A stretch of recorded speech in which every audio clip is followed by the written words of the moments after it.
Don't forget to like and subscribe to my channel if you haven't already. There is also a link in the description to my Patreon. It has Naruto fanfiction that cannot be posted on YouTube. There is some free content on there. So, you don't have to be a paying member to enjoy listening to excellent fanfiction. The convergence of the stars. The world didn't pause. It bent. Something older than chakra, older than faith, breathed into the bones of reality and folded it like parchment, not in destruction, not in fire, but in permission. Above the broken skies, where stars had once been scattered by Scenario 50's closing rites, a new message carved itself in flame. Not into scrolls, not into the system, into the heavens themselves. Scenario 50 cleared by mortal consensus. System execution convergence protocol. A gathering of stars shall now begin. Across every nation still standing. Across the edges of ruin and flame, salt and silence. The same vision bloomed in the minds of the survivors. An invitation. A throne that was not yet a throne. A name. The fourth wall has opened. The overseer of scenarios has permitted the descent. Nagato did not descend in light. He did not fall like a god. He appeared as if he had always been there. Atop the platform where the last divine siege ended, the place once drowned in chakra, now rebuilt with bone-white stone and reinforced with system runes. He stood in silence, and the air itself forgot how to move. The fourth wall. That was the name etched across his back in invisible letters. Seen only by the gods who watched from behind the narrative itself. You've done something no timeline has done in 10,000 cycles, Nagato said. His voice did not echo. It did not rise. It did not need to. It simply existed. And reality moved to accommodate it. You reached the sky, not by divine gift, not by outer inheritance, but by choosing to live.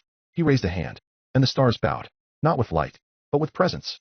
Above the world, a curtain of starlight parted, and new forms began to arrive. Pantheons. Their emissaries. Their fragments. Their sentient echoes. Not the gods themselves, but enough. Enough to make the mortals below understand you are no longer beneath us. You are no longer accidents. You are no longer safe. The purpose of the convergence, it wasn't called a reward. It wasn't even called a ceremony. It was called a convergence. Because the moment had come where mortal paths and divine designs no longer ran parallel, but intersected. And Nagato, watching from behind the fourth wall, permitted it. You may now ascend into legacy. Each pantheon will offer you a fable fragment. One not yet broken, not yet earned, but given. Accepting one means accepting your future among them, should you ascend. Refusing is not advised, but I will not interfere. Arrival of the mortals, not all mortals were invited. Only the ones the system could no longer ignore.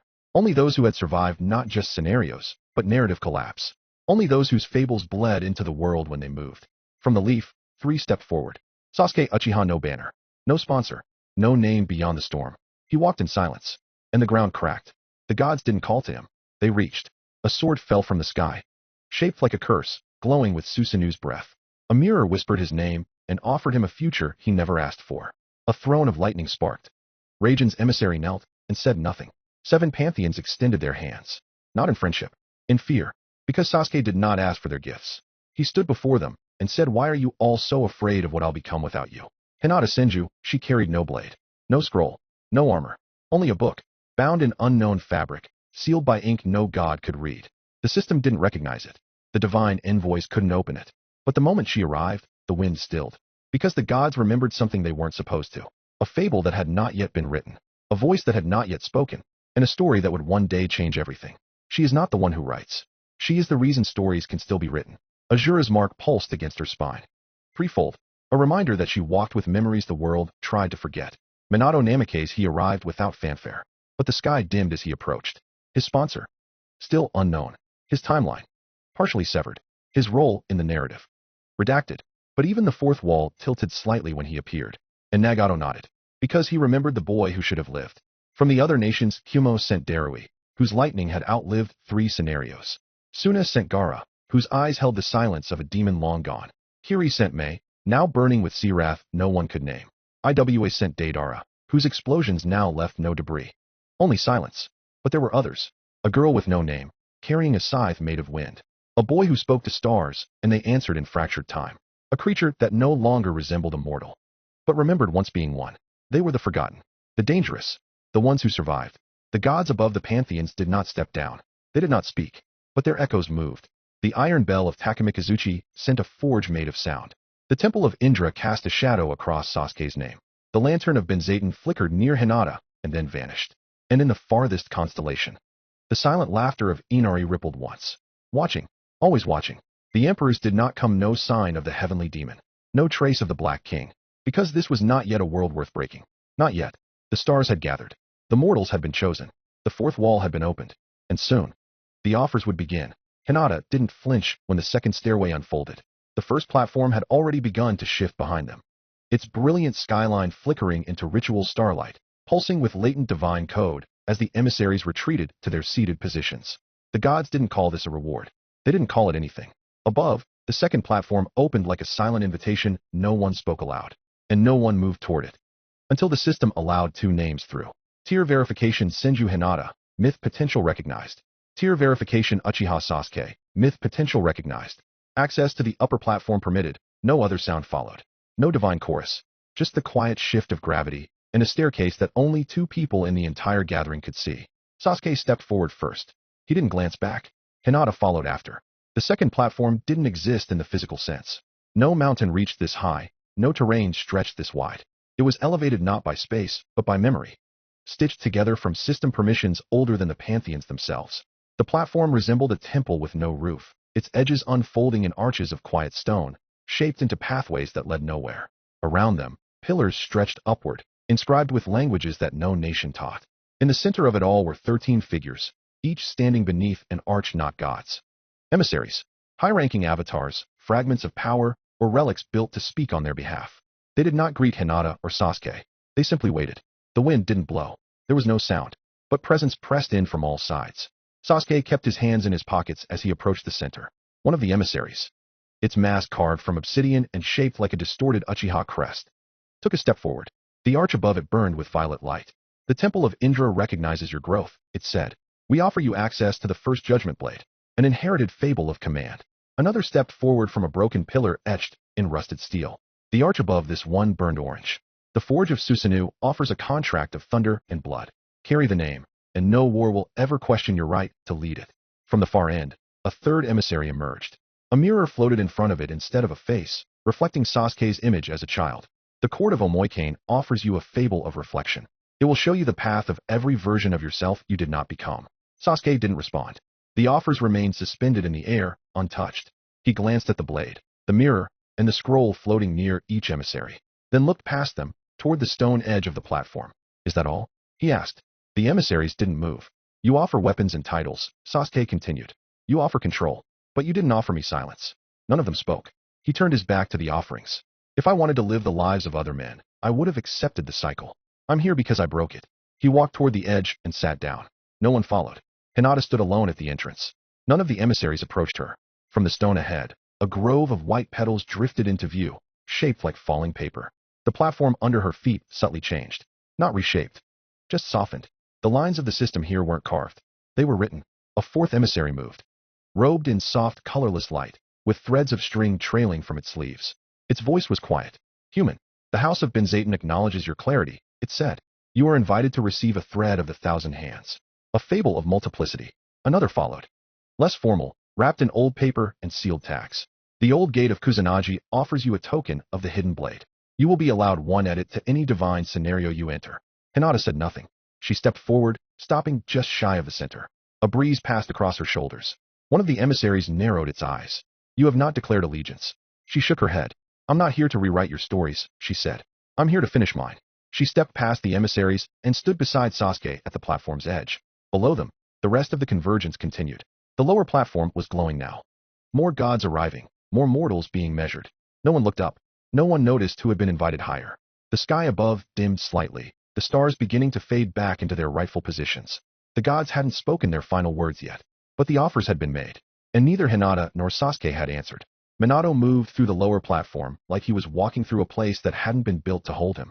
The other mortals stood in lines. They formed beneath banners that shimmered with heatless light, waiting for the emissaries to call their names. The system illuminated each step, each title, each blessing. The gods didn't speak to the crowd. They spoke to individuals. Loud enough to be heard, but only by the one meant to listen. Minato heard none of it. No emissary stepped toward him. No banner reacted to his presence. Not because he lacked power, but because he lacked classification. He was not erased, but unassigned. A man with a name that no one had input. A soul with a timeline that wasn't supposed to run this far. He didn't walk toward the center. He walked toward the edge. The far wall of the platform was reserved for emissaries of lesser pantheons. Those whose gods had burned themselves out in previous cycles, or who now operated in fractured domains and mythless regions. He found no one waiting for him, until someone stepped out of a shadow that wasn't there. The figure was small, clad in something between cloth and bark, with a ring of red thread knotted around each wrist. Its face was covered, not with a mask, but with old paper, pinned in place by dozens of half-burned memory tags. The paper shifted as it spoke, though no mouth could be seen. "You've come far," it said, "farther than your role allowed." Minato didn't speak. He had seen this before. In fragments. In dreams the system deleted. "You are not listed as someone who should remain," the emissary continued. "Yet you remain." It didn't approach. Instead, it turned. Behind it was a wall. Not made of stone or chakra or divine alloy. It was made of failed memory. A surface of unwritten narrative. This is where those like you gather. Not erased. Just undisclosed. The figure lifted a hand and pressed it to the wall. The surface rippled. 1,000 images flickered and died. Families. Children. Villages. A woman with red hair. A boy with no name. None of them clear. None of them static. "Your thread was never severed," the emissary said. "It was never knotted to begin with." It extended its other hand. No sword. No scroll. Just a mark. A small, white stamp that pulsed in a rhythm unlike any other system artifact. "You are not a god," it said. "Not a demon.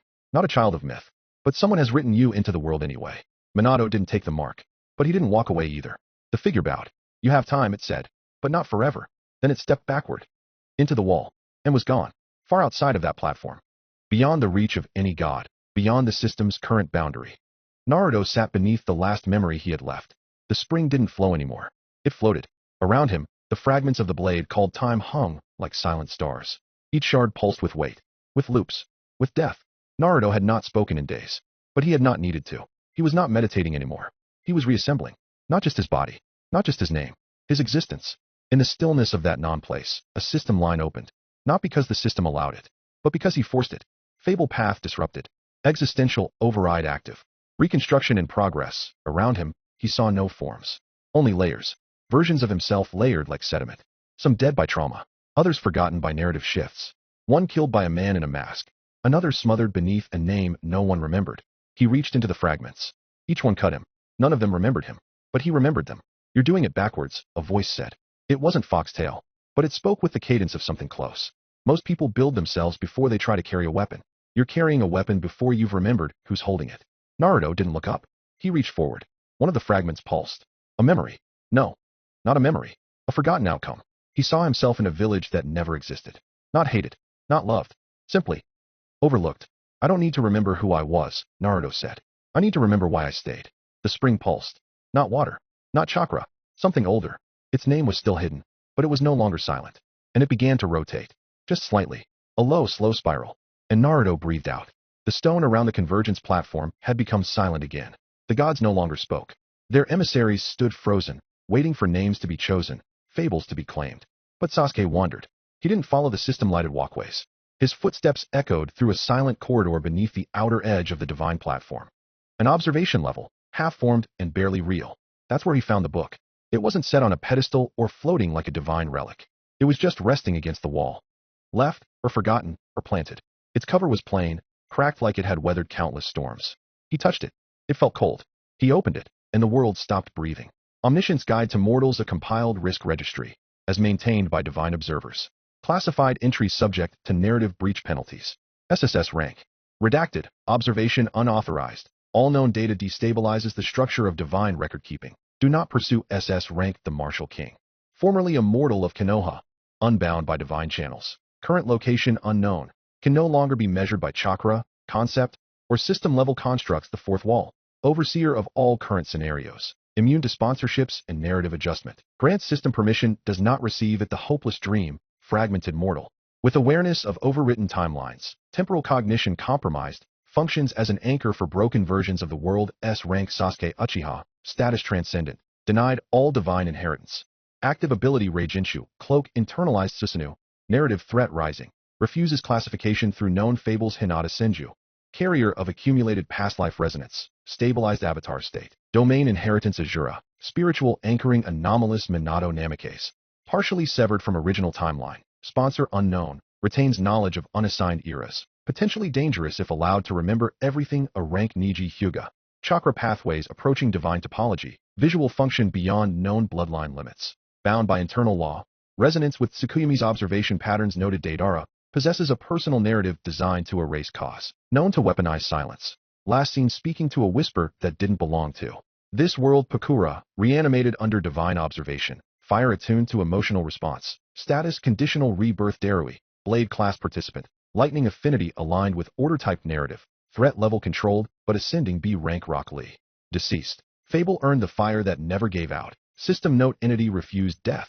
Current status no soul found in active repositories. Notes pending Tintin. Granted access to artifact level weaponry through divine mimicry. Current status stochastic threat. Artifact registered gate sealed spear of reversal lower tier entries continue, but the rest of the page fades into static, blurred as if the act of reading them would violate some hidden law of equilibrium. Sasuke closed the book and stared at the spine. It was unlabeled. Then he quietly tucked it into his coat and walked away. Elsewhere on the platform, deep in a vaulted wing sealed off by scriptwork that neither guided nor denied, Hinata found her own passage. The door was marked in faded gold ink. The characters were old, predating the shinobi language, older than chakra. She stepped inside. A pedestal awaited her. The book upon it did not shimmer or glow. It looked unfinished. But when her fingers brushed the page, the room shuddered, and a voice in the back of her mind whispered, "You were not meant to read this yet." She opened it anyway. Omniscience Guide to Godhood, an internal structure of divine influence as recognized by the scenario network and celestial ranking models. Emperor, the most ancient hope, unknown origin, exists above the beginning of all narratives. Proximity distorts meaning. The heavenly demon, bridge between worlds, self-aware of final causality, cannot be overwritten. The Black King, entity that breached reality's ceiling. Consciousness reaches backward through story, hostile to all forms of containment. Nine-tailed calamity of apocalypse. Status. Error detected. Text. Classification unrecognized. Entry corrupted. Outer god mischievous plotter. Narrative deviant. Function witness to deviation.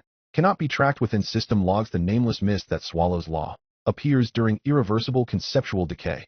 Terminates law by absorption. Immune to recognition. Foolish chaos. Behaves erratically across mirrored timelines. Laughs when stability collapses. Trackable only through memory contradiction. The black sheep of a thousand young. Presence occurs in places where belief has failed.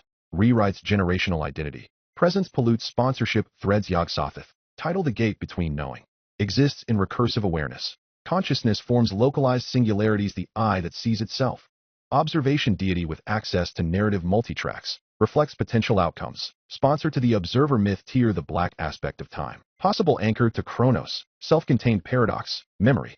Of origin unclear. Golden-crowned warlord. Forged fables through warfare. Once erased entire narrative. Sex. The lightning that cuts betrayal.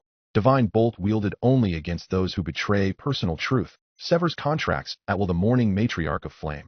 Holds dominion over sorrowful fire. Longest burning god of forgotten lineages. The blade that chained the sky.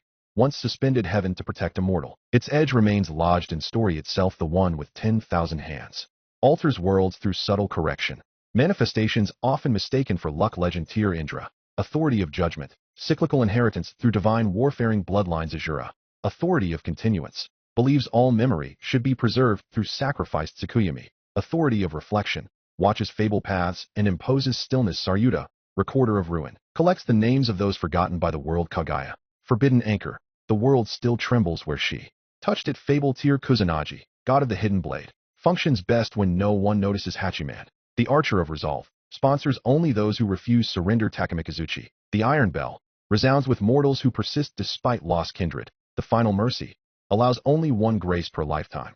Death without suffering. Inari. Silent laughter. No known goals. Intervenes for reasons beyond understanding. Hinata stared at the list. The final pages were blank. Empty. Waiting. She closed the book slowly. And somewhere, very, very far above, an eye that should not be watching blinked once. And did not blink again. The first time he opened his eyes, it felt like waking. The second time, it felt like remembering. The third time, it didn't feel like anything at all. Because there were hundreds of him now. Thousands. The cavern had changed. Or it had always been like this, and he'd never noticed. No sky. No floor. Just a shifting, mirrorless void. Endless platforms of conceptual terrain stretching in all directions. Each one carried a version of himself. Not clones. Not echoes. Not illusions. Naruto Uzumaki. Every version that had ever existed. Every version that had ever died. Some stood tall. Faces shaped by time, skin scarred from war. Others were children, barefoot, holding little red fox plushies. They stared at him, eyes too big for their faces. None of them spoke. But some grinned. We've been waiting. The first voice didn't come from the edge. It came from behind. Naruto turned to see a boy no older than 12. His chakra shimmered gold, but his eyes were black. A cruel smile tugged at his mouth. You think you get to be the real one, huh? Naruto didn't answer. Guess that means I'll have to prove you wrong. The first fight was fast, brutal. Naruto didn't hesitate. Neither did the other. They fought as equals for 30 seconds. Until Naruto adjusted. Until he understood how that version thought. He cut his counterpart down with an edge of wind. And then felt it. The chakra, the memory, the skill of that loop rushed into him. Like a key fitting back into its lock. One version down. An unknown number remained. He turned and saw 100 Narutos watching. Some carried swords. Others nothing. One wore robes of a forgotten empire. One had scrolls instead of hands. One had no mouth. And dozens were barefoot. Dozens were crying. Children with sunburnt cheeks. Toddlers with matted hair. Infants who looked up at him like he was some impossible star. Each one a failed version of him. Each one holding the same thing. A little red fox. He moved to the next. It was a clone of him during the Chunin exams. Full of reckless energy and no idea what was coming.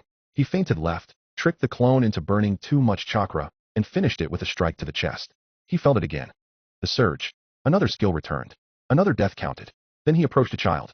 The boy looked 5, maybe 4. He didn't run, just looked up and held out the fox plush. Do you know my name? Naruto's hand trembled. But he killed him anyway. He didn't gain a skill. Didn't regain a memory. Just a headache.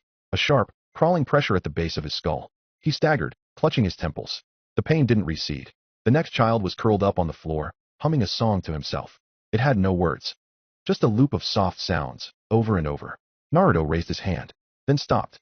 But the rules of the trial were clear. He needed to win. He needed to survive. He needed to be whole again. So he finished it. Again. No skill. No memory. Just pain. His heart ached like something had been torn out. He walked away from the rows of children. There were other versions waiting. A version of himself wearing all black. One who had burned Konoha to the ground and stood laughing on its ruins. One who never met Iruka. One who sided with Orochimaru. He fought these. Not because he wanted to. But because they would have fought him anyway. Each one fell. Each one gave him something. But the further he walked, the more the battlefield changed. The combat faded. The platforms began to shift.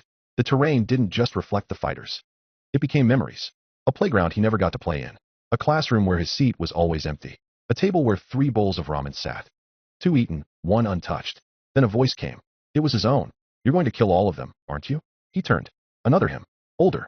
Weathered. Smiling. This one didn't raise a weapon. You're not absorbing anything from them because they didn't learn anything. They weren't trained. They weren't ninjas. They were just born. And then they died. Naruto didn't answer. They didn't get to be warriors. They were just kids the world didn't want. Naruto walked past him. The path forked. One direction led toward more fighters. Ones who could challenge him. The other. Toward silence. Dozens of child versions of himself waited down that road. Not fighting. Not screaming. Just existing. Sitting. Watching. Waiting to be erased. He turned toward the fighters. Because that was the rule, right? Survive the trial. Kill the fragments. Become whole. But he could feel it now. Each kill wasn't just a victory. It was a loss. These weren't enemies. They were the version of himself that never got to live. Not because they failed, but because they were never given the chance. Still, the trial didn't stop. Progress 197. Consolidation incomplete. Echo integrity deteriorating. Another version came at him. This one was fast. Strong. Possessed of everything a shinobi should have. It laughed as it struck, saying lines Naruto forgot ever saying. They fought for minutes. Neither yielding. Until Naruto tricked it, outthought it, and cut it down with wind in the shape of memory. The skill returned. But he didn't feel stronger. He felt tired. There was no end in sight. No number to mark completion. No guarantee that this would work. Only the process. The repetition. The test. He stood alone for a while. A fox plush rested at his feet. Torn. He didn't know which version of himself had left it there. But he picked it up anyway. And kept walking. The silence broke before he saw him. It wasn't from noise. It was pressure. Like the world inhaled and forgot how to exhale. The endless void twisted, folded, and cracked. The platforms. Dozens, hundreds of them. Collapsed inward toward a single point in the dark.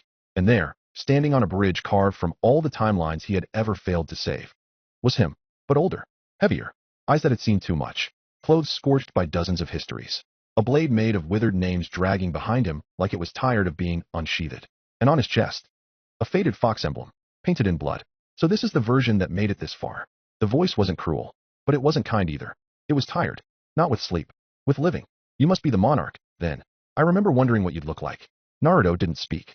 There was no mistaking it.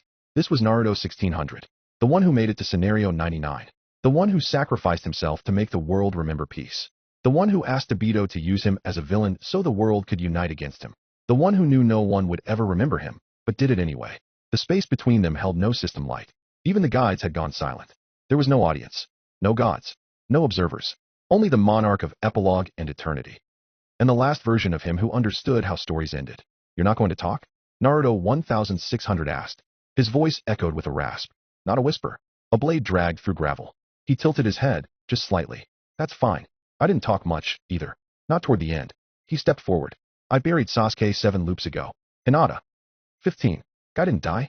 He just stopped moving. He burned too hot, and melted. He looked up. But I lived. You know why? He didn't wait for an answer. Because I made sure someone remembered. He drew his sword. It wasn't made of steel. It was made of farewells. Every name that had died for him. Every goodbye. Every timeline he couldn't save. Every choice he couldn't undo.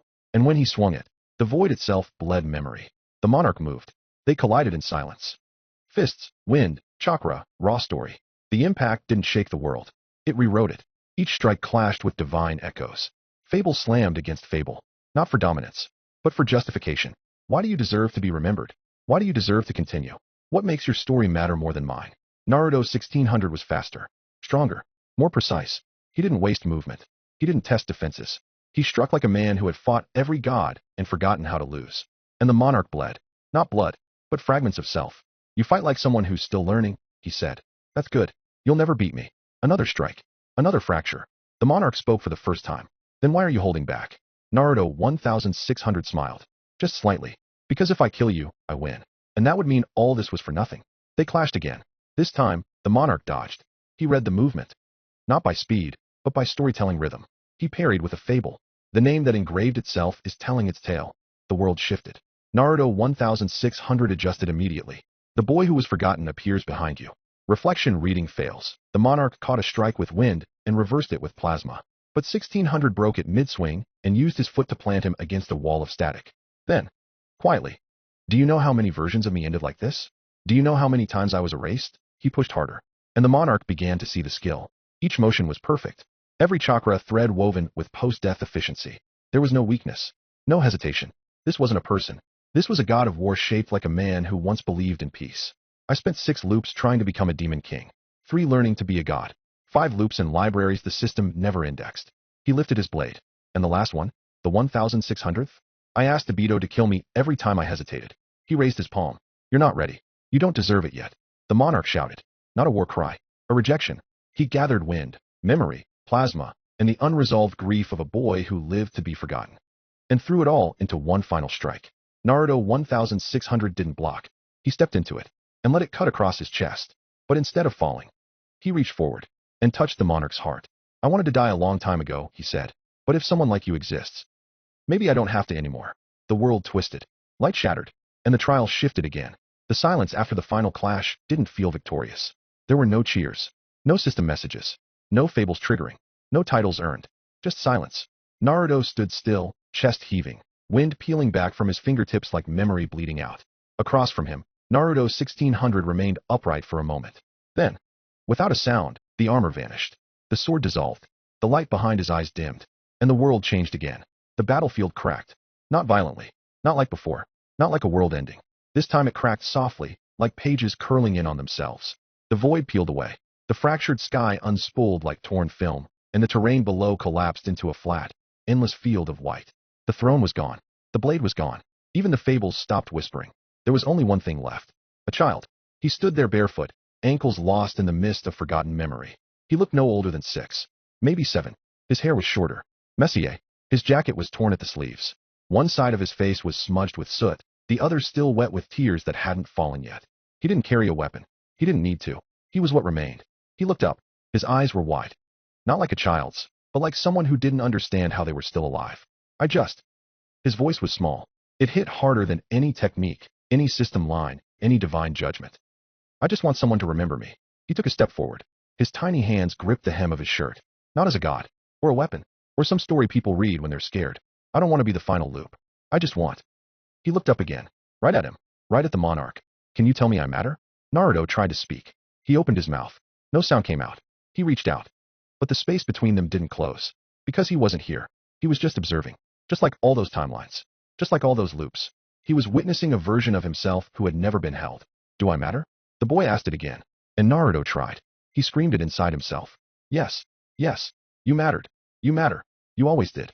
But the words didn't move. They didn't exist. Because in this place, this final pocket of recursive pain, he wasn't the monarch. He wasn't a fable. He wasn't even the narrator. He was just Naruto. And then something changed. He looked down. His arms were smaller. His hands now barely covered in scabs and dirt. The bandages on his knee weren't chakra wrapped. They were hand-tied, too tight.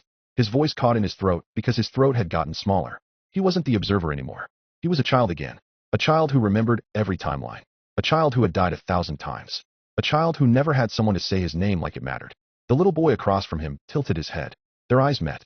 And then, without a word, Naruto stepped forward. The younger him didn't flinch. He didn't ask again, because he already knew the answer. And when the monarch bent down and wrapped his small, trembling arms around the child version of himself, the world didn't break. It healed. There was no system alert. No fable unlock. No divine commentary. Just one boy holding another. One memory embracing a different version of the same pain. Not to gain power. Not to win a trial.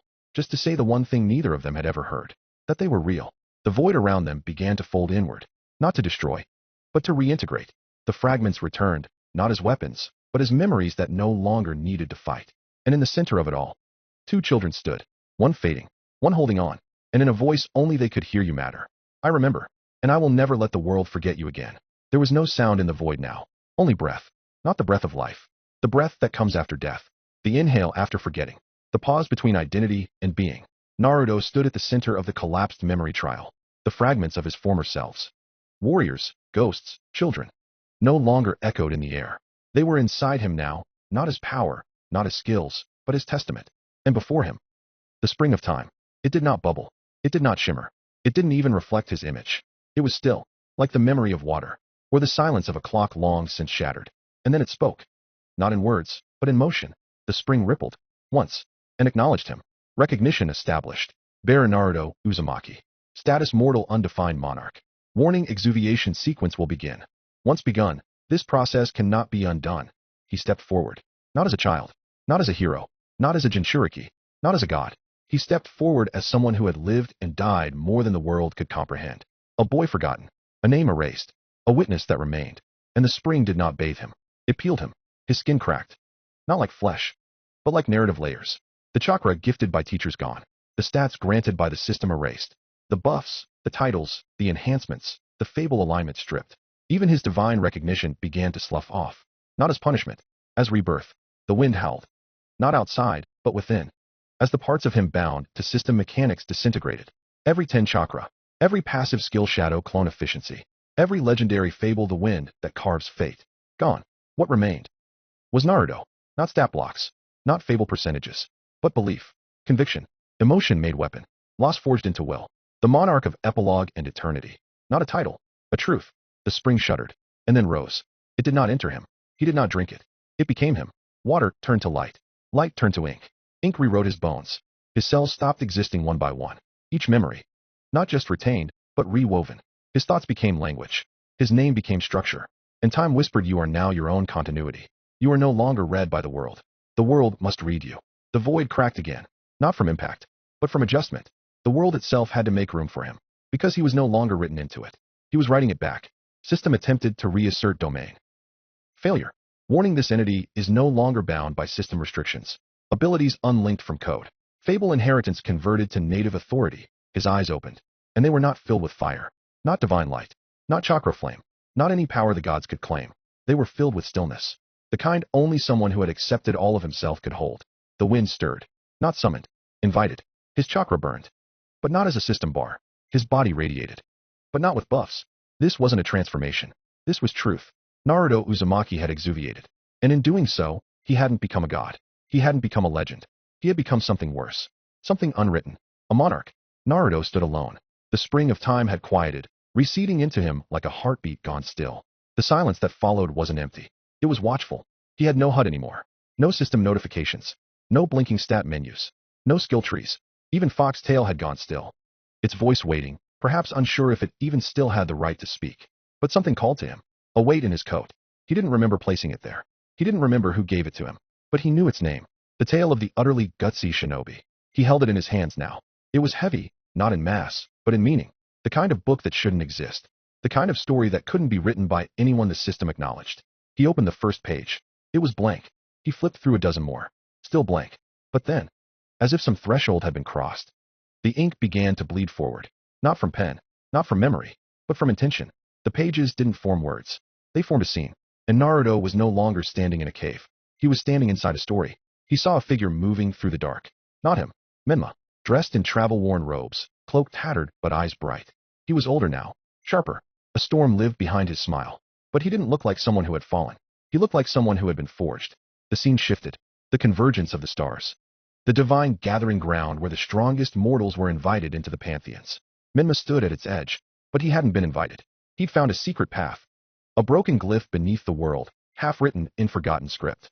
He placed his hand on it, and the wall opened. Naruto leaned forward instinctively. Menma stepped into the light. The gods didn't recognize him at first, but the mortals did. Sasuke turned first. So did Hinata. Kushina dropped a blade. Minato's expression cracked. And for a moment, the convergence broke, because the boy who should have been forgotten had returned. Naruto flipped the page. His fingers trembled. He wasn't sure why. The story wasn't just affecting him emotionally. It was stirring something inside his very structure. The spring inside him shivered. The monarch in him listened. But the child in him? He reached. He stood up. The world around him, the place beyond place, the cave that no longer existed, began to peel apart like thin canvas. He felt the path, not in front of him, below, where the system's blind spots converged, where the fable threads didn't reach. Naruto took a step, and the cave responded. The ceiling shimmered. The ground cracked open in a spiral. A whisper, not from Foxtail, but from something deeper, said not every secret is meant to be found. Naruto didn't care. He dove into the dark, not falling, traveling. The spring within him rewrote space as he moved. His body didn't obey gravity. His soul didn't obey narrative. Because he had no alignment anymore. He wasn't system-bound. He wasn't scenario-tracked. He was a reader who had been written back in. The ink of the book ran behind him like a trail. And as he fell deeper into the space between scenario walls, the book in his hands flipped pages on its own. Each page glowed. Each image showed the companions he'd once bled for. Fighting, changing, suffering. And now, waiting. Another page turned. Menma stood in front of the convergence platform, arms raised, declaring, "You thought the system erased me? I was just walking through the chapters no one read. Now I'm back to write the ending myself." Naruto gritted his teeth, not in envy, in recognition. If Menma could find his way back, so could he. He saw a platform above. Far, far above. The convergence. Real time. The stars glittered like firefly threads. He was under the floorboards of reality now. Beneath the narrative, the book turned one last page. It showed him standing on that platform, with his friends. Together, he closed the book, and for the first time in thousands of years, Naruto Uzumaki leapt toward the world. The light had settled. Time no longer moved. The spring had vanished. Its waters sealed inside him now, not as power, but as origin. Naruto sat beneath the sky that wasn't a sky. Stars flickered above him. But none of them held his name. Not yet. The wind whispered a question. "Are you ready?" He didn't answer. He just reached into the folds of memory and pulled out a book. It had no author. No title etched on the spine. Only one name. Handwritten in 3 fading letters YMN. He opened it. The pages flipped on their own. Blank, blank, blank. Until they weren't. He stood at the edge of the world, watching everyone move without him. And in the crowd below, they called someone else's name. But he didn't mind. Because he wasn't here to be remembered. He was here to remember them. The page pulsed. Then the ink shifted.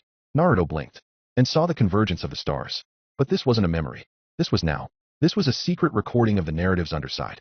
Menma, the disaster of perfection, was standing atop a collapsed pillar, surrounded by confused gods and scrambling divine avatars. He had forced his way in, bypassing system alerts, bypassing divine locks. And he was smiling. Sasuke, Hinata, Kushina, all of them, watching him, stunned. And in the middle of the scene, a single quote scrawled across the page: "Some doors aren't entered. They're broken through." Naruto stared at it. And for the first time since his exuviation, he smiled. The wind circled him again. This time not as a question, but as a welcome. He stepped forward, and the void broke. Somewhere far above, on the upper ring of the Pantheon Council, the convergence still danced in celestial rhythm. Gods argued. Great gods weighed offers. Demigods lit their name scrolls in flame. But every one of them stopped. The instant the platform shuddered. Not like it did for a scenario shift, but like the world had just been told a story it couldn't comprehend. The stars above turned sideways. The constellations inverted. A single silhouette tore through the convergent boundary like it was never meant to exist. Not from below. Not from above. From outside. He landed with no sound. But the wind dropped dead. The monarch had arrived. System alerts exploded across the divine archives. Unknown entity has entered the convergence.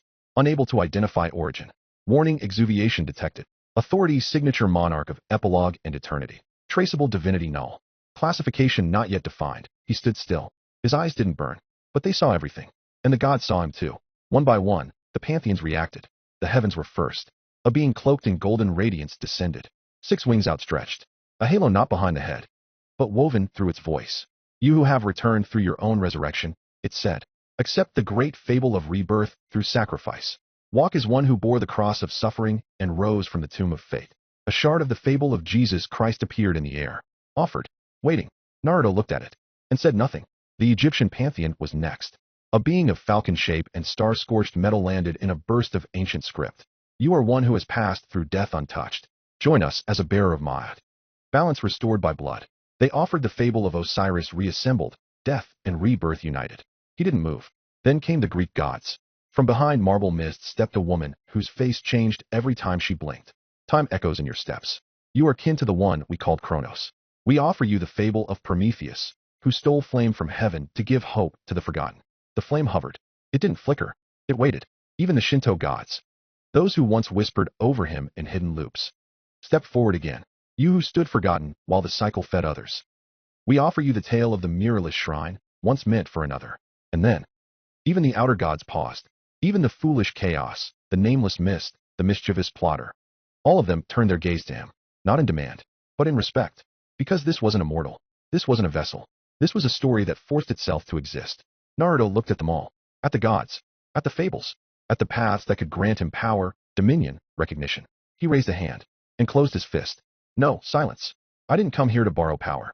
I didn't come here to be written. I've been erased. I've been overwritten. I've been forgotten by every god and system that promised justice. I'm not accepting a fable. I'm going to start my own. He stepped forward. Past the gods. Past the scrolls. The offers dropped like ash. I'll build a pantheon for those like me. For the ones who remember. For the ones who were never remembered. For the ones the story forgot. And above him, the stars began to tremble. A single name burned back into the divine firmament. Not as a title. Not as a reward. As a warning. The monarch of epilogue and eternity has declared sovereignty. A new pantheon has begun formation. Current members 1. Warning system cannot restrict further growth.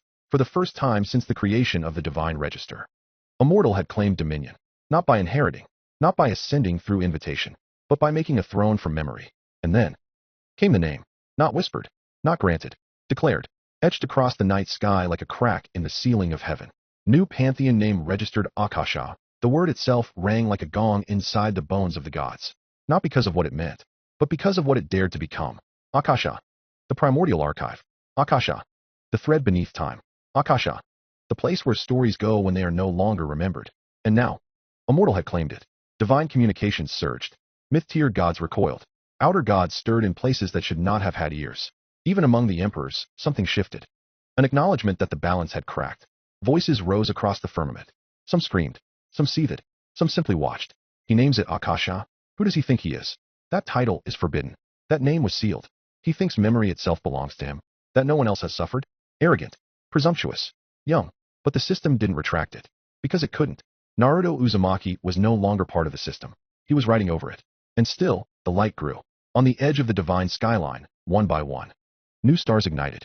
Member invite sent Hinata Senju. Status accepted. Azura echoes in approval. A flare of soft gold. Hinata's name burned quietly beside Naruto's. She said nothing. She didn't have to. Member invite sent Sasuke Uchiha. Status accepted. Thread severed Indra. Thread reformed lightning without witness. Sasuke's star did not rise. It cracked sideways through the firmament. A cut in the sky. His smile was unreadable. Member invite sent Minato Namikaze. Status accepted. System warning outer god, echo detected. Name distortion suppressed by monarch privilege. Minato closed his eyes. And for the first time in his life, whispered my son. Invite sent the martial king. Status accepted. Divine suppression fail. Fable alignment the bell that cannot be muffled. Somewhere, guy stood on a cliffside overlooking an abandoned battlefield. His only words were if it means protecting youth, then this is the only path left. The sky cracked again. Invites sent Tenten, Niji, Kakashi, Kushina, Jiraiya. Status is accepted. System rerouting divine chains severed by free will. Tenten's star came screaming in like a comet of steel. Niji spiraled like a third eye opening in the sky. Kakashi's star flickered, half obscured, like memory returning. Kushina's exploded into a red nova. Jiraiya's simply wrote itself into the corner of the firmament. He'd been waiting. The sky looked different now. 12 stars. One constellation. New. Burning. Unaligned. Unruly. Akasha. The other gods screamed now.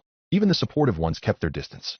One voice, wrapped in spider thread silk and dripping in elegance, whispered the boy has no pantheon to inherit, so he builds one from ghosts.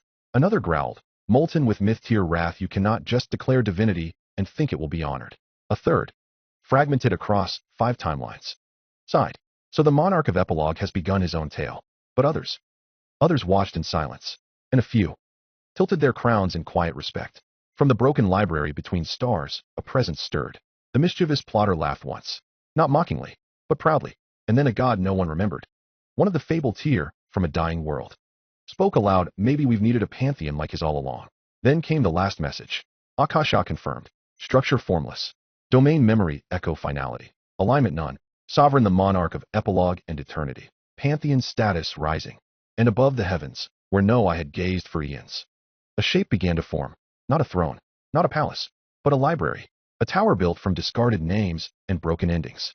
And at its center, a single door, still closed, waiting for the rest of the story. The air had not yet calmed. The sky, ruptured by 12 converging stars, had not yet closed. The divine observation chamber trembled under metaphysical pressure. Systems recalibrated. Dozens of narrative threads ruptured under the weight of unaligned sovereignty. Gods stared. Outer gods watched. And Naruto Uzumaki stood at the center of it all. No longer a boy. No longer a mortal. Not even a god in the traditional sense. He was a monarch now. One who did not inherit myth. One who did not borrow power. One who rewrote the story from its final page backward. He didn't speak immediately. The stars above realigned. Constellations tried to shift into forms to accommodate him, but failed. The system attempted to assign a myth-tier schema. It returned. Error schema undefined. The monarch's authority cannot be measured. Fable alignment, total narrative overwrite. New path registered sovereign type, Akashic. Then his voice rose. Softly, like a memory surfacing from beneath the tides of time. 6 months. The Pantheon platform went silent. Naruto's feet lifted 1 inch from the floor. Not by flight, not by divine animation, but because the ground itself could no longer bear to weigh him down. 6 months from today, he said again, louder. Nagato, gate to the heavens. You will die? The convergence cracked. Gods that had lived for eons gasped. The representatives of Amaterasu stepped backward. Zeus, flanked by thunder-draped heralds, paused, then frowned. Ares grinned. Susanoo blinked, for the first time in 3 scenarios. Even Kindred, the twin death deity, flinched. And above all, the 4th wall pulsed once. And said nothing, because even it didn't know what would happen next. Divine decree registered. By the sovereign of Akasha. Finality issued duel of epilogue. Target Nagato, the 4th wall.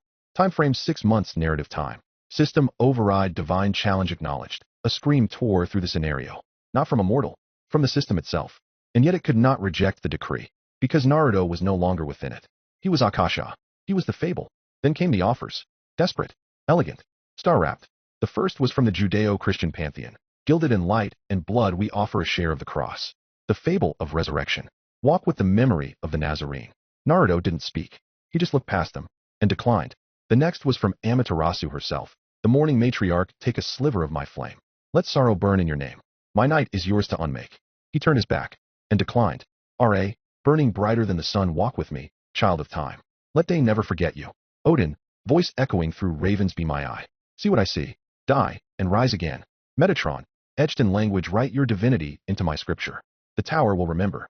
He declined them all, because Naruto had already made his choice. He had built his own pantheon, and not one of thrones, but one of fated names, of impossible hope, of refused erasure. Akasha confirmed. Structure formless. Domain memory, echo finality. Alignment none. Sovereign the monarch of epilogue and eternity. Pantheon status rising. Then he turned to the audience of gods. He didn't glow. He didn't scream. He declared, you offer me pieces of your myths, but I lived one you refused to see. You offer fables of men who died and rose. But I died as a child, over and over. And when I rose, no one remembered. He raised a hand. 12 stars answered. Each burned with a different light. The bell that cannot be muffled. The fire that never gave out. The blade that refused. The archer who couldn't look away. The memory that sharpened. The death that sought no vengeance. The flower with a name. The gaze that refused reality. The voice of the unheard. The monk who lost his mouth. The curse that became resolve. The red thread untangled. And then one final star began to form. At the center of the others. It bore no name. Yet. But it glowed with potential. Then came the first decree. Nagato, Naruto said. In 6 months. His eyes glowed like memory brought into reality. You will fall. And across all the pantheons, for just one moment. There was no laughter. No mockery. No threats. Only acknowledgement. Because in that instant, even the gods realized. Naruto Uzumaki was no longer one of them.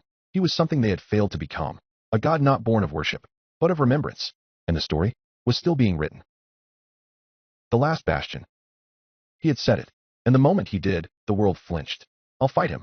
His voice echoed long after the air had settled, like reality itself was hesitant to admit it had heard him, even if it's to the death.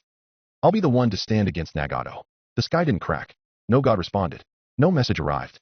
And that silence was louder than thunder, because the gods could no longer hear what came next. You have declared war against mankind's last bastion. You are not authorized. You are not registered. You are not comprehensible. Naruto exhaled. That's fine. I stopped being part of the system the moment I broke it. He stepped forward. The crowd hadn't moved. Their gazes remained locked on him, but no one reached out. Good, he thought bitterly, because I don't know if I'd let go if they did. Nagato stood atop a distant tower of prayer, eyes shut, arms open. A quiet god not carved from power, but permission. The final convergence of will, tragedy, and loopholes. Even Foxtail couldn't reach him anymore. He had become a closed thread in the weave of the scenario. And Naruto had declared the impossible. The reactions Hinata didn't blink. You're serious, she whispered. Naruto didn't answer. His silence was louder than a nod. Sasuke narrowed his eyes. The newly gained Mangekyo burned as it reflected Naruto's face. Not with suspicion, with understanding. You think this ends with you dying again? I think it ends, Naruto said quietly. One way or another. Minato took a step forward. Son. But the word cracked in his mouth, as if censored. No, as if denied. Because Naruto had spoken a truth that the system could not acknowledge. And the system was now Nagato. God Inari, silent laughter, is attempting to intervene. Error access denied. God Azura, three-headed breath of life, is attempting to send protection. Error no valid target. God Kindred, the twin aspects of death, has withdrawn their gaze. The gods were watching, but Nagato had rewritten the rules of observation. The sky was silent. The menu didn't load. Even the observer beast, once a twisted toad of unknowable limbs, was gone. And yet, Naruto didn't look afraid. He looked free. They can't stop me now. Not the gods. Not the system. Not the ones who built this hell and dressed it as a test. The only one who can stop me is the one who became it. Do you want to die? Sasuke's voice was sharp, like a spear searching for a lie. No, Naruto answered. But I've died enough to know it's not the worst thing that can happen. A beat of silence. And then, I think forgetting why you lived in the first place is worse. The crowd began to murmur. But it wasn't panic. It was mourning. Not for a man who would die, but for a man who had already decided he would walk alone again. Far above, where divine courts once lit the stars with edicts and drama, the system's architecture groaned. Not because it feared Naruto, but because it recognized him. A being outside the ledger. An anomaly made flesh. The one who returned from death, not with power, but with purpose. A new terminal scenario has begun. Scenario 51, the one the system forgot. Main objective: face the architect of final permissions. Clear condition: unknown. Nagato opened his eyes at last. No message accompanied it. Just acceptance. He had always known Naruto would come. Not as a hero, not as a god, but as a variable he couldn't overwrite. And yet, even with death certain, Naruto smiled. Because for once, there was no one above him. No script. No prophecy. Only the promise: I will be the one to end this story. The stars didn't shimmer in the convergence. They pulsed. Each one. A closed scenario, a failed salvation, a shining wound. A museum of all the paths mankind had taken, or been forced to take. Some still glowed. Others had gone dark. One was weeping.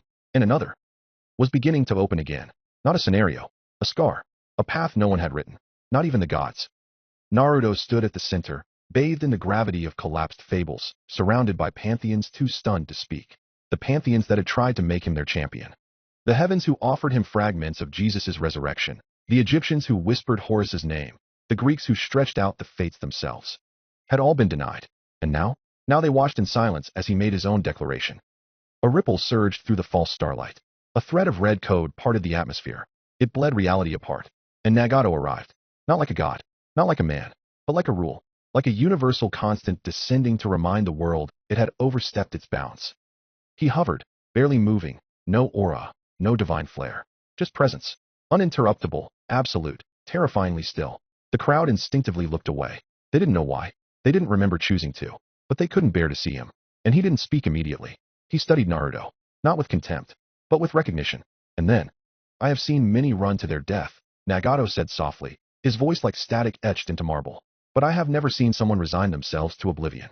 Each syllable sank into the ground like a nail in a coffin. You understand, don't you? He asked. Naruto met his gaze. And that was when Nagato stepped down. Not floated. Not descended. He stepped. As if he had never been above them. As if this conversation had to happen on equal ground.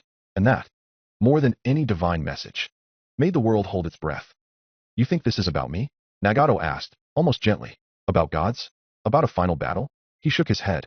No, this is about the wall between divinity and mortality. And how you, by existing, erased it. The gods above flinched.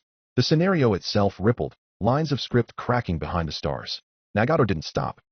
You've turned pity into power, grief into scripture, suffering into entertainment. His voice never rose, but it struck harder than any Chibaku tensei. You don't understand what's been taken from me. Not Yahiko, not Conan, not even pain. I mean meaning, Naruto. He raised his hand, and the air warped around it. Threads of scenario script curled around his fingertips, breaking, reconnecting, forming new syntax. The rules of the world obeyed him. I let you live when you resurrected. Not because I feared you. His voice was softer now. I let you live. Because you amused me. A murmur swept the onlookers. Naruto didn't flinch. You broke every rule, but still wept for others. You tore the sky apart, and then stitched it closed with regret. He stepped closer. And now here you are, challenging me. Not to win, but to be seen. The last word carried weight. More than shame. More than threat. It was understanding. You want to die as yourself, Nagato said, almost in awe. You want to die with someone saying your name. That's all you've ever wanted. Naruto said nothing, because it was true. But you misunderstand something, Nagato continued. I won't just kill you. He looked up. The stars bent away from his gaze. I will erase you. I will unwrite you from the record, from the fables, the memories, the timelines, even from the forgotten futures that never happened. You will become a non-variable, a thread that never existed. Not even the Akashic records will remember you. A hush fell. And then, I have to. He finally turned from Naruto, addressed everyone now, the gods, the champions, the broken. If I let him exist, even 1 second longer, the barrier breaks, and mankind touches God. Do you know what happens when that boundary dissolves? He didn't wait for an answer. You get this? He pointed to the stars above. Thousands of timelines, dozens of broken worlds, millions of dead children, all because gods wanted to be loved, and humans wanted to be saved. His words struck like meteorites. No one was meant to survive this story. No one was meant to loop. No one was meant to ascend. Do you not see the horror of what's been built? He gestured to the convergence of stars. This isn't a heaven. This is a landfill of dead endings. And I. Nagato clenched his hand. I am the trash fire that will burn it clean. He looked at Naruto one last time. But not yet.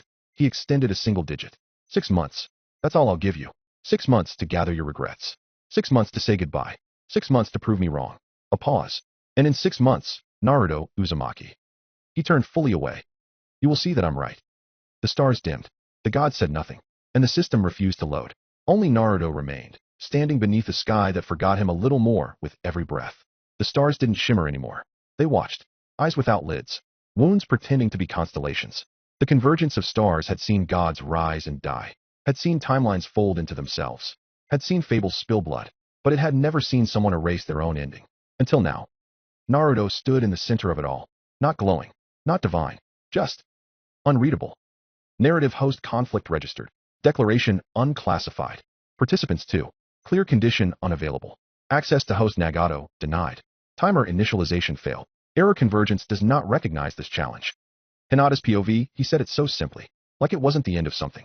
Like it wasn't the last sentence in a book she couldn't read. I'll fight him. To the death. The words hit her too late. They echoed, but not in the air. They echoed in her stomach. In the bottom of her breath.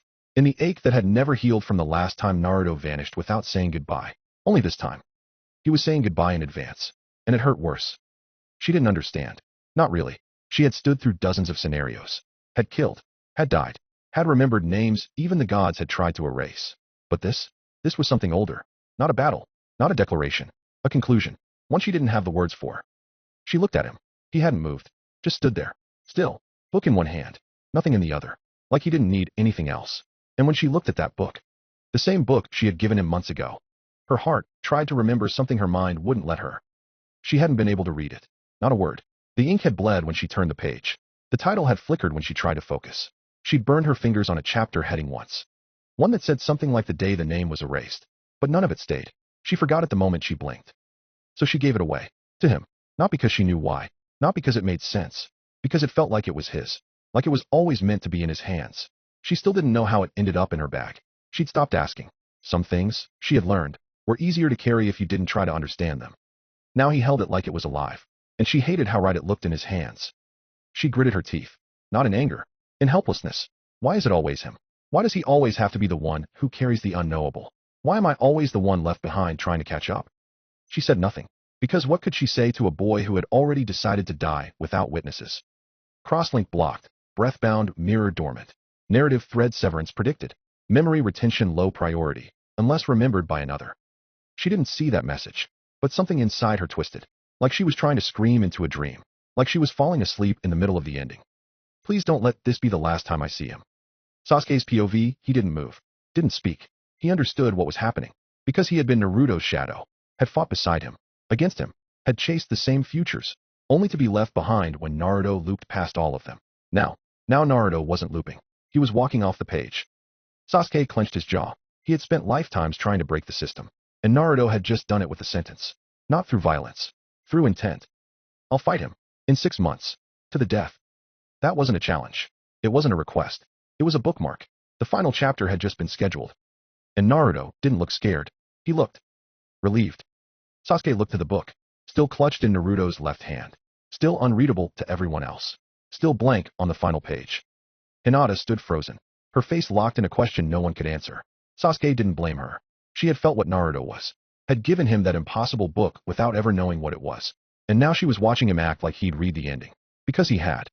And still Naruto turned, looked them both in the eye, and smiled. I'm ready, he said. His voice wasn't loud. It didn't need to be. But before I go. He looked to the stars, then past them, beyond even the reach of the gods. I need one last thing. A pause. Not for drama. For meaning. I need to speak with the one man who knew how to lose and be remembered. The system resisted. The stars tensed. The gods looked away. Mortal trace request initiated. Subject the mortal who refused to die. Alias the martial king. Name? System access rejected. Tracking source outside. The world trembled. Hinata blinked. Sasuke narrowed his eyes. And Naruto? Naruto smiled like he'd just remembered someone worth living for again. I think it's time I found him. There was no road. Not even a system-generated trail. No quest marker. No divine coordinate. Not a single guiding prompt. Only a name. Or rather, the memory of one. Tracking the martial king. Authority rank mortal sovereign.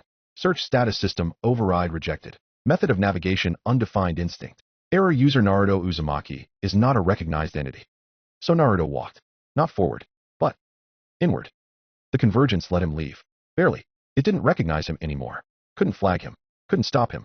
So it turned its face away and let the space behind the stars open like a wound. He stepped into a world without fable, where the rules of distance had been unwritten. The first step took him across half a country. The second dropped him into a valley that no longer existed. The third wasn't a step. It was a breath taken by something that used to be the world. Naruto didn't walk with chakra, didn't warp with jutsu. He moved the way stories move. Through meaning. Through memory. Every place he visited was somewhere he had never been. And yet somehow remembered losing. He passed a mountain shaped like a clenched fist. Its peak cracked open, bleeding ash. Beneath it were names carved into stone in a language the system had abandoned. He paused. Read one of them. Lee. He didn't touch it. Just kept walking. A forest bloomed next. But not with trees. With weapons. Swords bent into roots. Spears twisted into branches. Shuriken fused into bark. An entire battlefield that had decayed into an ecosystem. The leaves whispered names of forgotten heroes. He heard his own. He kept walking. Somewhere between the 5th and 9th step, the ground turned into a staircase made of broken scenario menus. They blinked when he stepped on them. Some read. Scenario 19, null memory execution, rejected. Death flag count. Last echo of timeline 1604 detected. He didn't pause. He had seen worse. He walked through a rainstorm made of old jutsu. Each droplet whispered a different incantation. Some exploded on contact with the ground. Others healed whatever they touched. He let them fall on him. Felt nothing. Kept walking. Eventually, even geography gave up.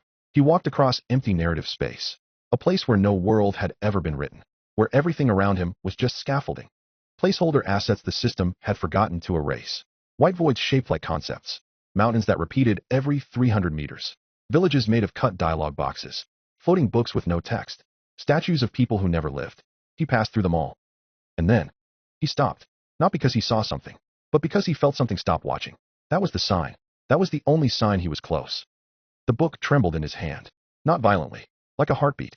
Like it, too, remembered something from before it was written. He stood on a plane made of black thread. Each strand hummed when touched.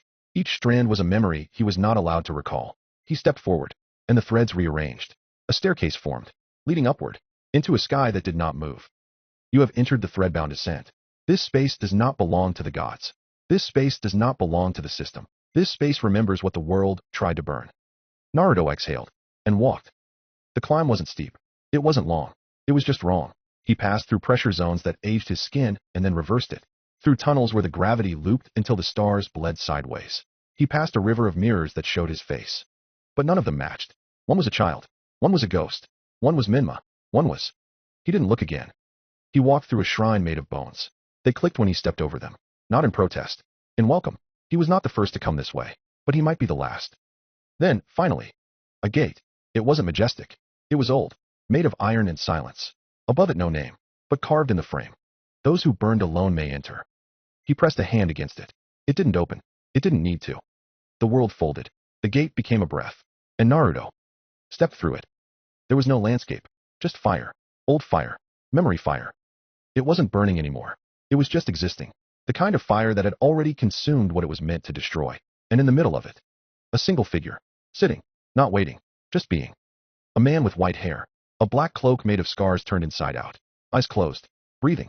Like a mountain made of will. Like a god who refused to die. But he wasn't a god. No title floated above him. No sponsor claimed him. No system framed him. Just the name Naruto didn't dare say out loud. But he still spoke. Softly. Might Guy. The man didn't flinch. Didn't look up. He just spoke. Voice like groundstone and patience and grief. I was wondering when you'd stop delaying. And behind Naruto, the threads vanished. The gate closed. And time folded into remembrance. They didn't speak at first. Naruto stood at the edge of a silence so ancient, even gods had never named it. Guy sat in the center of a crater carved from discipline and denial, his eyes closed, his hands folded like a monk at war with the concept of peace. The fire around him did not burn. It remembered. It was the flame left over when youth is consumed and only the will to move forward remains. And Naruto felt small. You came to learn, Guy said, without opening his eyes. Naruto nodded once. Guy did not move. You want to learn to fight? Naruto flinched. No, he said. I want to learn to finish this. Guy tilted his head. And what have you lost? Naruto opened his mouth. Then closed it. Because he knew.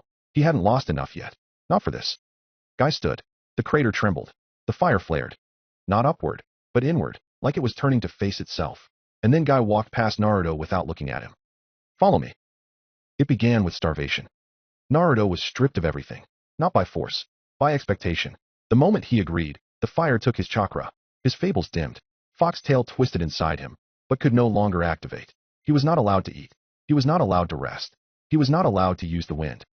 Guy spoke only once that first day. If you want to punch the world, you must know what it feels like to have nothing left. Naruto walked barefoot across salt fields until the soles of his feet bled, and then scabbed and bled again. He stood for 3 days in monsoons, shaped from Lee's final screams.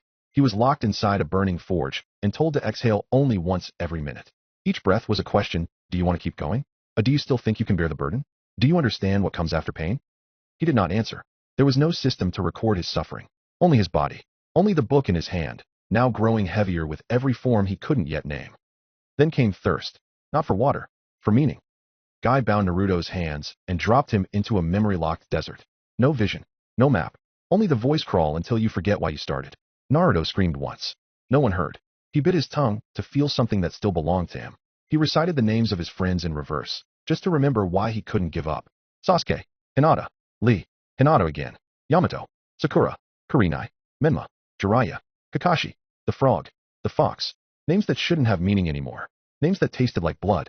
He drank the dust, and it burned him. He swallowed silence. When he collapsed, Guy was there. Not to rescue him, but to ask, what do you hate most about this world? Naruto's answer came without breath. That it forgets the ones who gave everything. Guy nodded once. Then came pain. The kind the world doesn't log. The kind you aren't supposed to survive. No combat yet. Just existence under pressure. Guy wrapped Naruto in lead cloth. Told him to run. Told him to breathe only when the stars aligned. Told him to meditate on a platform made of jagged stone while flames licked his skin. And when Naruto collapsed, Guy asked, are you ready to kill the part of yourself that still wants to be remembered? Naruto didn't answer. He only stood again. Then came loss. Guy showed him ghosts. Not illusions. Echoes. Fragments of lives Naruto had forgotten across his 1,604 loops. The timeline where Hinata killed herself after he vanished. The one where Sasuke sacrificed the world to keep Naruto alive. The one where Minato remembered too late. The one where the book was burned by Hinata's own hands because she never forgave herself. Naruto watched. He couldn't look away. He wanted to scream. Guy whispered, "This is the part where most people break." Naruto asked, "Is this what you saw when Lee died?" Guy didn't speak. He just lowered his head. And finally, Naruto understood. Then came the fist. Not a technique. Not a sequence. A breath. Guy showed him how to take a step. Not just physically, spiritually. How to stand when grief weighs more than the world. How to exhale when guilt burns in your lungs. How to strike not for victory, but to etch your existence into the bones of time. And the forms came. 8 of them. 1. The first form, hunger without shame, a punch thrown after 3 days of starvation, meant to remind the world you still exist. 2. The second form, thirst without hope, a step that cracks the ground beneath you, not because of power, but because it's the last place you'll stand. 3. The third form, pain without witness, a stance taken when no one can see you, and you strike anyway. 4. The fourth form, loss without mourning, a form where each movement is the name of someone who died without a grave. 5. The fifth form, rage without justice, the breath you hold back until your teeth bleed, the scream you put into your knuckles. 6. The sixth form, silence without death, the moment before your final attack, the moment no god can interrupt. 7. The seventh form, motion without meaning, the form that transcends form, the motion that survives its user. 8. The final form, fist without world, a blow that leaves no scar, only absence, only a truth that reality can't overwrite. When Naruto mastered them, he said nothing. When Guy nodded, the fire bowed, and the book in Naruto's hand wrote a new page on its own. Not a prophecy, not a future, a memory of a form that had never existed. Until now. Heavenly Eightfold Fist mastered. User Uzumaki Naruto. This technique will not be remembered, but its mark will remain. Naruto stood. The fire behind him dimmed. The path ahead opened. And Guy sat back down. He didn't smile. He didn't cry. He just whispered, "Go. Finish it." The rain didn't fall. It observed. Each drop paused in the air a second too long before falling. Each gust of wind moved around Naruto rather than through him. Even the clouds watched. Not because they were divine, but because they remembered what had happened the last time someone tried to touch this city uninvited. The Rain Village did not welcome visitors. It memorized them. But Naruto no longer walked as a guest. He walked as something the world had forgotten how to define. And so the village recoiled. The streets twisted subtly beneath his steps, warping like a map resisting annotation. The rooftops blinked out and in again. The sewer system tried to reroute itself to avoid him. It didn't matter. Naruto walked through it. Like gravity. Like judgment. The book was closed in his hand. The scythe was not yet drawn, but its presence radiated from behind his shoulder like the curve of a setting moon. A crescent blade folded between dimensions, sharpened on the breath of a forgotten god. Its name was not written, but it echoed with every step. Chronos. She was waiting for him at the boundary. Not disguised. Not hidden. Simply present. Standing beneath a broken angelic sigil scrawled across the old cathedral wall. Paper flowers fluttered from her cloak. The rain never touched her. And her eyes. Her eyes were wide with mourning. Conan. Not the version he remembered. This Conan stood taller. Her chakra curled like revelation. Her wings were not paper. They were glass sigils, fractalized prayer codes folded into origami perfection. She did not speak immediately. She simply bowed. Not in deference. In grief. You came. Naruto didn't answer. Conan stepped forward. One foot hovered above the water before pressing lightly into it. It rippled outward like time forgetting how to freeze. I tried to warn him, she said softly. Tried to prepare him for what you'd become. He said you'd be too broken to walk this far. She smiled. But it wasn't kind. He was wrong. Naruto still didn't speak. Conan tilted her head. Do you even know what's waiting for you, Chronos? The name hung. The side behind his back twitched once. Naruto's voice finally came. Low, cold, almost apologetic. I remember. Conan frowned. You think you're ready? Naruto looked up at the clouds. No, but I'm still coming. Conan's wings spread. 8 prayer circles spiraled into place. Not chakra, not paper bombs. Scripture. Divine permissions borrowed from Lucifer, etched into the shape of logic itself. You'll die, she said. If not by his hand, then by your own. You weren't made to survive the end, Naruto. The rain around them began to vibrate. Reality prepared to shut them both in. Conan stepped forward again. Her voice cracked. But not from fear. From belief. You don't need to do this. Her hands folded. Let the cycle break on its own. Let the world forget. That's what mercy is. Naruto blinked. And then, the scythe was in his hand. He didn't move. He didn't scream. He simply whispered. Yesterday. The scythe split the air. A single arc. Gentle, inevitable. Like turning a page. And Conan's body blurred. Her wings folded inward. The 8 circles vanished. Her position reset. She stood again at the cathedral wall. Paper drifting. Head tilted. Smiling. She didn't know he'd passed. Didn't remember they had spoken. Didn't know the day had been carved away from her. Naruto walked past her. And the system scrambled to catch up. Temporal authority invoked. Name Chronos. Keeper of the spring. Heir to the clock that consumes itself. Weapon scythe of pre-written severance. Time severed user. Conan, blessed of Lucifer. Loop state reset to D1. Previous action watching the ring. Narrative contamination cleared. Naruto walked forward. The gate to Amigakure peeled open. Not physically, spiritually. Like the city itself acknowledged his presence. Like the system-embedded world understood it had finally met its contradiction. And ahead, the rain parted, not evaporated, peeled, like it was parting for something it had never dared imagine. A road unfurled, black stone, laced with red thread, leading toward a tower that didn't reach the sky. It pinned it in place. The voice came without direction, not in the air, but in the story itself. Nagato. You came, then. Naruto didn't answer. I made this place for us. The buildings folded away. The skyline collapsed like respectful servants. A basin formed. Circular, smooth, surrounded by fractal glyphs and digital rain code. A battlefield forged from the permissions of the world.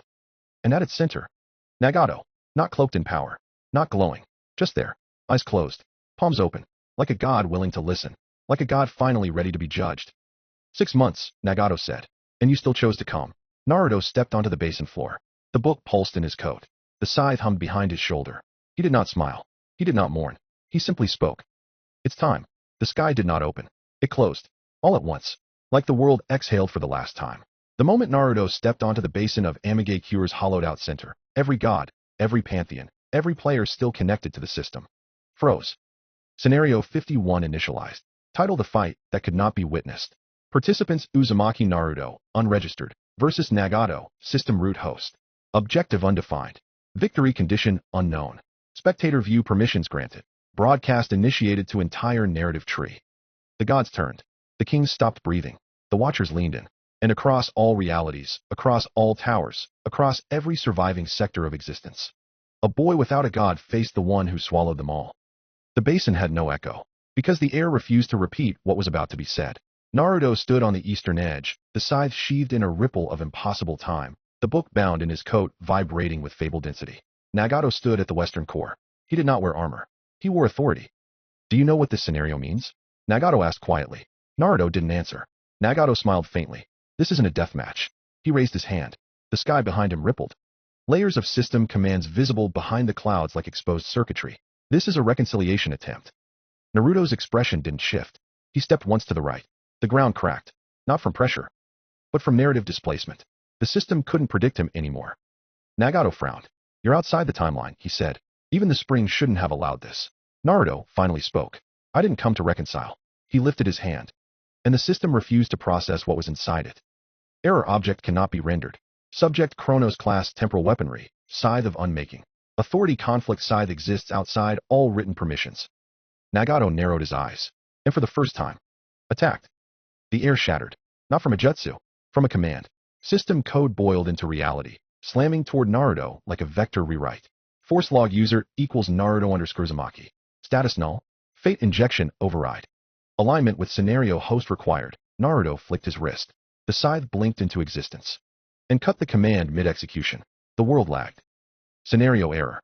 Host command rejected. Reason subject's time path authority supersedes system layer. He stepped forward. One strike. Not for power, for position. And the earth beneath Nagato warped as if memory itself tried to move away. But Nagato responded. Not with chakra, with scenario permissions. His hand twisted the air. And 5 battlefield tiles appeared mid-air, each marked with the emblems of gods long dead: Amaterasu, Black Flame, Hachiman, Infinite Bow, Susanoo, Moonbreaker Blade, Tsukuyomi, Still Ippo Moikane, the mirror that watches itself. Naruto didn't flinch. He stepped once more. The heavenly eightfold fist had no aura, no glow, no prediction. It just moved. First form hunger without shame.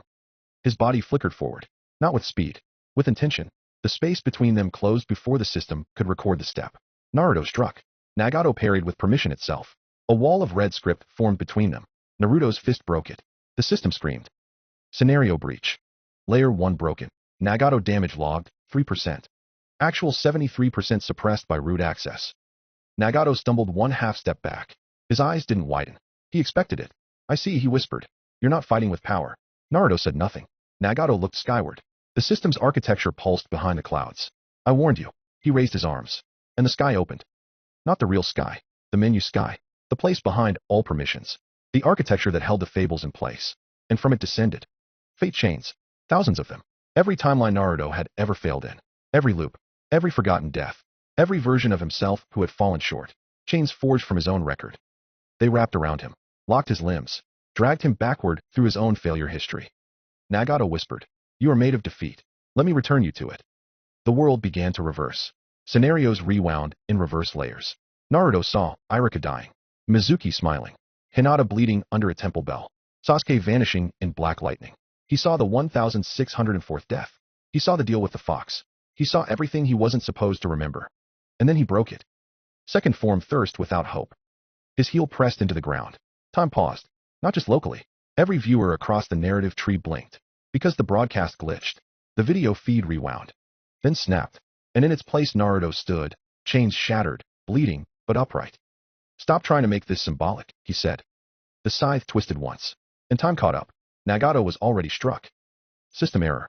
Frame skip detected. Authority desync. System root access degraded by 11%. The gods watching said nothing. Not because they didn't want to, but because they had no permissions. This wasn't a god's battle. This wasn't a divine test. This was two anomalies colliding in a space the story had refused to write. And still, they hadn't truly started. Nagato wiped blood from his mouth. Naruto adjusted his stance. No flame, no wind, just fists, breath, and time. The next move would not be a technique. It would be a truth. And all across the system, watchers prepared for the next moment, knowing that if either of them won, the world would never return to the shape it once held. The world didn't move, but Naruto did. He surged forward. Not with chakra, not with wind, but with intent so sharp it ruptured the scenario's floor. His foot touched stone, and the battlefield glitched. Vector calibration failed. Position Uzumaki Naruto cannot be pinned. Time flow asynchronous. Broadcast delay 4.3s. 7.8s. Error. Across the narrative tree, the watchers saw only fragments. A blur of fists. A shockwave that cracked the outline of their own system interfaces. Then, stillness. Nagato hadn't moved. He stood exactly where he had been, arms folded behind his back. No wounds. No scratches. The blast that should have split a god in half had been caught in one palm. The stone beneath him melted, not from power, from refusal. The world had tried to break, and he had said no. He opened his eyes. Rinnegan, still and endless. Not glowing, just watching. "You are movement," he said quietly. "I am the anchor." Naruto twisted midair, fist rebalancing, weight shifting into the third form. Pain without witness. A punch that carried 1,000 years of unread grief. He struck, and the sky bent. The clouds curled inward. The water on the edges of the basin rippled upward. Every particle of matter remembered what it meant to be mortal. The punch landed, and Nagato's feet slid. An inch, two. The stone beneath him cratered, but he did not fall. He simply remained. The gods gasped. The viewers choked. The scenario screamed. Immovable status detected. Root host cannot be displaced unless authority is equal or greater. Authority comparison in progress. Result undefined. Naruto landed, blood dripping from his forearm. The punch had hit. It had cracked space. It had warped fate. But Nagato still stood. And then he moved. One hand raised, palm open. He plucked a thread from the air. A timeline. Specifically the 1600th loop. The deal. The fox. The scream. The suicide. He threw it. Naruto didn't dodge. He caught it. Let it wrap around his throat. Felt it burn.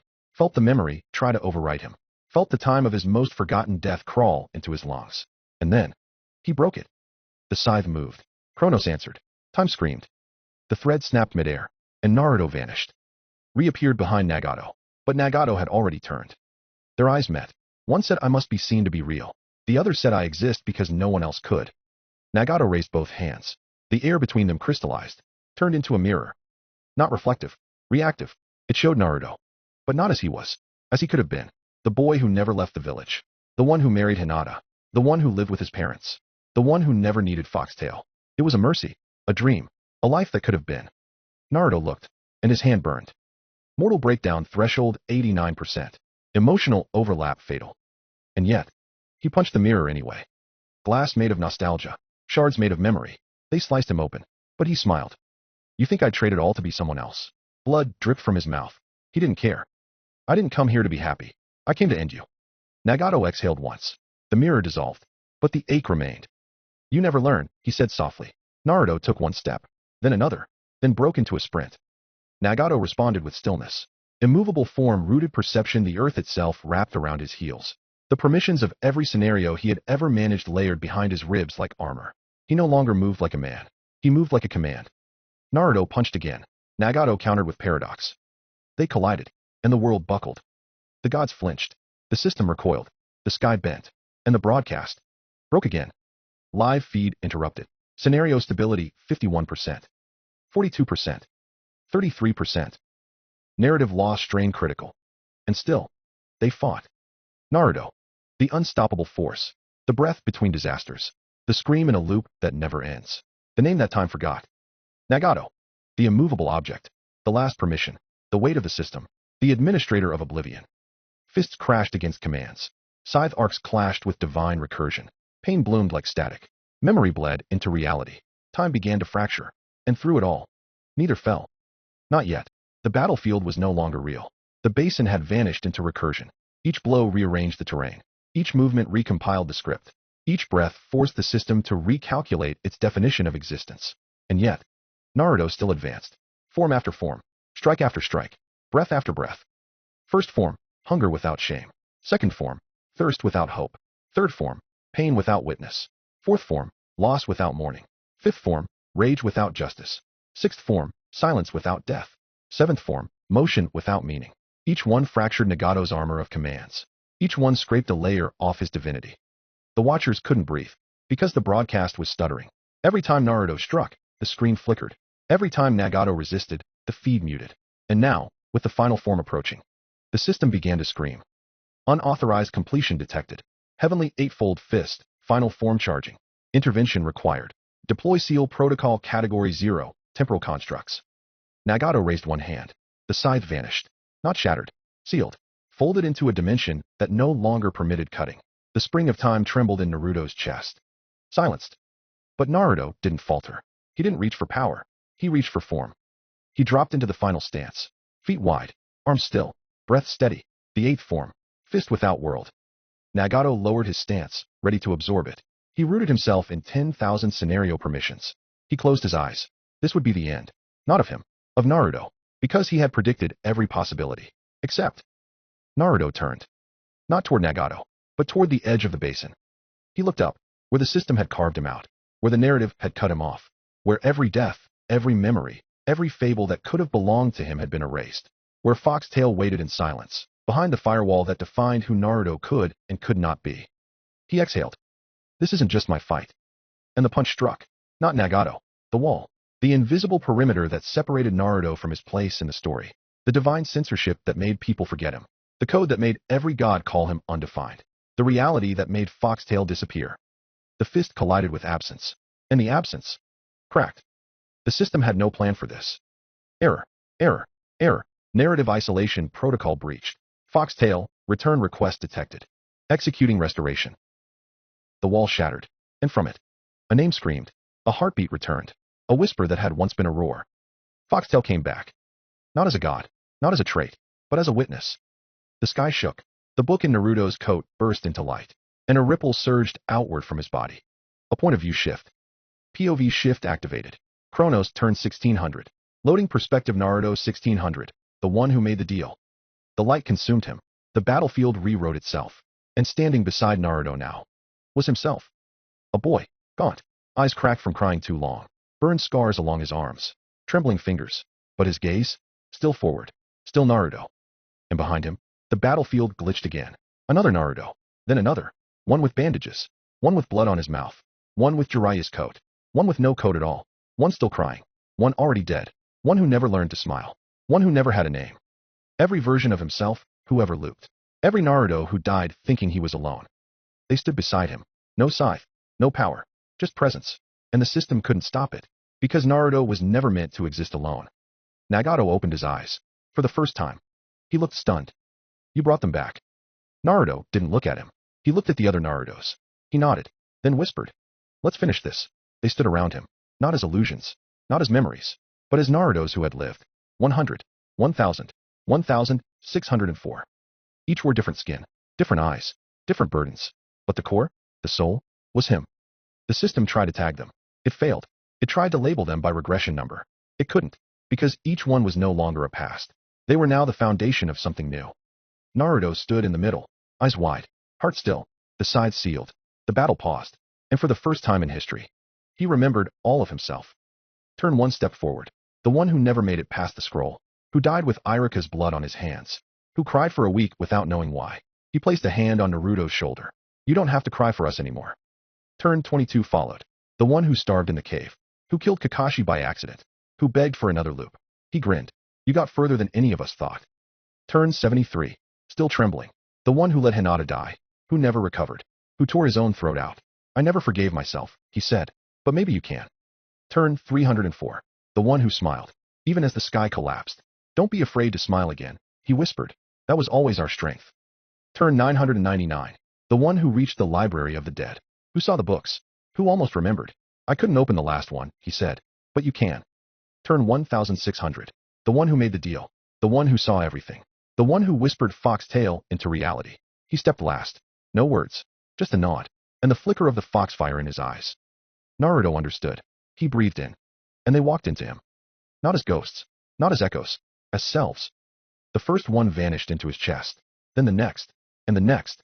Each one left something behind: a punch, a scream, a memory of a warmth that never came, a fragment of a name he was never called.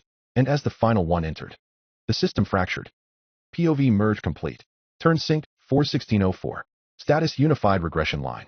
All techniques, skills, reflexes, and mental states integrated. And then, Foxtail reawakened. Not as a function, as a being. It emerged from the book, from the place between breaths, from the void where his name had been locked away. It unfolded like a scroll written by grief. It wrapped around his spine like a second skin. It blinked through his eyes like a forgotten god relearning light. Foxtail's voice whispered in his thoughts. You called for me. You brought them back. Now let me bring you back. The fusion was silent, painful, holy. His chakra twisted into wind. But it didn't blow. It carved. Time itself bent around his steps. Not reversing, not freezing, just listening. The wind curled around his fists. The eightfold fist forms adjusted to fit his merged body. His stance cracked the ground beneath him. Not because of weight, but narrative density. Every god watching fell silent. And Nagato? Nagato took a step back. For the first time in the fight, for the first time in any timeline, Naruto looked at him with all of himself, and smiled. Not bravely, not cruelly, but completely. I'm not the boy you erased. I'm the one who remembered. He took one step. The air bent. The system skipped 6 frames. Nagato activated 9 layers of defense. And still, Naruto appeared in front of him. The 8th form, fist without world. But he didn't throw it yet. He let Nagato see it coming. Let him feel the weight. Not of chakra, not of wind, but of 1,604 screams carried forward by one step. Foxtail's system interface blinked. Final state achieved. Monarch title reinforced epilogue and eternity.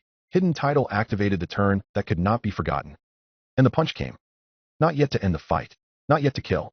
Just to say, I exist. The fused Naruto stood tall. Wind curling around his shoulders. Each strand didn't blow. It pulled. Like gravity, like intent, like fate being redrawn into the shape of a boy no longer willing to forget. Nagato raised his hand. But the air did not respond to him anymore. The battlefield had shifted. Now it answered Naruto. The moment he moved, the system blinked. Not visually, narratively. Words in the scenario script began to rearrange themselves in real time.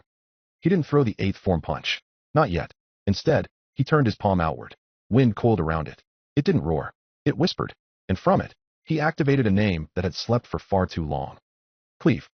The word hung like a spell. Not an attack. A statement. Naruto took one step, and the wind obeyed. The entire field split from horizon to horizon. A vertical slash of pure precision. The cut didn't break things. It removed what didn't belong. Nagato raised a dozen layered permissions. But they failed to load. Because cleave didn't cut chakra. It didn't cut space. It cut structure.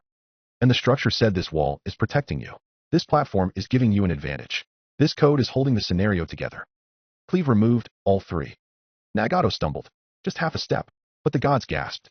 Because he wasn't supposed to move. Before he could react, Naruto followed it up with the second name. Dismantle. He didn't say it like an order. He said it like a eulogy. Wind twisted into spirals across his arms and legs. The heavenly eightfold fist layered beneath them. His steps reshaped into footwork that mirrored gods who had died with their names erased. And then he struck. Not Nagato. His armor. The permissions. The divine scripting. The 1,000 rules that made him immovable. Dismantle did not explode. It unwound. Threads of command logic unraveled midair.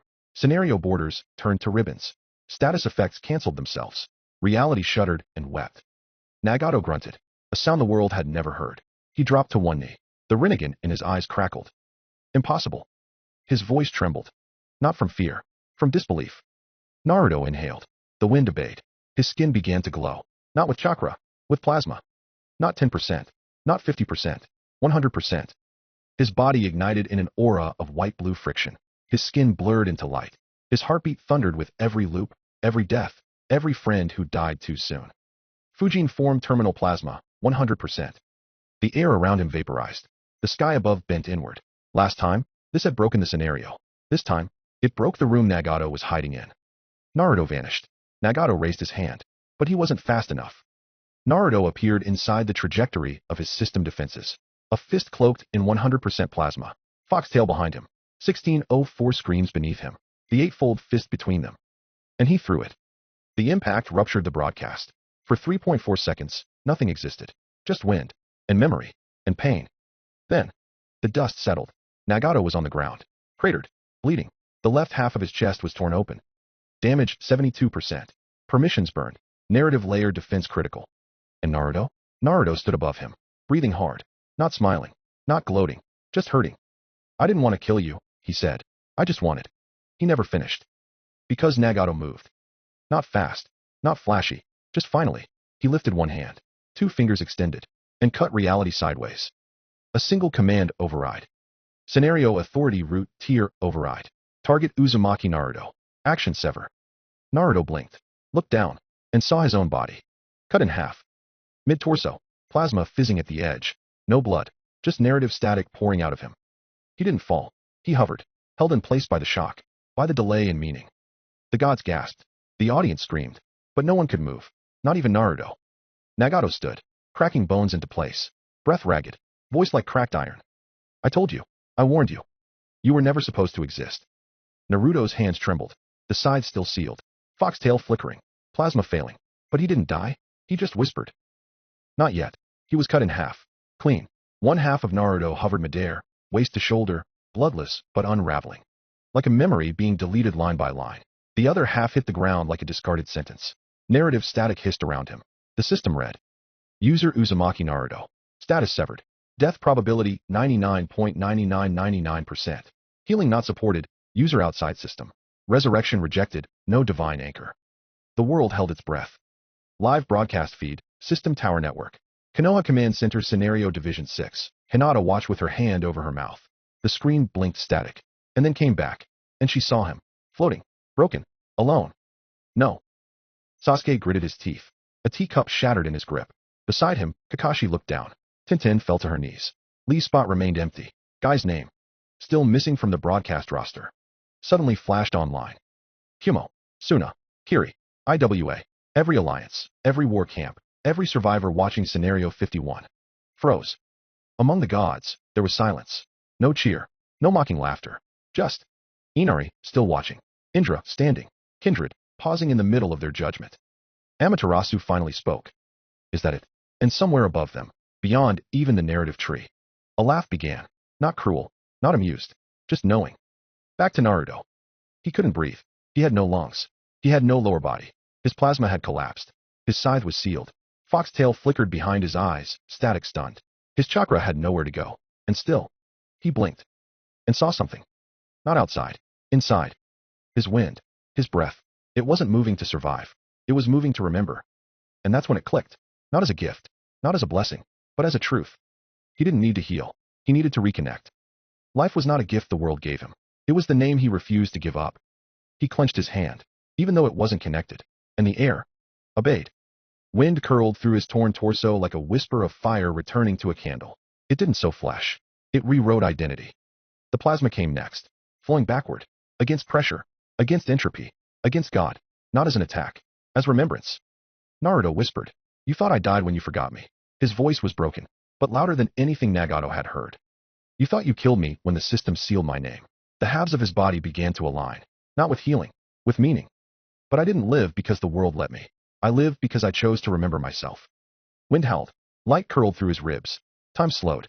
The book in his coat burst open, pages blank and infinite, rewriting themselves word by word. User action, Unknown ability activated. Wind compression. Backflow stabilization. Source self-origin loop spiral. Effect narrative regeneration, reverse flow style. Foxtail surged back in. The scythe flickered, sealed but not forgotten. The eightfold forms reconnected, and Naruto stood, one piece, whole, radiant. He looked up, at Nagato, at the gods, at everyone watching, and he smiled, not like a savior, not like a hero, like a boy who finally understood. I don't need to be reborn. I don't need a new power. He lifted a hand. Wind gathered like memory around his wrist. I just needed to remember who I was before the world told me to disappear. Across every scenario, people cried. Across every system, gods paused. In the deepest parts of reality, the sky flinched. Nagato's eyes narrowed. You figured it out.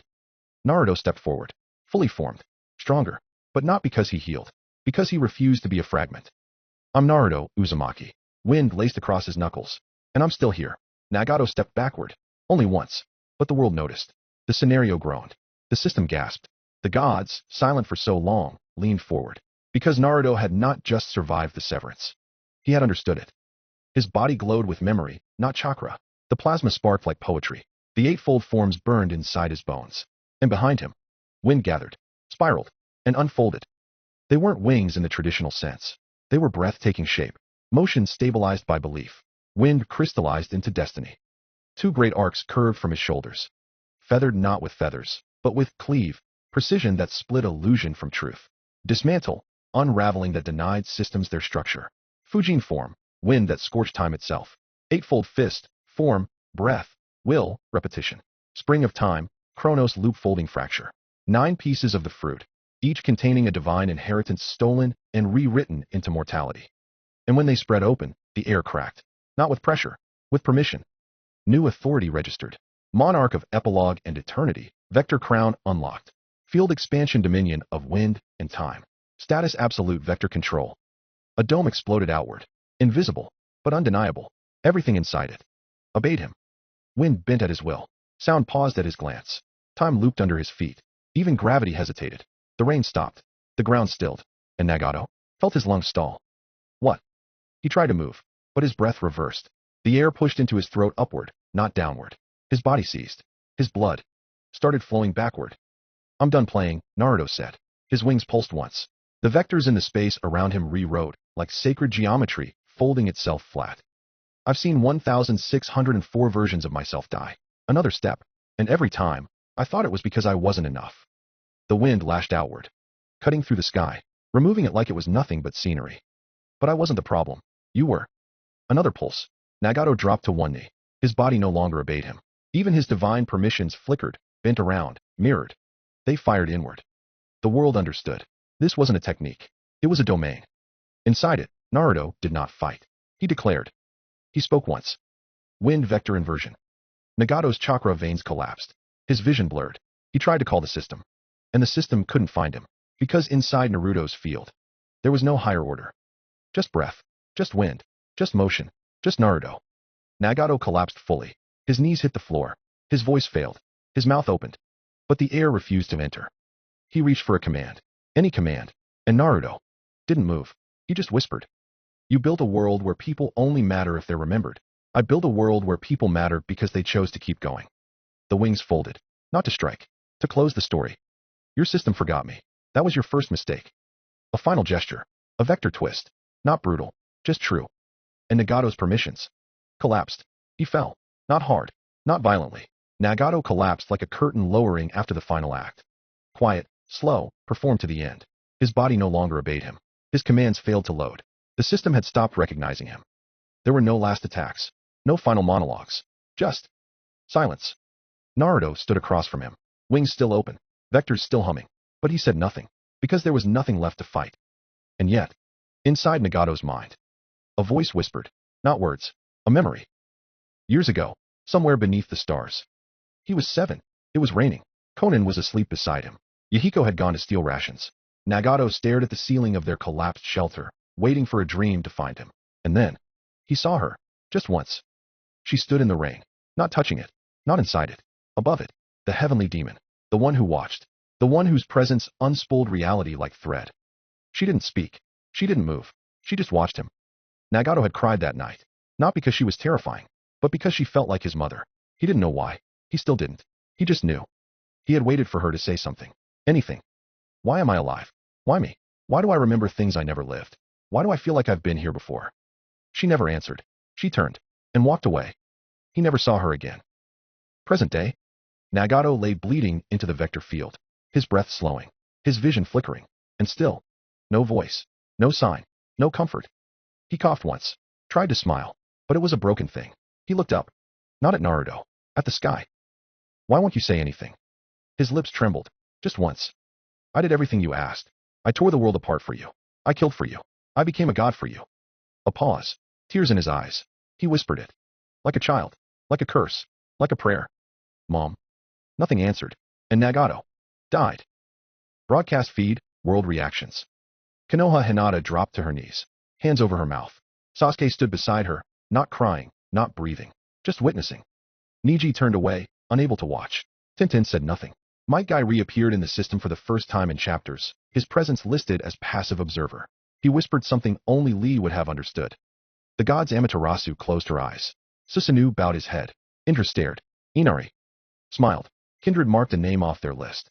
And somewhere above all thrones, the heavenly demons said nothing. Kiri, Kumo, Suna, Iwa. Everyone paused. No orders were given. No wars were fought. The world just watched. A god died. A cycle ended. And Naruto stood.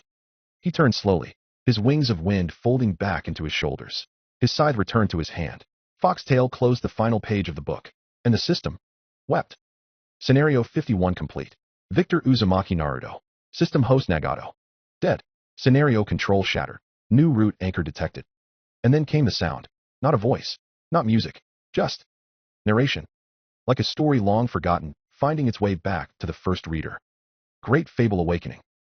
Narrative classification, system level conceptual override. Granting title. The Boy Who Lived. Description. He was not chosen by fate.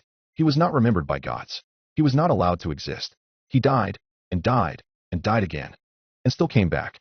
Not because of prophecy, not because of divinity, but because he was too stubborn to forget himself. He outlived the loop. He broke the system. He made his own fable. You have acquired a great fable, The Boy Who Lived. All narrative immunities reinforced. Existence anchored beyond divine erasure. Your story can no longer be deleted. Naruto breathed. Not in pain. Not in triumph. Just alive. For the first time. Truly. Hey everyone. I don't even know where to begin with this one. This chapter has lived in my head since the moment I started otherworldly rendering. It's the reason Foxtail exists. It's the reason there are 1,604 loops. It's the reason Naruto was always blurry in the corner of the world, half erased, never quite seen. Because this right here, this fight, was never just a battle between two overpowered characters. It was a collision between denial and remembrance. Between a god who rooted himself in the system to justify his pain, and a boy who kept waking up in the aftermath of his own erasure and said, no, not yet. This wasn't about saving the world. This wasn't about fate. This was about refusing to be forgotten. Refusing to let all those loops, all those deaths, all those versions of Naruto who broke, who begged, who screamed for one more second, to mean nothing. So when Naruto threw that final punch and chose not to hit Nagato but the wall between himself and his story, that was it. That was always it. Because sometimes, the most powerful thing you can do isn't kill the villain. It's acknowledge the part of yourself that you normally wouldn't. Foxtail is back. He is not the chosen one. He is not the monster. He is the boy who lived. And he proved he exists. The sky is falling. It wasn't silence. Silence could be counted, measured in heartbeats, catalogued in seconds between gunshots or whispers. No. This was something worse. This was the absence of awareness. The world didn't realize Nagato had died. Not at first. Because systems don't mourn. They just failed to load. The wind still blew, but it had no vector. The rain still fell, but it didn't land. Time still passed, but nothing moved forward. System root undefined. Core permissions dormant. Next scenario unwritable. Somewhere, a god opened their mouth to speak and forgot the word scenario mid-sentence. Somewhere, a player tried to open their status window, and the interface flickered with a message that said the story has already been told. And across every domain, every tower, every divine archive, the scenario logs closed themselves. Not corrupted, not deleted, just finished. The body of Nagato lay at the center of the vector crater. No system claimed him. No fable absorbed his data. His permissions didn't transfer. His divine seat, the root host key, lay dormant. A crown no longer bound to concept. A throne without a memory of weight. Naruto stood across from it all, wind flickering behind him.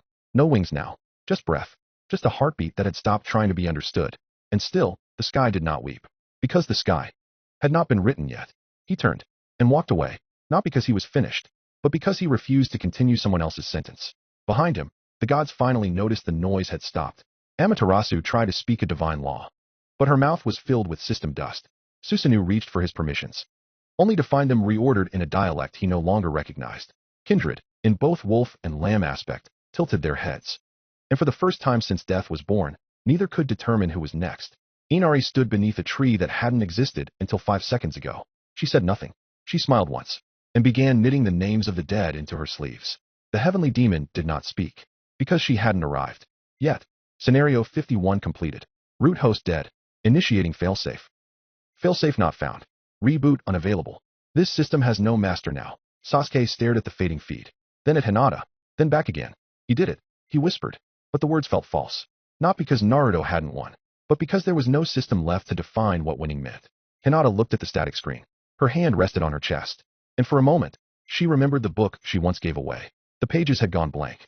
I think, she whispered, the world just lost its narrator. Niji clenched a fist. Tintin fell to her knees. Might Guy appeared on the system logs as untraceable observer, and in every village. Suna, Humo, Kiri, IWA. Every scenario agent, every God Pact holder, every remaining ranker paused, because their purpose, their thread, their next line had vanished. And then it began. The sky didn't split. It peeled, not like paper, not like storm clouds, like a ceiling that realized it was never real. The first ripple came without sound. The second, without light. The third, without any sensory translation the system could describe. Because this wasn't a scenario event. This wasn't a divine arrival. This was something the world had promised would never come back. And then a single voice echoed. Not loud, not angry, just ancient. This world must have an anchor. The words rippled through all permissions. Every god bowed their heads instinctively. Every scenario agent screamed. And Naruto? He turned and whispered. She's here. The heavenly demon had not arrived. She had been restored. Not through ritual, not through worship, but through narrative necessity. Because the story needed a root. A wind curled behind Naruto's shoulder. Foxtail vibrated once. And in the vector crater where Nagato died, a new light formed. Not radiant, not holy, just small. An egg, round, quiet, contained, and inside it, a heartbeat, a breath, a name not yet born, but remembered. The heavenly demon whispered into the world once more. You destroyed the last bastion, so I offer you the first step. It looked like an egg, but it wasn't. There was no shell, no cracks, no warmth radiating through stone. It simply hovered, suspended at the center of the crater, where permission and breath had once met in violence. It pulsed once, not with life, with recognition, as if the world had just remembered what it was missing. Naruto stepped toward it. The wind curled tighter around his ankles. Foxtail whispered behind his ears, a page trying to fold itself shut before the end of a chapter. He didn't reach out. Not yet. Some silences weren't meant to be interrupted. And then, she arrived. Not with lightning, not with chorus, just presence, like a sentence written in the first language, like a mistake the world hadn't forgiven itself for. The heavenly demon did not stand above the crater. She sat within it, kneeling beside the egg, one hand open, one hand trembling. Her face was not cruel. Her face was not holy. It was human, and Naruto suddenly hated her for it. She didn't look at him. Not yet. She stared into the egg like she expected it to speak first. And when she finally broke the silence, her voice wasn't divine. It was familiar. Thank you. Naruto blinked. Not because he didn't expect it, but because it felt wrong. Like hearing a funeral hymn from the person who wrote the obituary. He was my son, and I couldn't kill him. The crater stilled. Even the vector dust stopped moving. I created him to be a lens, a mirror the system could look through. He was never meant to bear the weight of authorship. He was supposed to relay scenarios, never define them. She turned her head. Her eyes met Naruto's. Not glowing, not swirling with power, just tired. But the system grew afraid of player will. It needed an anchor. And I. She paused, voice thin. I let him be the one to hold it. She looked back at the egg, and smiled. Not with joy, with apology. He wasn't cruel, you know. He thought he was protecting the world. That's what makes it worse. Naruto said nothing, because there was nothing he could say. She breathed in. Her breath wrote something into the air. Not visible, but known. You did what I couldn't. You put my son to rest. I should hate you for that. But I don't. She reached down, ran a finger along the edge of the egg. The membrane pulsed. Inside it, a shape moved. Not fully formed, not fully conscious, but beginning. This is the price, she whispered. When a story ends, something must remember how it did. That's what he is. Not a reincarnation. Not a warrior. Not a player. She looked up again, and now her eyes were clear. Like twin sons learning how to set. He will be a witness. Not to power. Not to justice. To your story. Naruto swallowed. His hands were clenched at his sides. Why him? The heavenly demon didn't blink. Because he always took the first step. The egg pulsed again. Stronger. The sound was like a name forming. Not spoken aloud, but echoed backward, into every scenario Naruto had forgotten. He remembered Rock Lee breaking through death itself in scenario 40. He remembered a boy with thick eyebrows shouting that he'd become the greatest taijutsu user in the world. He remembered Lee dying, and Naruto not being able to save him. Now, he remembered him being there. But this wasn't Lee. This wasn't resurrection. It was something softer, like planting the memory of someone into the architecture of the world. Not to bring them back, but so the world would never again become a place where someone like him could die unnoticed. This child, the heavenly demon said, will not be allowed to fight. He will not interfere. He will not grant fables. He will never pick a side. Naruto stepped forward. Then what will he do? The heavenly demon smiled. It was the saddest smile Naruto had ever seen. He will remember you. And the egg hatched. No explosion. No light. Just a hand. Small. Pale. Reaching upward. Searching for a name. And the system, long silenced, spoke again. New root host registered. Role observer. Name. Identity not Rock Lee. Purpose anchor. Naruto stepped forward. Kneeling beside the child. He didn't pick him up. Just held out a hand. The child didn't take it. He only looked up. And smiled. And for a moment, Naruto thought he saw Lee again. In the eyes. In the posture. In the way he didn't say a single word. Because he didn't need to. The heavenly demon stood. Her voice faded as she walked into the collapsing air. Thank you, Naruto Uzumaki. You gave my son peace. Now give this child a world where he won't need to earn it. She vanished. The egg was gone. The child remained. And Naruto finally exhaled. The throne had no shape. Because thrones only take form after someone sits in them. Right now, it was possibility. Suspended over a grave that no longer remembered what it was mourning. Naruto stood before it. The child, observer Lee, sat silently beside him, watching a world that didn't know how to move forward. The system buzzed weakly behind his eyelids. Foxtail showed no menus. No one was watching, but the sky still waited. And across the remnants of Scenario 51, the gods arrived. One by one, not to fight, to negotiate. Amaterasu was the first to speak. Her voice like the last warmth of a fire you forgot you lit. The system cannot run without a will. You have defeated the host. You have the title. You are the logical inheritor. Susanoo followed. His blade sheathed. His eyes unreadable. The cycle has no anchor. Step forward and end the drift. Kindred. Both faces. Whispered in unison you survived your own death. That makes you closest to what gods fear. Be the fear they understand. Even Inari, who had never once pushed her agenda, said, if it must be anyone, let it be you. Naruto said nothing. Not because he was unsure, but because he had already made his choice the moment he walked away from Nagato. The throne pulsed. An invitation. A whisper. A contract. And in that moment, Naruto saw everything. He saw what it meant to be the system's root host. He saw the decisions he'd have to make. Who would live? Who would die? Which fables would be allowed to exist? Which names would be too dangerous to remember? He saw the children born in future scenarios. He saw the players who would loop. He saw Hinata, Sasuke, Minato. All written as variables, not people. He saw how Nagato had broken. Not because he wanted power, but because he had to keep track of every scream. He saw the code that the heavenly demon left behind. A single line, unclosed if, anchor equals null, return him, and he understood. He turned to the throne, and spoke softly. No, the system paused. It had never accounted for that response. Amaterasu took a step forward. Do you understand what you're refusing? Naruto nodded. I'm not rejecting it because I'm afraid of what it would do to me. I'm rejecting it because I know what it would make me do to everyone else. Susanoo's eyes narrowed. Then what now? Let the system collapse again? Naruto looked at Observer Lee. Still watching. Still silent. And he smiled. I won't be your god, but I'll be his witness. The throne trembled. Not in anger. In relief. As if it, too, had grown tired of being sat on. Naruto stepped away. And the throne forgot itself. It faded. Not destroyed. Unwritten. And the system didn't crash. Because the child now sitting cross-legged in the crater was already writing. Not stories. Not scenarios.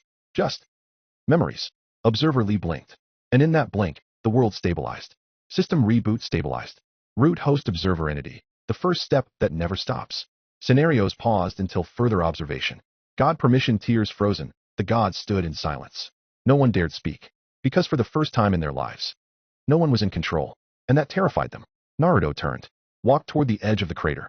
Sasuke met him halfway. Hinata followed. None of them spoke. They didn't need to. Because when a throne dies, the only words that matter are the ones that aren't said. Behind them, Observer Lee waved. Not because he understood, but because he didn't need to. He would watch. He would remember. He would never interfere. He would never forget. And Naruto? Naruto finally left the battlefield. Not victorious, Not divine. Just free. For a time, the world held its breath. Not because it feared what came next, but because it had no next. There was no countdown, no interface, no quests, no declarations of rising threat levels or new scenarios. Just stillness. The kind of stillness that happens between gods exhaling. The kind that lives between the moment the sword is raised and the moment it strikes. The kind of stillness that never belonged to mortals. Naruto didn't look back. He walked with Sasuke and Hinata through a world that had finally stopped naming them. Behind him, the child remained. Observerly, the first step that never stops. He didn't move. He didn't speak. He only watched. And the system obeyed. Scenario status dormant. Root host observation locked. Control panel access revoked for all tiers. Warning divine override suspended indefinitely, somewhere above the narrative tree, in a layer only accessible by the highest thrones. The gods gathered, not by summons, not by agreement, but by instinct, because absence is its own kind of gravity, and nothing pulls gods together faster than the fear of becoming irrelevant. They sat around a table that hadn't existed until they needed it. Not a circle, not a square, just a shape that couldn't be mapped without permission. Amaterasu arrived first. She wore mourning like a weapon, black flame coiling behind her with every blink. Susanoo sat beside her, his arms folded, blade unsummoned, eyes unreadable. Kindred arrived as a ripple of grief. One half of them already forgotten, the other trying to forget itself. Inari watched from the edges, as she always had, quiet, fox-eyed, holding something no one else had seen. The seat once reserved for Nagato remained unoccupied. It flickered, as if the system was trying to write him in, and kept failing. It's been 3 days, Amaterasu finally said, and the system has not advanced. No one answered, not because they didn't know what to say, but because saying it would make it real. She continued, the child is not hostile, not resistant. He simply observes. We cannot script events. We cannot grant titles. We cannot descend. Kindred's lamb form leaned forward. We are being watched. Susanoo exhaled. It sounded like a city collapsing. What happens to a god when no one needs a scenario? What happens when our roles are frozen? They didn't speak of Naruto. Not directly. Because to speak of him was to admit they couldn't find him, couldn't predict him, couldn't author him, and that terrified them more than any forgotten god ever had. Amaterasu looked to Inari. You've remained neutral. What do you propose? Inari blinked slowly, folded her hands in her sleeves. Neutrality is not an action. It is the refusal to mistake noise for importance. Susanoo narrowed his eyes. Then act. Inari turned toward the empty chair and said, let the world stabilize without us. Let the child observe. Let them write their own mythology. Amaterasu's voice was sharp now. And when that mythology births a new god who does not owe us allegiance. Inari smiled. Soft. And far too old. Then we should be grateful we lived long enough to be forgotten. The silence that followed wasn't agreement. But it wasn't opposition either. And for gods, that was the most dangerous kind of pause. Because it left room for someone else to act. Elsewhere, the wrong place for a god to wake in a forgotten corner of the divine vaults. Where expired fables rot and prototype systems lie like broken clocks. Something moved. It didn't have a name. Because its name had been burned out of the script. It had been a god once. Or a demon. Or something in between. It had watched the system favor those who killed louder. It had watched the boy with the sealed face die in over 1,600 timelines. And when that boy finally lived, it smiled. Not because it was happy, but because it meant the story was now vulnerable. The system had no master, but it still had enemies. And now, it had no defense. System message silent broadcast, not yet delivered. The world is quiet, but not safe. Something has begun to remember. The world didn't scream. It exhaled, not in relief, but in surrender, because something forgotten had started to remember itself. Where and used scenarios bled into myth and corrupted timelines became cautionary fables. They stirred. Not demons. Not gods. Not quite dead. Just the parts of the system that Nagato refused to let in. He had locked them out. Not because he couldn't control them, but because even he didn't understand what they were. 12 of them, hidden behind seals stitched with recursion, anchored to constellations that were never meant to be worshipped. The zodiacs. They were not sponsors. They were not players. They were faces. Masks carved from the forgotten fragments of the Black King, worn by the parts of the narrative that had too much hunger and not enough name. When Nagato fell, the locks decayed. When the system collapsed, the vaults no longer updated. And when the observer was crowned, the doors began to open. System log, forbidden message. Vault integrity breached. Temporal filters disabled. Suppressed faces awakening, 1212. They did not awaken in unison. They awakened as reflex. Wherever contradiction festered. Wherever forgotten rules began to overwrite stable ones. Wherever a story tried to forget what it once was. They awoke in the spaces between genre. They awoke where time looped for no reason. They awoke inside the breath of a child who had no idea he was still being written. The first to wake Capricorn. The face of bound compulsion, it appeared in a ruined academy where combat trials used to be held. No survivors. No purpose. Just floating system debris trying to remember how to collapse. The face blinked once, then twice, then began to write a scenario from memory. A version of reality where everyone was tested for something they had already passed. A world that retested itself to death. And somewhere nearby, a child began to dream in static. The ninth to wake Gemini. The face of doubled meaning its arrival went unnoticed. Because it was already there. And also not. It existed as a rumor. A contradiction. Two reflections in a broken mirror that always argued with themselves. It began writing parallel subplots. Characters started misremembering their past arcs. Some gods began manifesting in reverse. And all of it was happening outside the observer's awareness. Above, Observer Lee he sat cross-legged in the vector crater, fingers tracing lines in dust. He was not drawing. He was thinking. The gods no longer approached him. Their whispers had returned to the old towers, their debates now private, violent, futile. They had expected the child to be a seal, a lock. But Lee had started to observe too well. He noticed the world was too quiet. Not still. Tense. As if it were waiting for someone to turn the page. And it never came. He watched birds circle twice before vanishing mid-flight. He watched memory loops attempt to overwrite characters who were no longer system-bound. He watched a village flicker in and out of two different timelines in a single second. And then, the book beside him opened on its own. No title, no author, just a single line. This is what happens when stories don't finish. Lee didn't cry. He didn't panic. He simply tilted his head and wrote a single word into the earth. Continue. System response. Observation accepted. Scenario initialization permission released to observer entity. Scenario status resuming. Scenario 52 generating. He didn't choose a theme. He didn't choose a reward. He didn't even know what theme meant. But he understood that something was coming, and that the world was defenseless without a story to fight it. So he restarted the system, not to give gods their power back, not to create death games, but to protect the narrative from itself. Meanwhile, Naruto he felt it first as a hum in his bones. Not chakra, not foxtail, just a vibration that only someone who had survived 1,000 forgotten scripts could recognize. He looked up. The sky was blank. But the world? The world had started writing again. He narrowed his eyes. Lee. Last system log. New route, post-observational path confirmed. The scenarios will continue. The zodiacs have been notified.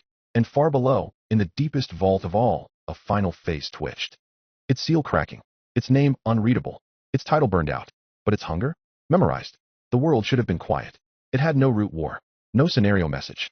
No sponsoring gods screaming divine law into a broken sky.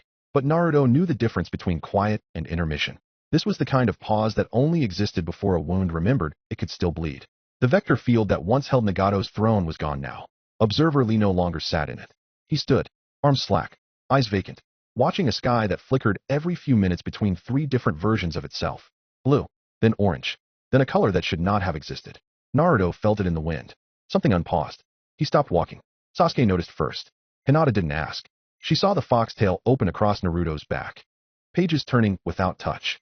A system pulse. A flicker of script. A reversal of dormancy. Then came the sound. Not loud, but deep. Below everything. A sound like bones remembering they had once held weight. Like the heartbeat of something that had waited behind a locked door too long. A system voice whispered. Not to the world, but to Naruto. Your presence is requested. He didn't ask by whom. He already knew.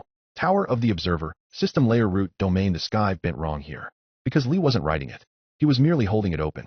The difference was important. Naruto arrived at the edge of the tower. There were no guards. No guides. No gate. Just wind.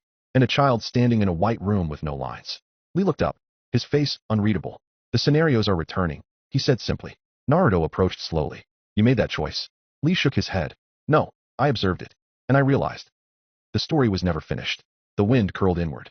System messages blinked like forgotten memories reasserting their place in the past. Scenario 52 preparing. Scenario 53 locked. Face permissions pinning synchronization. Naruto knelt beside him. You don't have to do this. Lee stared into him. As if reading something deeper than chakra. I do. Because something else has started writing. Naruto froze. The wind turned sharp. What? Lee looked up. His eyes shimmered. Not with fear, not with power, but with something older. The zodiacs are returning. They were sealed beneath the world Nagato built. Now that his architecture is gone. He didn't finish. He didn't have to. Naruto understood. These weren't gods. They weren't players. They weren't enemies with a motive. They were faces. Detached masks of the Black King's divine body. Each one a reflection warped into recursion. Each one written by a different emotion that the system tried to not name. Naruto stood. The scythe returned to his hand for the first time since Nagato fell. Foxtail slid open. Words rearranged themselves across the inner cover. The scenarios have returned. But not all who write them are remembered. 12 will rise. But only one will end the book. Naruto exhaled, then turned toward the stairs. Sasuke waited at the base. Hinata stood farther back, staring at the sky as it twitched between constellations no one had ever studied. What now? Sasuke asked. Naruto looked at the page still folding behind his shoulder, then at the empty world, then at the child who had just restarted history to stop it from repeating itself.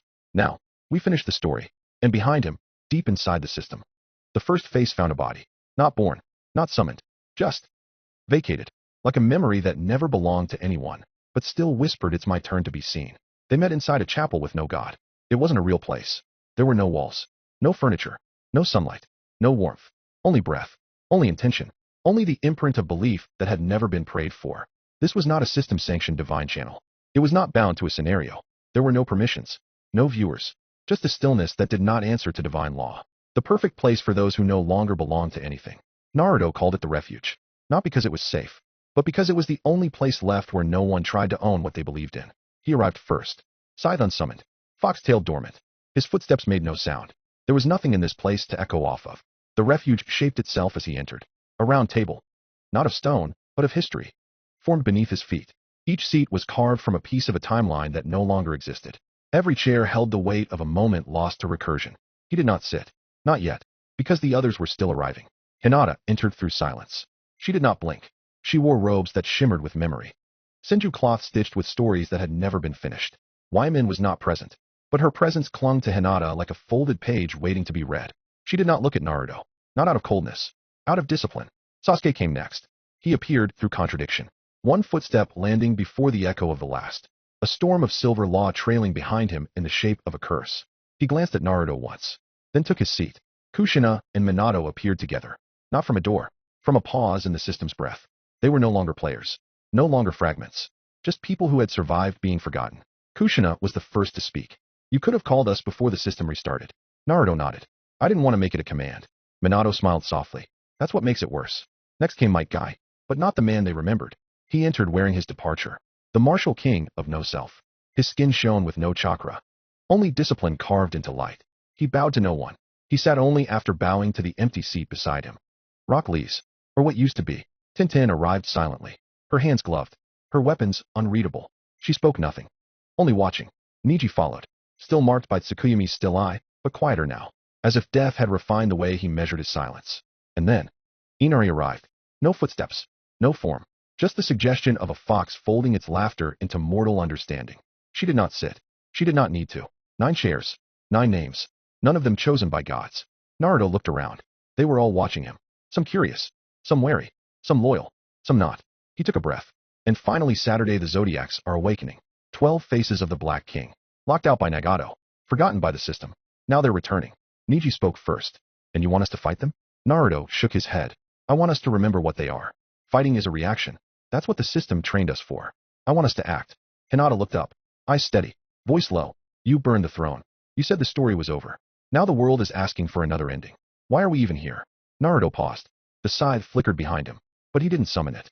He looked at her, not as a leader, as a mistake trying to grow into something else. Because I was wrong. The table shifted. Not literally, but intuitively. I thought killing the system would give us peace. I thought if I died one more time, it would mean something. But the Zodiacs didn't come because I lived. They came because I left something unfinished. Kushina leaned forward. And what is that? Naruto looked at her, then at Sasuke, then at Hinata, the part of me that still thought I deserved to be remembered. A pause. No one interrupted, because they all felt it. The moment when someone finally admits the story they're telling isn't the one they lived. Guy finally spoke, his voice like a fist that never stopped striking. Then what is the story? Naruto exhaled. Not survival, not revenge, not even peace. He stood, and for the first time, the foxtail wrote something new. Not in response to death, not in defense of self, but in preparation. It's time we write a story where we don't just fight what's wrong. We rewrite the shape of what can be right. The table lit from beneath. A flicker of narrative authorization. Not from the system. From Lee. Scenario 52 assembling. Participants unbound pantheon, 9 seats. Objective remember the forgotten. They looked at the prompt. They looked at each other. And one by one, they agreed. Not with words, but with presence. The pantheon had no god, but it had memory. And that was enough. For now, the meeting had no end. Because endings were permissions. And permissions had been revoked. So instead, the refuge simply faded. Not dismissed, just forgotten. Like a story that had outlived the author, but still whispered itself into memory. Sasuke walked ahead of the others. He didn't ask for direction. He never did. Hinata moved in silence. The kind of silence that isn't empty, but charged. Like a prayer waiting for someone else to speak first. Mike stayed back. He hadn't spoken during the vote. He hadn't needed to. But something in his breath carried weight. Like he was holding a scream he wasn't ready to let out yet. Naruto walked last. Not because he was tired. Because he wasn't sure he should be the one to lead anymore. Elsewhere, the edge of Scenario 52 the world had begun writing again. But not all of it had context. Fragments of unfinished architecture floated through the sky like forgotten metaphors. A staircase that spiraled into nothing. A field that blinked between 4 seasons every few seconds. A statue of a man no one remembered, holding a blade made of names. And then, a scream. Not system-born. Not divine. Just human. Team Reiko was the first to encounter it. A 3-person strike squad from the Suna branch of Scenario agents. They weren't chosen by gods. They had chosen themselves. When Naruto destroyed the throne, and the world forgot what teams were for, they arrived at the anomaly late. Too late. By then, the body was already moving. Yurue, their medic, approached the collapsed shape of a girl who'd been listed as Mia since Scenario 47. They didn't question how she got there. They questioned why she was smiling. Then she opened her mouth and said a name no one had scripted. Capricorn. System static blew outward like a breath held in too long. One of the agents vanished on contact. Not killed. Unwritten. The other collapsed as their fable began rewriting itself from the inside. The title survivor of the Red Trial warped midair, reshaping into something else. Zodiac Fable, the twin-born keeper of rules. Face integration, successful. Host unknown agent ID. Narrative stability collapsing. Capricorn had found a body. Naruto, field response the system pulse hit him like a misremembered heartbeat. He stopped. Sasuke was already summoning Raijin. Hinata's eyes, though not Byakugan, saw something. Something trying to define itself too quickly. Something not yet real, but believed in enough to matter. It's already started, Hinata said.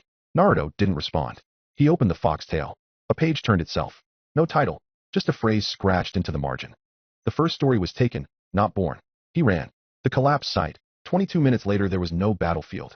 Just a thought made physical. Capricorn had rewritten the terrain into a fragmented logic puzzle paths that vanished if you looked too long. Rules that reversed every third sentence. Players trapped in arguments they never started. At the center, the host stood. Her body half-formed. Her voice echoing backward. You made rules out of pain. We will unmake the world by following them too well. Naruto arrived at the outer perimeter. The static tore at the narrative. Foxtail refused to open. Even the scythe twitched unnaturally. Like it was being remembered incorrectly. Sasuke appeared beside him. His cloak fluttering between lightning. We weren't fast enough. Naruto clenched his fist. He looked into the anomaly. Saw the girl. Saw her eyes. They were not malicious. Just certain. Hinata joined them. The wind pulled at her robes. She reached for Naruto's hand. Didn't take it. Just said, this isn't a fight. It's a redefinition. And behind them, Mike finally arrived. Still limping. Still human. Still burning. He looked at the anomaly. At the fragments of reality splitting apart. At the girl who had been made into a vessel of forgotten law. And he whispered, not even a child should have to carry that. Naruto stepped forward. But the system stopped him. Not physically. Ontologically. Zodiac field, active. Unauthorized hosts may not enter without equal conceptual anchor. He looked at the message. Then at his hands. Then at the world beginning to rewrite itself without asking anyone's permission. We need an anchor. Or she's going to turn the entire scenario into a compliance loop. Sasuke lowered his arm. Hinata looked up. Mike said. Then we build one. And far above them. In a place that remembered what death used to mean. The next Zodiac began to wake. Rules couldn't hold her anymore. She had become them. Capricorn floated in the air like a logic error rendered in flesh. Every part of her form vibrated out of sync with itself. Her limbs ticking through alternate states, her thoughts broadcasting in inconsistent tenses. One sentence rewrote time. One breath adjusted narrative weight. And in her presence, even the wind forgot how to move correctly. The scenario tried to define her. Failed. She wasn't a player. She wasn't a sponsor. She wasn't a god. She was a face. Of something older. Of the Black King. In its first thought you cannot win by playing. Capricorn was not hostile. She was correct. And that made her impossible. Tintin stood at the anomaly's edge. Her chakra was calm. Her weapons untouched. But her presence radiated like steel that had been folded 1,000 times. Shaped not for drama, but for execution. Niji beside her. Silent. Still. He measured not distance. But consequences. Hinata stood behind Naruto. Not as support, but as balance. A presence with weight. The proof of something remembered correctly. Mike adjusted his stance. One knee sore. One fist still cracked. The man was not transcendent. But the idea of him was getting close. And Sasuke. Sasuke moved like lightning, didn't need thunder anymore. He existed in pulses, not steps. Magnetism in his breath. Heat in his eyes. a compressed Susanoo flickering around him like thunder wearing skin. Naruto stood at the center. No weapons drawn, no scythe summoned, no fable ignited, just his hand in his pocket, fingering a small, smooth stone. It was not divine, not symbolic, not chosen, just a rock. He held it up. This is the pebble that skipped unnoticed. The world blinked. Capricorn tilted her head. You speak nonsense. Naruto stepped forward. The ground beneath him tried to rewrite, tried to reverse, tried to calculate why he was able to move when all actions were still caught in a recursive logic field, and failed, because the pebble was not part of the system. It was part of the story. Naruto tossed it. Gently. It bounced once, then twice, then vanished across the field, skipping across a logical water, unfurling a ripple that had no causality. A line appeared behind it. Thin, fragile, real. I don't need a scenario to define me, Naruto said. I don't need a fable to make sense of me. I just need the part of the story that no one thought would matter. The pebble that skipped. The memory that didn't make the log. The person you didn't see standing there when your world collapsed. Foxtail opened behind him. Not on command, but in agreement. Narrative anchor registered. New anchor constructed the pebble that skipped unnoticed. Stability threading into zodiac field. Capricorn paused. The recursion loop around her staggered. Her host's body flickered, shifting between pre-invasion and postscript. You found resonance, she said. With nothing. Naruto smiled. That's the part you don't get.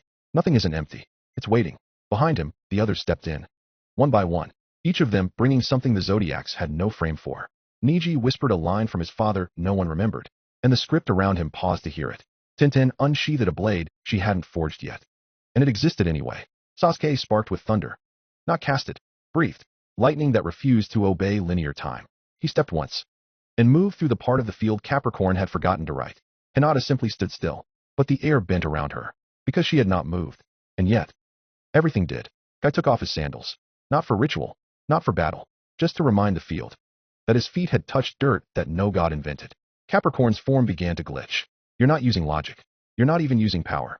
Naruto reached behind him and pulled out a second stone. You ever wonder why people skip rocks? He held it between thumb and forefinger. Didn't throw it. Just let it rest there. Let it mean something. It's not to reach the other side. It's to see what can move across water without ever sinking. Foxtail lit. The recursion field trembled. The ground between them stabilized. And for the first time, Capricorn's host began to cry. System update. Zodiac field partially disarmed. Face reassertion halting. Anchor stability holding. Imperfect narrative frame. The girl collapsed. Naruto caught her. She was not healed, but she was no longer alone. Capricorn's mask hovered above her chest. Cracked. Not shattered. Not gone. Just seen. One down, Sasuke said quietly. Naruto looked at the mask, then at the empty sky, then at the next ripple forming, and said 11 to go. The second mask did not fall from the sky. It did not arrive with heralds, omens, or trembling. It simply began, somewhere between two overwritten timelines, in the crater of a village that never existed, where a god once promised salvation and a mother once promised peace. A boy screamed. And the scream became a story. Sasuke felt it before the system reported it. Not through chakra, not through logic, through resonance. Magnetic pressure rippled outward. Dust rose, and the sky twisted into the shape of something that had never known forgiveness. Niji, Tintin, and Hinata remained behind. Guy knelt beside the first host, stabilizing her breath with unspoken presence. Naruto turned to Sasuke, foxtail still open. This one isn't mine. Sasuke nodded, his body already pulsing with electric intention. He did not spark. He silenced. The air around him died as thunder turned inward. He stepped forward alone, and entered the zone of the second zodiac. The second faced Taurus. The weight that couldn't be carried, the world warped. Not violently, but with grief. Heavy, sudden, still. Taurus was not a scream. It was the silence after one. The field resembled the old Uchiha compound. Restored, pristine, dead, but not abandoned. Preserved. Sasuke stepped forward. Shoji doors opened. Children ran past, laughing, calling names. Names he hadn't heard in years. Names of people who never survived the massacre. He kept walking. Did not draw his blade. Did not raise his chakra. Not yet. A voice greeted him at the center of the illusion. You left this behind. It wasn't his brother. It wasn't his father. It wasn't even himself. It was a mask floating in the shape of a boy who had his face, but none of his shadow. You abandoned the weight. I will carry it. Sasuke didn't stop walking. You can't carry what I still live with. The mask tilted. Taurus wore it poorly. His form too small for the burden, too large for the role. You chose to survive. That was the wrong choice. The compound began to refract. Each wall peeled into a memory. Each memory looped. The day Itachi died. The day he was revived. The day Sasuke stood before Naruto and declared he would bear all hatred. Each version argued with the last.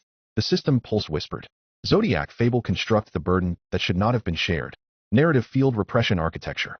Target Uchiha Sasuke, Taurus stepped forward. The weight of emotion carved into reality around him like gravity written sideways. Give it to me. Give me your burden. Let me be the one who dies beneath it. Sasuke stood still, then drew Reijinshi. The blade of thunder activated, but did not strike. He didn't raise it like a weapon. He held it like a confession. I didn't carry it because I had to. I carried it because I couldn't let it crush anyone else. The sky cracked. Sasuke stepped into the mirage of the compound. His body began to flicker, not from pain, from reminder. Every room held a version of him. The boy who blamed Naruto. The brother who took Itachi's eyes. The traitor. The redeemer. The weapon. Taurus demanded all of them. Let me bury them. Sasuke's Susanoo ignited. But it did not rise. It collapsed inward. Condensed. Not a giant. A shell. A second skin. Compressed around him until he became thunder wearing his name. He stepped once. The field rippled. He snapped once. Lightning scattered. He whispered once. You want my grief? Then take my silence. Taurus cracked. The illusion glitched. The mask over his face began to shatter. Not in resistance. In reconciliation. Because the Zodiac had assumed grief must be destroyed. But Sasuke had made peace with keeping it. He stepped forward. Reached out. Not to strike. But to place a hand on the host's shoulder. And whispered. You don't have to die to remember them. System response. Face reversal incomplete. Host stabilizing. Fable synchronization halted. Narrative loop broken. The world stopped flickering. The compound faded. The mask crumbled into his hand. And Sasuke stood alone. Not triumphant. Not absolved. Just unchanged in the right way. He turned back toward the others. Thunder rolling behind him. Two down. There are truths the system cannot parse. Stories it cannot serialize. Because they don't build power. They dismantle identity. Neji walked alone. Not because the team assigned him the route. Because the path revealed itself only to the one carrying its weight. He had felt the ripple the moment Sasuke shattered Taurus. But his path did not bend toward thunder. It bent toward silence. Toward the branch house. Toward the past he never chose, but had to perform. He moved without words. Even when the system tried to prompt him. You are entering a highly unstable recursion field. Proceed? He didn't answer. There was nothing to say. The third face Virgo. The light that should not exist, it didn't arrive with grief. It arrived with clarity. Sharp. Cold. Mirrored. The scenario opened into a corridor of white stone. Unblemished. Orderly. Infinite. A shrine stood at the center. And on the shrine his father's headband. Unscarred. Untouched. A mirror floated above it. But it did not reflect Neji. It reflected a boy who looked like him. Eyes wide with wonder. Gentle. Hopeful. Wrong. The system pulsed. Face manifesting. Zodiac fable the unclaimed hope. Target host Hyuga Neji. Integration route through preserved light. Neji narrowed his eyes. You're not after my hatred. The mask did not speak. It shaped. A second Neji emerged. Younger. Untouched. Smiling. I wanted to be a healer, the mirror Neji said. I wanted to learn calligraphy. I wanted to marry someone who didn't ask if I'd survive the war. You buried me. Neji didn't flinch. He looked straight at him. You would have died. The mirror smiled. You did. The walls warped. Memories reconstructed the day his uncle killed his father. The day he was branded with the seal. The day he smiled at Hinata, then turned that smile into a mask of condescension. Each moment played forward. Then reversed, whispered back in his own voice. If only I had been better. If only I had mattered more. If only I wasn't so weak. The Zodiac tried to claim him there. To fuse with the shame. To own the vulnerability. But something stopped it. The system shook. A message corrupted itself mid-broadcast. Integration failed. Host already claimed by. It stuttered. Then retyped. Error. Darkness already occupied. And the mirror Neji flickered. Paused. Then cracked. What? Neji stepped forward. His eyes cold. Voice precise. You're not here for my darkness. I've already made peace with that. He touched his seal. Did not hide it. You're here for the part of me I killed before they could. The mirror screamed. The light tried to take shape. But Neji wasn't letting it become weapon. He was making it a stage. The ground shattered. The shrine collapsed. And the world reformed. Mirror arena. Zodiac instability contained a sky of starlight formed overhead. A circular glass platform emerged beneath his feet. Like a stained glass window of memory. On it two Nijis. One clothed in silence.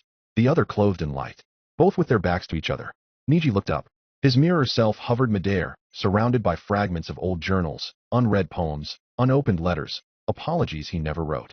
You don't get to speak for me. The mirror Neji pulled the first strike. A lance of purified chakra. Not white. Golden. Meant to pierce with kindness. Meant to redeem. Neji blocked it with an empty palm. The 8 trigrams activated beneath his feet. But the stance shifted.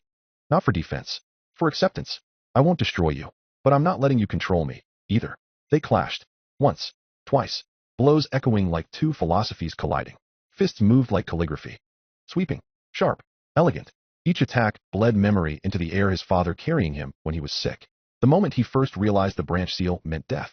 The first time Hinata said thank you, and he didn't know how to respond. The mirror screamed, and Niji whispered, "You are not weakness. You are the dream I couldn't afford to protect." The system flickered. The mirror began to crack. Not from damage. From truth. "I'm still you." Niji nodded. His Byakugan activated. But not to pierce. To see. Then come back. System override. Anchor registered. Anchor of light, the dream that survived in secret. Zodiac integration disrupted. Face corruption contained. Host inverted. The arena shattered into feathers of starlight. Niji stood at the center, breathing softly. A single pulse of light behind him. Not divine. Not violent. Just unclaimed. And the mirror? Didn't vanish. It stepped into him. Not as a possession. As a reunion. Niji opened his eyes. And for the first time, they weren't just cold. They were full. The Zodiac did not die. It recoiled. Shattered light, spiraling backward into a shape too abstract to be called person. It no longer resembled Niji, or his mirror. It was a knot of radiant data and conceptual regret. A recursive echo that kept rewriting its shape with each failed attempt to win. "You accepted yourself," the voice whispered. "But what about the ones you lost because you didn't?" The field twisted. The stained glass platform returned. But it was no longer Niji's image. It was his father, smiling. And then, Hinata, young, reaching toward him. "You said we were weak. You hated us." Niji did not step back, but his breath stuttered once. Because this wasn't a memory. This was a reprint of what could have been, weaponized. And for the first time in years, he almost felt the seal on his forehead burn again. Zodiac system message. Zodiac fable. Virgo light that should not exist.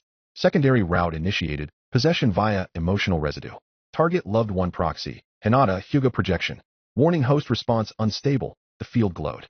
The false Hinata reached forward. Her chakra signature flawless. Her voice matched. She stepped into the Zodiac mask. And it began again. Projection field memory infection. Niji stood at the center. Before him, Hinata, glowing with pure chakra. Gentle fist style. Perfected. But wrong. Because she was smiling like he remembered her from before he became angry. And her voice carried accusation behind its softness. "You didn't protect us. You used us." She attacked. Niji blocked the first strike. Barely. The second pierced his sleeve. The third aimed for his throat. He rotated. 8 trigrams palm rotation. But it spun slower than usual. Because this wasn't about defense. This was about witnessing. The Zodiac was trying to break him with beauty, with forgiveness, by making him believe that by forgiving himself, he had betrayed the dead. Niji exhaled, eyes glowing, Byakugan spinning. But it wasn't enough. Not this time. The field warped. Not into illusion. Into meaning. Each of Hinata's blows carried a memory. Not his. Theirs. "I loved you like a brother. Why weren't you kind? Why couldn't you be soft?" He caught her wrist. Not with strength. With sorrow. "Because they wouldn't have let me live." The Zodiac paused. The illusion stuttered. Then reset. She attacked again. This time with his father's voice. "I died so you could live free. Why did you shackle yourself?" That's when Niji's mind shattered. Not into fear, but into something still. Tsukuyami sponsor. Activation triggered. Permission Hyuga Niji, champion of the still eye. Initiating phase sync, splintered reflection. Tsukuyami, eye, perfect symmetry achieved, the world stopped. Literally. The Zodiac scenario paused at the microsecond scale. The illusion froze mid-breath. And Niji stood. Eyes white no longer, but fractured. Each strand of his iris glinting with 1,000 tiny truths. The world had always moved too fast for Niji. Now, it moved only when he allowed it to. "You wanted my kindness. But I had to weaponize my gentleness just to breathe." He raised a palm. The still field of Tsukuyami did not rewind time. It preserved moments without pressure, like butterflies pinned in velvet. He walked to the frozen Hinata, traced her face, then stepped into the illusion. And shattered it himself. Not out of hate, out of acknowledgement. The Zodiac screamed. "You had no right to forgive yourself." Niji's eyes pulsed once more, and the seal on his forehead cracked. Not burned, not seared, broken. Eye evolution triggered. Byakugan synchronizing. Still eye splintered light calibrating. Crossover mutation detected. Tensigan activated. The world turned blue. Not cold. Eternal. The Tensigan unfolded in his eyes like a blooming eclipse. Pupil radiant. Iris cosmic. His gaze no longer pierced chakra. It saw the burden of the soul. He turned to the Zodiac. Now shriveling. Now confused. Now afraid. "You thought I was darkness in search of light. But I was always light shaped by necessity." He raised his hand. And for the first time, he struck. Not with chakra, but with stillness. The Zodiac staggered. Fissures formed across its mask. Each crack a memory it could no longer own. "I am not your host. I am the echo that found silence." System notification. Zodiac face, Virgo. Narrative possession severed. Light anchor stabilized. Tensigan anchor, accepted by storyline. The field collapsed. Not like a stage ending. Like a chapter being sealed. A page folded softly, without ceremony, without violence. Just closed. Niji stood alone, eyes glowing. No mask remained. Only clarity. He did not collapse. He did not breathe hard. He only looked to the sky and saw it stop flickering. He collapsed to one knee. Not from pain. From weight. The Tensigen still burned in his eyes, but the world had gone quiet. No sound. No chakra. Just the feeling of falling. Not down, but inward. The ground vanished beneath him, and the sky became a single pane of blue. He landed softly. A ripple echoed outward. A surface of crystal glass. Circular. Towering. Etched with fragments of memory and color. And there he stood, atop a great platform shaped like a stained glass window of himself. The image beneath his feet, Niji, eyes closed, hands folded. Around the edges. For small panels. Not decorative. Witnesses. Each one shined in different hues. Hinata, his father, Rock Lee, Tenten. They did not speak. They simply looked at him. Each one representing something different. Something Niji had once tried to walk away from. Hinata, the gentleness he once called weakness. Hisashi, the legacy he could not save. Lee, the friend he had judged too harshly. Tenten, the partner who never asked to be trusted. Just stood with him anyway. Then the zodiac arrived. It didn't fall. It surfaced, rising through the floor like spilled light. Now fully formed. Mask gone. Just Virgo, in its final shape. A gleaming, flawless reflection of Niji's most vulnerable self. But wrong. Too smooth. Too graceful. Too merciless in its kindness. You do not deserve this light. You inherited pain. That is your shape. Niji rose. The Tensigen pulsed. The air shimmered in lattices. Gravity did not apply here. Only narrative pull. You're wrong. He raised his palm. Chakra swirled. Not white. Tensigen blew. The wind formed 6 orbs behind his back. They spiraled in rhythm with his breath. Truth-seeking orbs. Evolved through clarity rather than chakra alone. Each one held a memory instead of an element. Each one knew him. Tensigen combat state initiated. Niji Hyuga. Path of the still moonlight. Tensigen abilities activated. Truth-seeking control. Evolved. Shaped from memory, not destruction. Chakra gravity domination, pull or repel on a metaphysical axis. Soul perception field detects contradictions in belief and essence. Tensigen chakra mode, awakened, amplifies spiritual lineage. Eye for eye, Virgo struck first. Chakra lances of radiant light exploded toward Niji. Each one carried a rewritten line of code. You are a tool. You are a branch. You are the consequence. Niji spun once. Palm rotation, but inverted. It didn't repel. It rewrote. Each strike bounced back as a glowing word, I am alive. I am mine. He surged forward. The platform expanded. A second field of stained glass appeared. This time etched with Hinata's smiling face. Virgo attacked it. Tried to shatter it. Niji intercepted midair. Spiraled forward in chakra flight, wrapped in Tensigen chakra mode. His orbs shattered into glyphs. They reformed around his fists. 8 trigrams palm. Modified. The strikes hit not chakra points. They hit truths. I hated you once. I loved him more than I admitted. I feared being soft. I feared being seen. I learned. I grew. I stayed. I survived. The final strike knocked Virgo backward. But not off the stage. Into another. Now they stood atop his father's panel. Hisashi watched from the glass beneath them. Still. Unjudging. Virgo rose shakily. You couldn't save him. You let your uncle kill your father. Niji didn't reply. He stepped forward. Raised both hands. A symbol formed in the air. A Hyuga seal. And he reached out. To remove it. Not from himself. From the glass. The symbol peeled away. Hisashi smiled. The glass glowed. And the field surged. I didn't let him die. He made a choice. Now I make mine. Tensigen orbs were formed behind him. But this time, 12. Each one a memory turned weapon. Each one burned with truth. Virgo shrieked. You are not worthy of this purity. The orbs flew. They formed a ring. They spun into a single lance of coalesced moonlight. Niji gripped it. A spear of Tensigen energy formed in his hands. He leapt. And hurled it downward. It struck Virgo directly. And scattered her into glyphs of unread text. But the fight wasn't over. Because the Zodiac had one piece left. The panel of Rock Lee began to flicker. He died because you weren't fast enough. Niji trembled. Tensigen still burning. He stepped forward. Onto the final panel. And saw Lee. Standing there. Grinning. But without eyes. Without fists. Just hope. Virgo tried to infect the panel. Niji raised a hand. But did not fight. He whispered Lee would forgive me. The panel glowed. Bright. Then. Blazed. The Zodiac screamed. I'm not done. Niji raised one final orb. Pressed it into his own chest. That's the problem. I am. System collapse. Final message. Zodiac face Virgo. Deletion complete. Anchor memory reunified with host. Tensigen stabilized and accepted. The glass shattered into starlight. Niji fell. Not into darkness, but into himself. And when he opened his eyes, he was standing, breathing, alive, and something in the air around him had changed. He was not sealed, not splintered. Not defined by house, by name, or by curse. He was Niji Hyuga, and he carried himself now. Unpaid debt. Peace is not a condition. It's a delay. It had been 6 days since Niji shattered the Virgo zodiac and awoke the Tensigan. 6 days since Sasuke walked through lightning and grief and returned with thunder in his bones.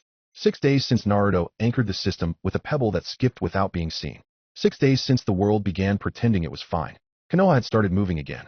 Scenarios no longer issued announcements, but people acted like they were still being watched, as if fearing the gods was safer than admitting they weren't looking anymore. And today, for the first time in months, a parade was scheduled. Not to celebrate a victory, not even to welcome back heroes. It was held in honor of System Reconciliation Protocol 12, a diplomatic name for what the villagers called the moment the sky stopped trying to kill us. They built a stage, hung lights from a scaffold that no longer projected divine ranks. Flowers were handed out, each marked with runes that didn't glow anymore. And Naruto watched it all in silence. He stood on a rooftop, alone, not because he was isolated, because this part of the story didn't have a place for him. Not yet. Foxtail fluttered faintly behind him, silent, alive, but cautious. Even it wasn't sure what kind of chapter this was going to be. Ground level, Konoha's main street children ran with paper flags. Old Shinobi leaned against rebuilt stalls, muttering about peace while it lasts. The Hokage chair sat empty, not out of disrespect, out of pause. Hinata walked the crowd with Niji, saying nothing. People nodded as they passed. Some bowed, some smiled, but none of them spoke the name Zodiac. Tintin adjusted her sash.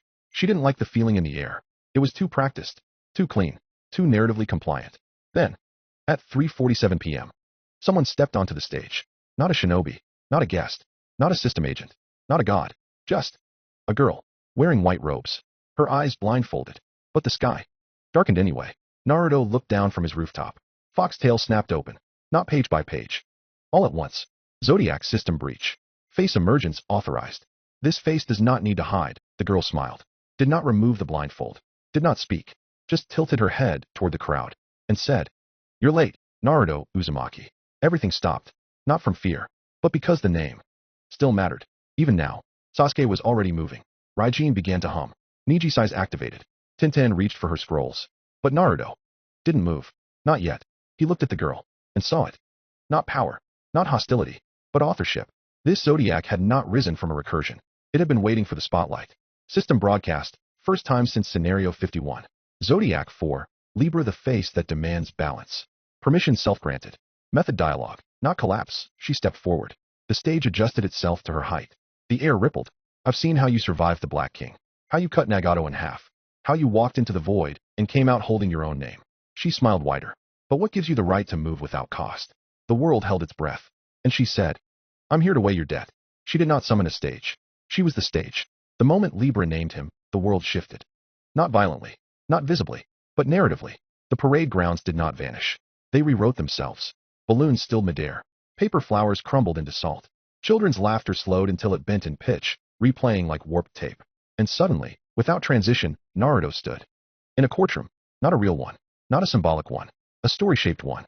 The sky was parchment. The sun a pulsing red seal, half-inked. The ground beneath him was not floor. It was a page, covered in text he couldn't read. Every sentence blurred except one, all stories incur debt. Libra stood across from him, still blindfolded, still smiling.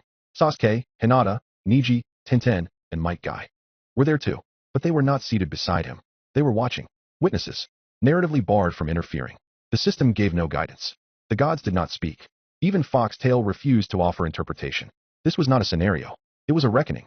Naruto Uzumaki, Libra said, "You are summoned not as a player, nor as a protagonist, but as a narrative force that has bent the structure of this world. You have rewritten deaths, broken endings, refused titles, killed gods, survived finality, and most recently." She turned. Pages in the air flickered open behind her, forming a fan of recorded moments. "You forgave yourself." Naruto stared at her, then at the platform under his feet. His body remained quiet, but he could feel at the cost of every time he thought he was exempt. "Why now?"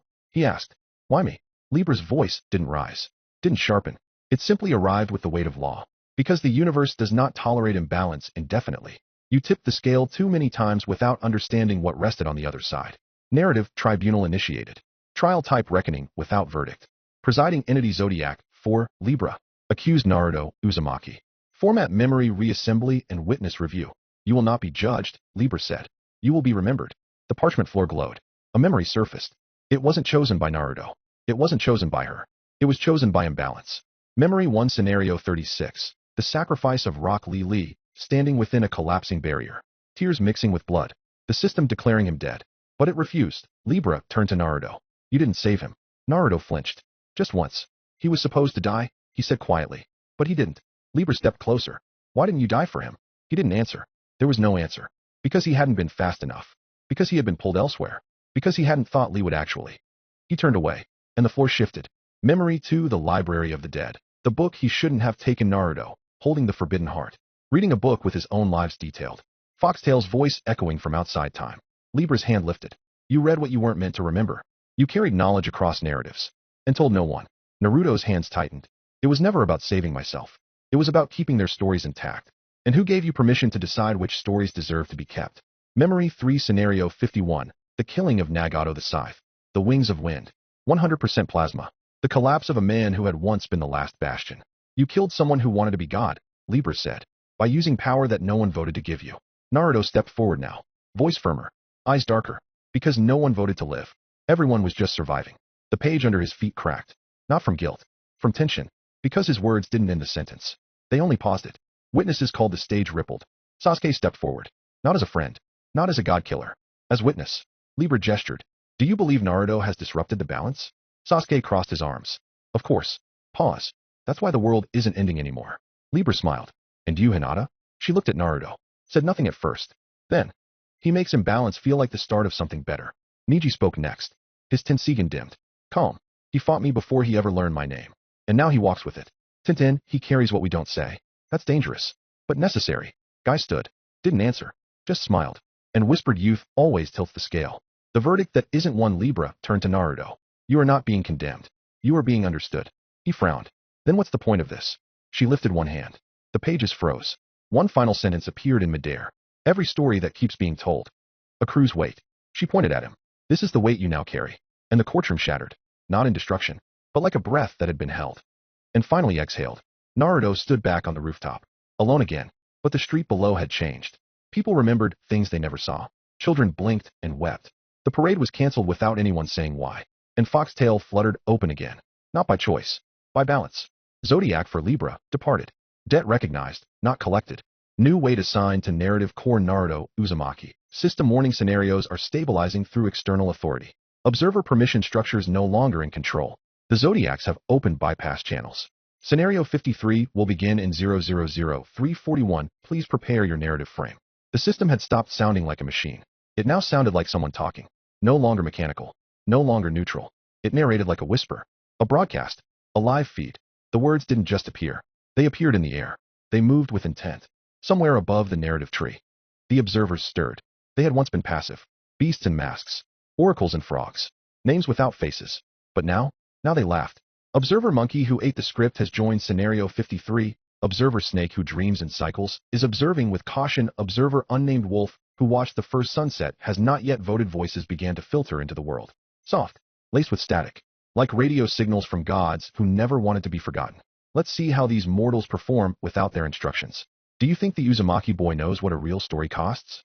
They called it balance. I call it the prelude. The crowd in Konoha still hadn't moved since Libra vanished. They could feel it.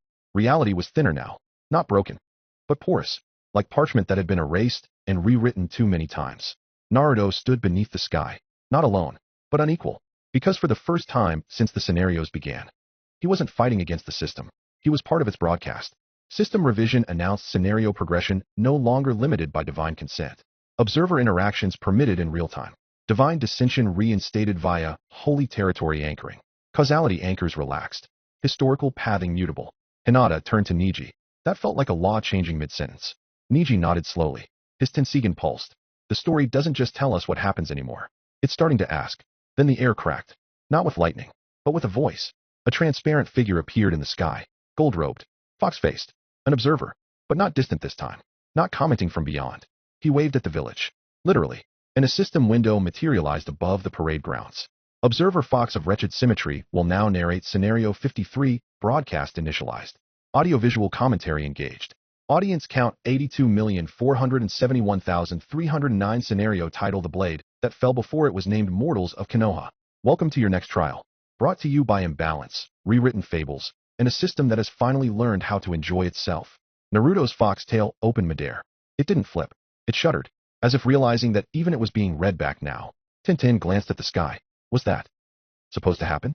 Sasuke cracked his neck. We've been protagonists long enough. Now we're entertainment. Godly permission structure unlocked. Descent into holy territories granted. Partial manifestation via sponsor contract approved. Causal interference temporary loosening in narrative zones. Pantheon commentary actively encouraged. Great God Amaterasu has extended a thread of black flame through her territory. Demon Lord, the mournful sea of guilt has begun to stir. Great God Totsuka requests presence of Naruto Uzumaki 4. A conversation under moonlight. No response from outer god. The mischievous plotter. The gods were moving. Not to save, not to command, but to get back in the story. Naruto felt the pull. Not toward battle, toward authorship. Because the Zodiacs weren't just catalysts.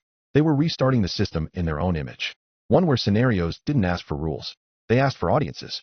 And as the timer ticked down above the village, 030002 4402 22, a new system window opened across the sky. Scenario 53 will begin shortly. Theme history that was not witnessed. Type open narrative commentary active. Hinata whispered, what if we don't participate? And the system replied before Naruto could. If you do not perform, your role will be cast by someone else. The sky cracked again.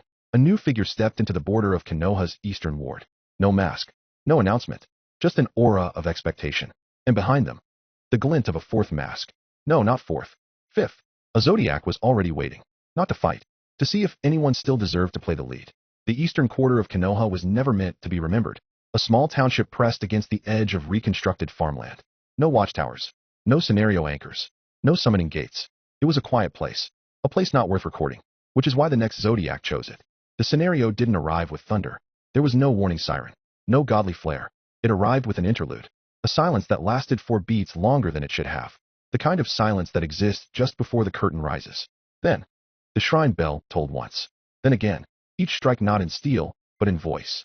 Not a message, a line of dialogue. We have waited long enough for someone to say their lines. The air rippled, reality folded, and someone stepped out of the break. Not from the sky, not from underground, from between sentences. A man in a coat stitched from torn stage curtains. A blindfold of script pages wrapped over his eyes. A mouth that never quite closed all the way. Like it had too many roles to perform and not enough silence between them.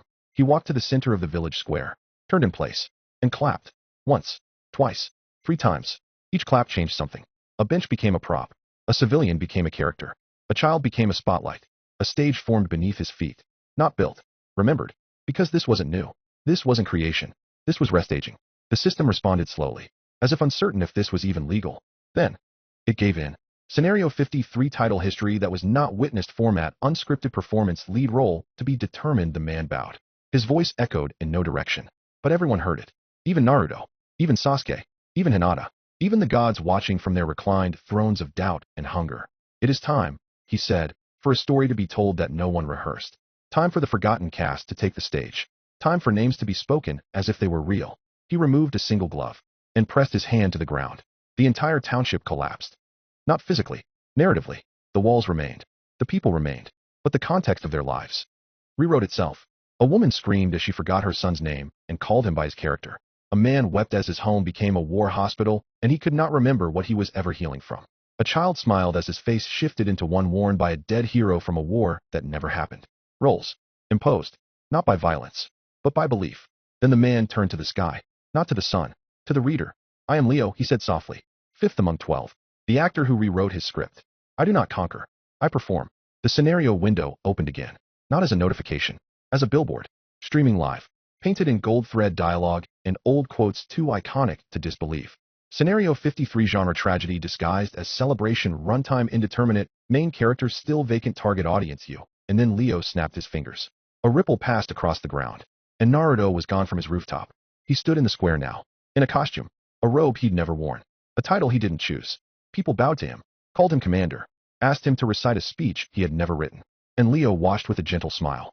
You wanted to rewrite fate, Uzumaki Naruto, then perform. He raised a hand. The spotlight turned white hot. A horn sounded in the far distance. A chorus hummed the first notes of a theme that didn't yet have lyrics. And the scenario began. Naruto turned to speak, but the crowd interrupted him with an ovation. Not because they liked him, but because it was in the script. The ground beneath him shifted again. Neji and Hinata appeared in the front row, script-bound, outfitted, trapped. Tintin on scaffolding, labeled as stage archer. Sasuke in armor, playing the rival who couldn't cry. Leo laughed once and said, "You are all cast. You always were." System notification Zodiac V. Leo, the actor who rewrote his script. Stage control, level absolute narrative authority, 93%, scenario stability, irrelevant causality, anchoring, suspended godly interference muted during performance. A new rule slid into place.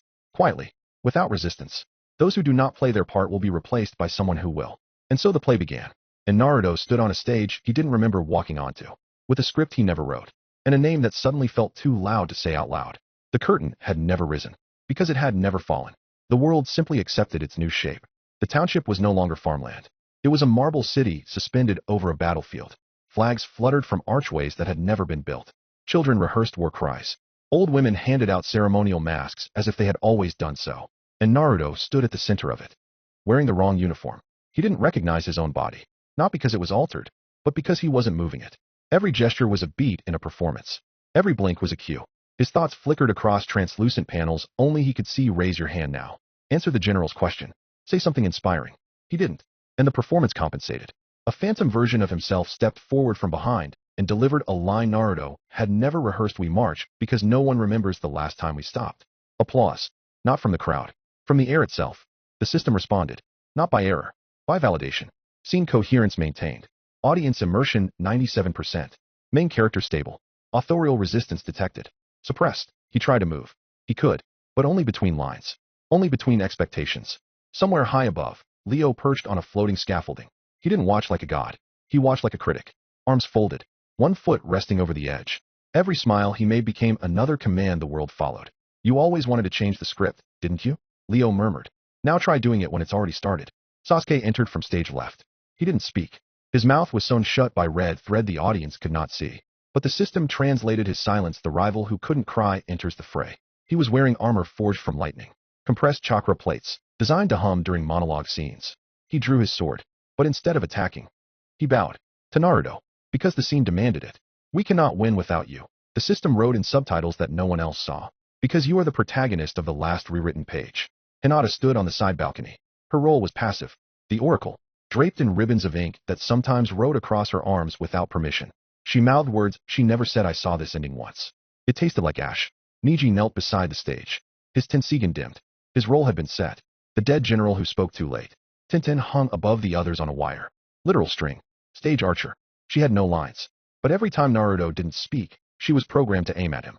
It was a trap, but not one designed to kill. One designed to continue.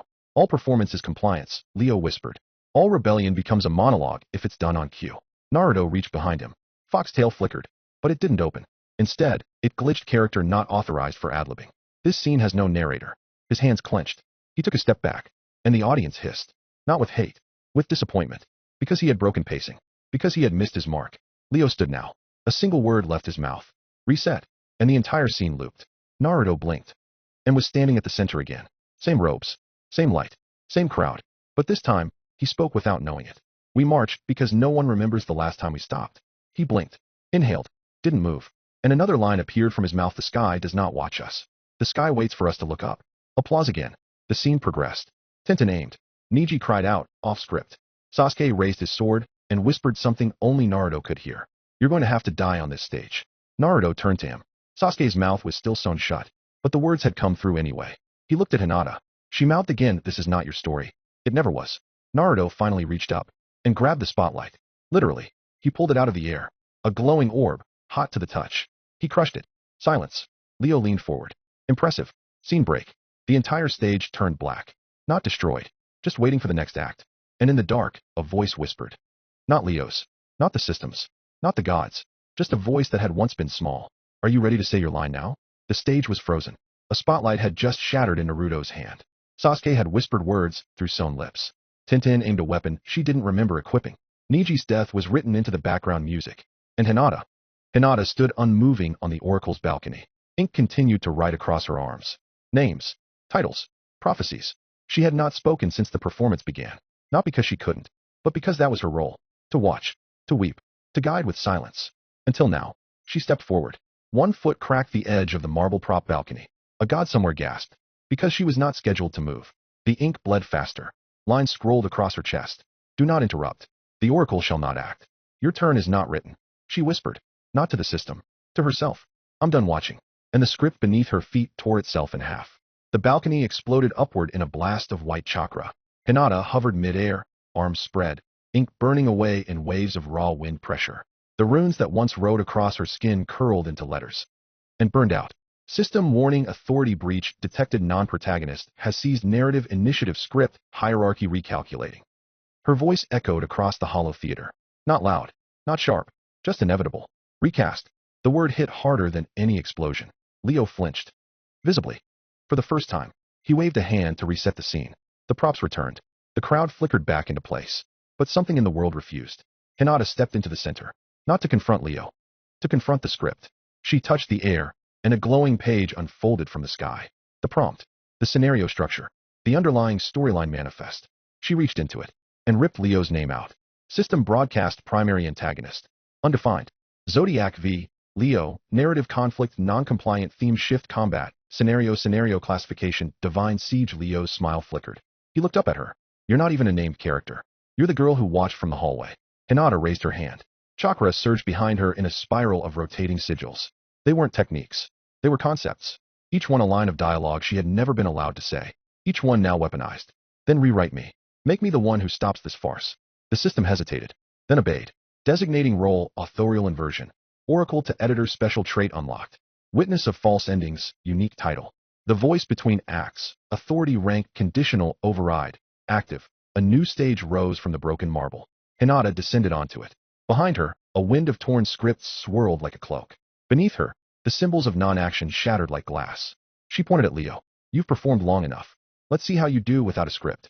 Leo's stage collapsed beneath him. He dropped into a shifting terrain of broken narrative structure. The crowd became real people again. Their eyes no longer glazed. Their mouths now asking questions the story could no longer answer. And Leo laughed. Oh, I see. You want a new act. He stood, ripped the stage curtain from his body, and transformed. The man was gone. Now, he wore a cape stitched from unfinished tragedies. His face peeled open into a smiling theater mask with no eyes. His hands became pens that leaked ink made from regret. And his voice spoke only in monologue. Then I shall play the role you've written. Let me show you what happens when the villain is the one who never stopped performing. System broadcast enemy confirmed. Zodiac v. Leo scenario type stage combat. Interactive loop rules. There are none. Audience still watching. Victory condition outlast the final act. Tintin dropped from her wire. Her scrolls unfurled around her like wings. She landed beside Hinata. Didn't ask for a role. Didn't recite a line. Just said, let's end the show. Niji rose. Sasuke's threads burst open. Naruto finally breathed without a prompt. The foxtail opened again. This time, not for observation, but for war. The battlefield had no logic. It was a living stage. Every step altered the terrain. Every word written became a weapon. Every silence, a knife. And above it all, Leo danced with a dozen masks. Each one a role. Each one a lie. Each one a challenge. If you're going to rewrite me, you better be a damn good storyteller. The world was no longer a battlefield. It was a script. But the pages were still being written with every movement made. The sky overhead had been replaced with theater rigging that flickered in and out of perception. The ground was black, wooden, stage-like, but warm. Like someone's memory of it, not the real thing. The only rule, now fight with performance. Zodiac v. Leo stood at center stage. He no longer walked. He delivered entrances. Each movement accompanied by a musical motif only the system could hear. Tattered scripts blew around him like ash. Lines from forgotten tragedies, monologues interrupted mid-sentence. His face was a smiling mask that changed expression between words. And the first attack was a line. The hero wept. He said, arms wide. For the villain he would have to slay. His voice echoed. Naruto's body shivered once. A line of red slashed across his chest. He hadn't been hit, but the story said he had. And so he bled. System notice scene construct emotional blow dramatic weight validated protagonists empathy exploited damage symbolic trauma. 19% fable integrity lost. Naruto stumbled. Not from pain. From resonance. The line had struck true because he had believed it. Because a part of him did feel sorry for Leo. For the Zodiac who never stopped performing. Hinata stepped forward and spoke. But the villain laughed because he knew the hero would hesitate. The world tilted. Leo's foot slid back half a pace. The mask cracked. Only slightly. But the crowd noticed. So did the system. Scene construct narrative rebuttal foil performance validated tempo shift oracle ascendant enemy confidence reduced. Tintin acted next. She didn't launch a scroll. She whispered, in the blade that was never seen fell from above, just like it always did in the final act. A dagger made of prop ink and metaphor landed behind Leo. He didn't flinch, but his mask flickered. Niji pivoted. Hands still, but his voice precise. The dead general saw the curtain fall before the war even started. And Hinata followed, and the audience cried. Not because the story was over, but because they believed it had been theirs. Each line carved new threads into the stage. Each thread spun chakra and metaphor together into something lethal. Leo clapped 3 times. Each clap cast a counter-narrative. Then let us rewrite Act 2. Let the protagonist refuse the call to action. Let the love interest beg to be forgotten. Let the rival never arrive. The stage cracked. The scaffolding collapsed. Sasuke disappeared in static. Tenten's weapons faded. Niji's eyes lost focus. System broadcast the scene is losing its structure. Roles are collapsing. Your words are now your weapons. Naruto stood in the center. Still bleeding. Still quiet. Foxtail flared behind him. But he didn't open it. He spoke. Once, a boy stood on a page no one had written. He said nothing. And the story turned around to see who had dared interrupt it. A wind swirled around him. Not chakra. Not power. Recognition. The system leaned in to listen. The boy skipped a stone. It hit the sky. The sky cracked. Not because of power, but because someone dared to break format. Naruto held out his hand. A single stone appeared. The same one he'd skipped before. He skipped it again. Across the stage. Across the rules. Across Leo's narration. The pebble that skipped unnoticed. Just rewrote the opening line. Leo staggered. The mask shrieked. Ink bled from his sleeves. Not just from damage. From exposure. The narrative was no longer his. System override scenario lead role transferred. New lead Naruto Uzumaki authority narrative icon. Confirmed. Fable alignment absolute. Scenario type shift metaphysical stage combat. Symbolic authorship active. Leo raised both arms. You want the lead? Then take the spotlight. He hurled a playbill into the air. Every page was a rewritten Naruto. One that died young. One that never spoke. One that was forgotten. One that was blamed. Naruto responded. With one line, I am the version who was seen. The stage burned white. Hinata stepped beside him. And I'm the one who read your lines. And rewrote them all. They moved together. Chakra didn't surge. Narrative did. Every step was a metaphor. Every motion a trope retaken. Naruto held out his hand. Hinata took it. They didn't fuse powers. They shared a scene. Together, and so the curtain fell. Not on the play, but on the actor who refused to leave the stage. A single beat of silence. Then, Leo screamed. The mask cracked in 4 places. And still, he kept performing. Then let's begin the encore. The audience was still watching. There was no applause. No intermission. Only the stuttering breath of a world that didn't know whether to clap or cry. Leo stood, bent at the knees, fractured mask oozing ink from invisible seams. His smile hadn't faltered, but his script had. Behind him, the living stage peeled into deleted scenes. Fragments of timelines. Abandoned plot lines. Words never spoken aloud because they would have changed everything. A battlefield where Naruto never existed. A classroom where Hinata was chosen instead. A rooftop where Sasuke killed Itachi and felt nothing. A page where Niji never died. But no one remembered him anyway. A scroll where Tenten never got a line at all. You really thought the final act would end without me? Leo hissed, voice mangled into 5 voices at once. I've been killed in more drafts than you've ever read. He held up his hand. The air rippled. An entire stage backdrop fell. And behind it a wall of unwritten endings. He pressed one hand against it. The stage shuddered. Encore. A new scene began. This time, not a performance. A plague. Words fell from the sky like ash. Letters sharp as blades. They embedded into the stage. Into Naruto. Into Hinata. Into Niji. Each one a sentence they had never wanted to hear. Each one a regret they had never spoken aloud. Naruto caught one with his hand. You should have stayed dead in the first timeline. It burned. Not his skin. His certainty. Sasuke fell to a knee. The line hovering above him, the boy who abandoned everyone just to be proven right. Hinata's body flickered. Ink returned to her arms, repeating her childhood mantra, I will be useful, I will be useful, I will be useful. And then, Tenten caught a line, but it didn't pierce her. It landed at her feet. Harmless. She bent down. Read it. She was never meant to be remembered. She looked up, eyes unreadable. No sadness. Just acceptance. Then defiance. That's funny, because I remember everything. Her voice cracked like a vault opening. The air behind her warped. Scrolls burst open, but not with steel. With stories. Weapons that glowed like constellations. Blades that hummed with remembered names. Arrows still carrying whispers of who they once belonged to. Each one a fable. Each one not hers. But she held them anyway. The system blinked. Uncertain. Then adapted. Trait recognized living arsenal authority manifestation uncatalogued archive designation. The one who speaks through steel fable class ascending. Leo's head turned. For the first time. No smile. You were supposed to be background. Tenten smiled. Then I'll be the backdrop that buries you. She leapt into the sky. The scrolls behind her spiraled into a field. A ring of hovering weapons encircled the broken stage. Every blade pointed inward. Not yet summoned. Just waiting to be named. She raised one hand. Gate of the forgotten arsenal. Open. The weapons responded. Not with sound, but with memory. Leo screamed. But not in pain. In jealousy. because he could hear it. The audience was watching her now. System notification subdomain shift detected arsenal type spatial override scenario authority contested narrative field breach additional zodiac detected, and then the sky cracked. From above, a new mass descended. This one not smiling. Its face was flat, stern, featureless, a square jaw, a gaze made of iron. It fell into the stage beside Tintin, landing without impact. No flash, just arrival. A new voice spoke. This story has too many weapons unclaimed. Let me correct that. System alert Zodiac 6. Ares the Warden of Forgotten Arms Classification Combat Archivist Narrative Function Custodian of all blades left behind relationship mirrored aggressor. Opposes living arsenal. Tintin didn't flinch. Didn't speak. She reached behind her. Drew one blade. Not hers, but meaningful. The system asked name of the weapon. She said doesn't need one. The blade glowed, and the stage recognized it. A weapon from a war that never happened. When the sixth mask fell, the world didn't tremble. It locked. The sky dimmed, not into darkness, but into cold. The theater lights above flickered and turned square. Metal fixtures embedded into a vault ceiling.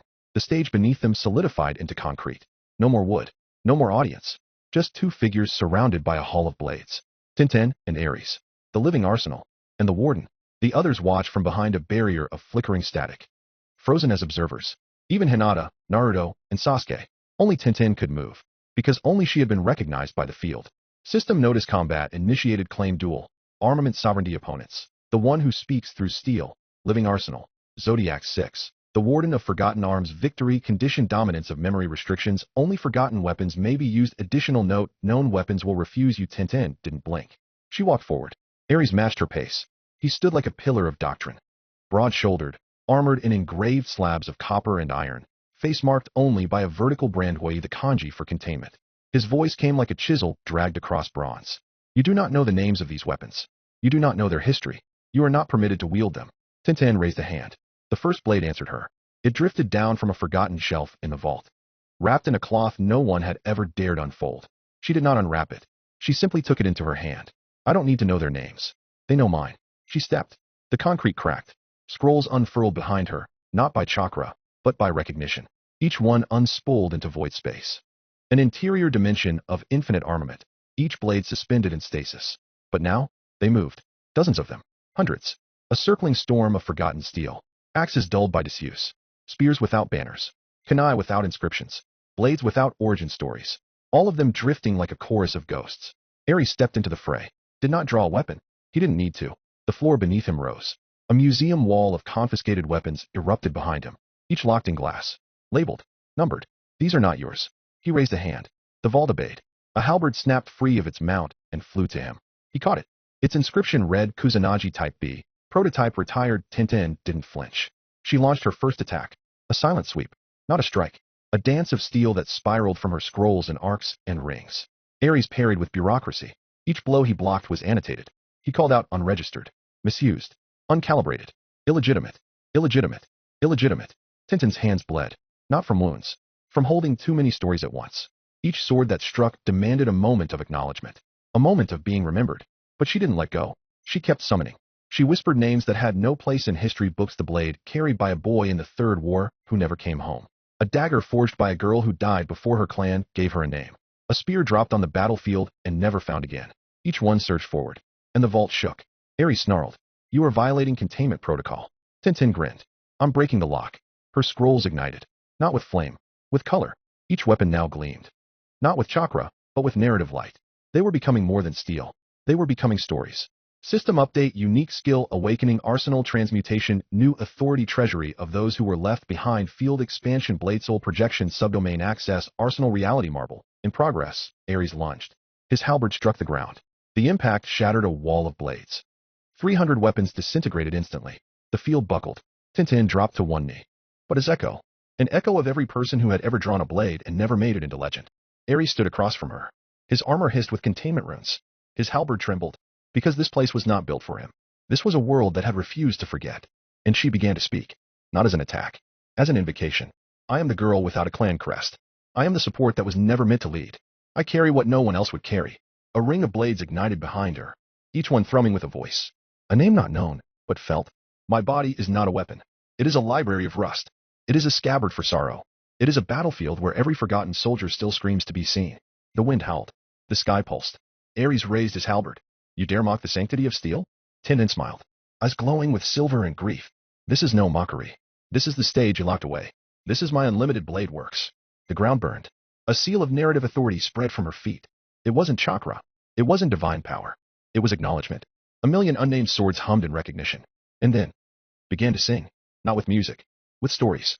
Each blade spun through the air, projecting flickers of the person who once wielded it, a girl who died defending a convoy no one remembered. A boy who swung a wooden blade until it cracked in a battle no one wrote down. A shinobi who died anonymously during the First War, his blade rusting in a tree trunk to this day. Each weapon circled her. Each memory fused with hers. And when she raised her arm, they followed. She pointed at Ares. You say only what's preserved is worthy. Then let me show you what refused to be preserved. She thrust her hand downward. A wall of swords crashed toward him like a tsunami made of grief and rust. Ares bellowed, countered, spoke a command, all unnamed weapons. Return to storage. The field glitched. Some blades flickered. But the rest? They didn't move. They rebelled. Because Tintin had given them something Ares never could. Not a scabbard. Not a vault. But a place to be remembered. System override. Vault authority severed. Containment logic. Fragmented blades will no longer respond to Zodiac 6 field shift. Ownership reversal in progress. Tintin stepped forward. Weapons followed her like a crown and a storm. She began the second half of her aria. Steel does not sing because it is sharp. It sings because someone once swung it hoping to live, and someone else buried it when they didn't. She raised one blade. It had no name. The system tried to catalog it. Failed. She named it anyway. This one belonged to the child who cried when his kunai snapped at training. He still picked it up and ran into battle. She launched it. It became light. It became memory. It struck Ares directly in the chest. He fell. Not in pain. In shock. Because a weapon he had labeled as worthless had defied him. She raised 10 more. This was a knife handed down without a name. This was a glaive found in the mud and never cleaned. This was a sword buried with the wrong body. She didn't stop. And the world agreed. System broadcast narrative domain achieved. Unlimited blade works. User the one who speaks through steel field status. Absolute divine interference denied. Zodiac presence failing. Ares rose. Screamed. Tried to command the blades around her again. None of them moved. She lowered her voice. Spoke one final line. These blades don't obey me because I made them. They obey me because no one else would carry them. A final sword hovered before her. It was old. Dull. Bent in the middle. But it burned. Bright. She took it. Threw it like a promise. And as it struck Ares, his armor shattered into glyphs. Containment undone. The field collapsed. The sky rewrote itself. Zodiac 6 Ares. Defeated.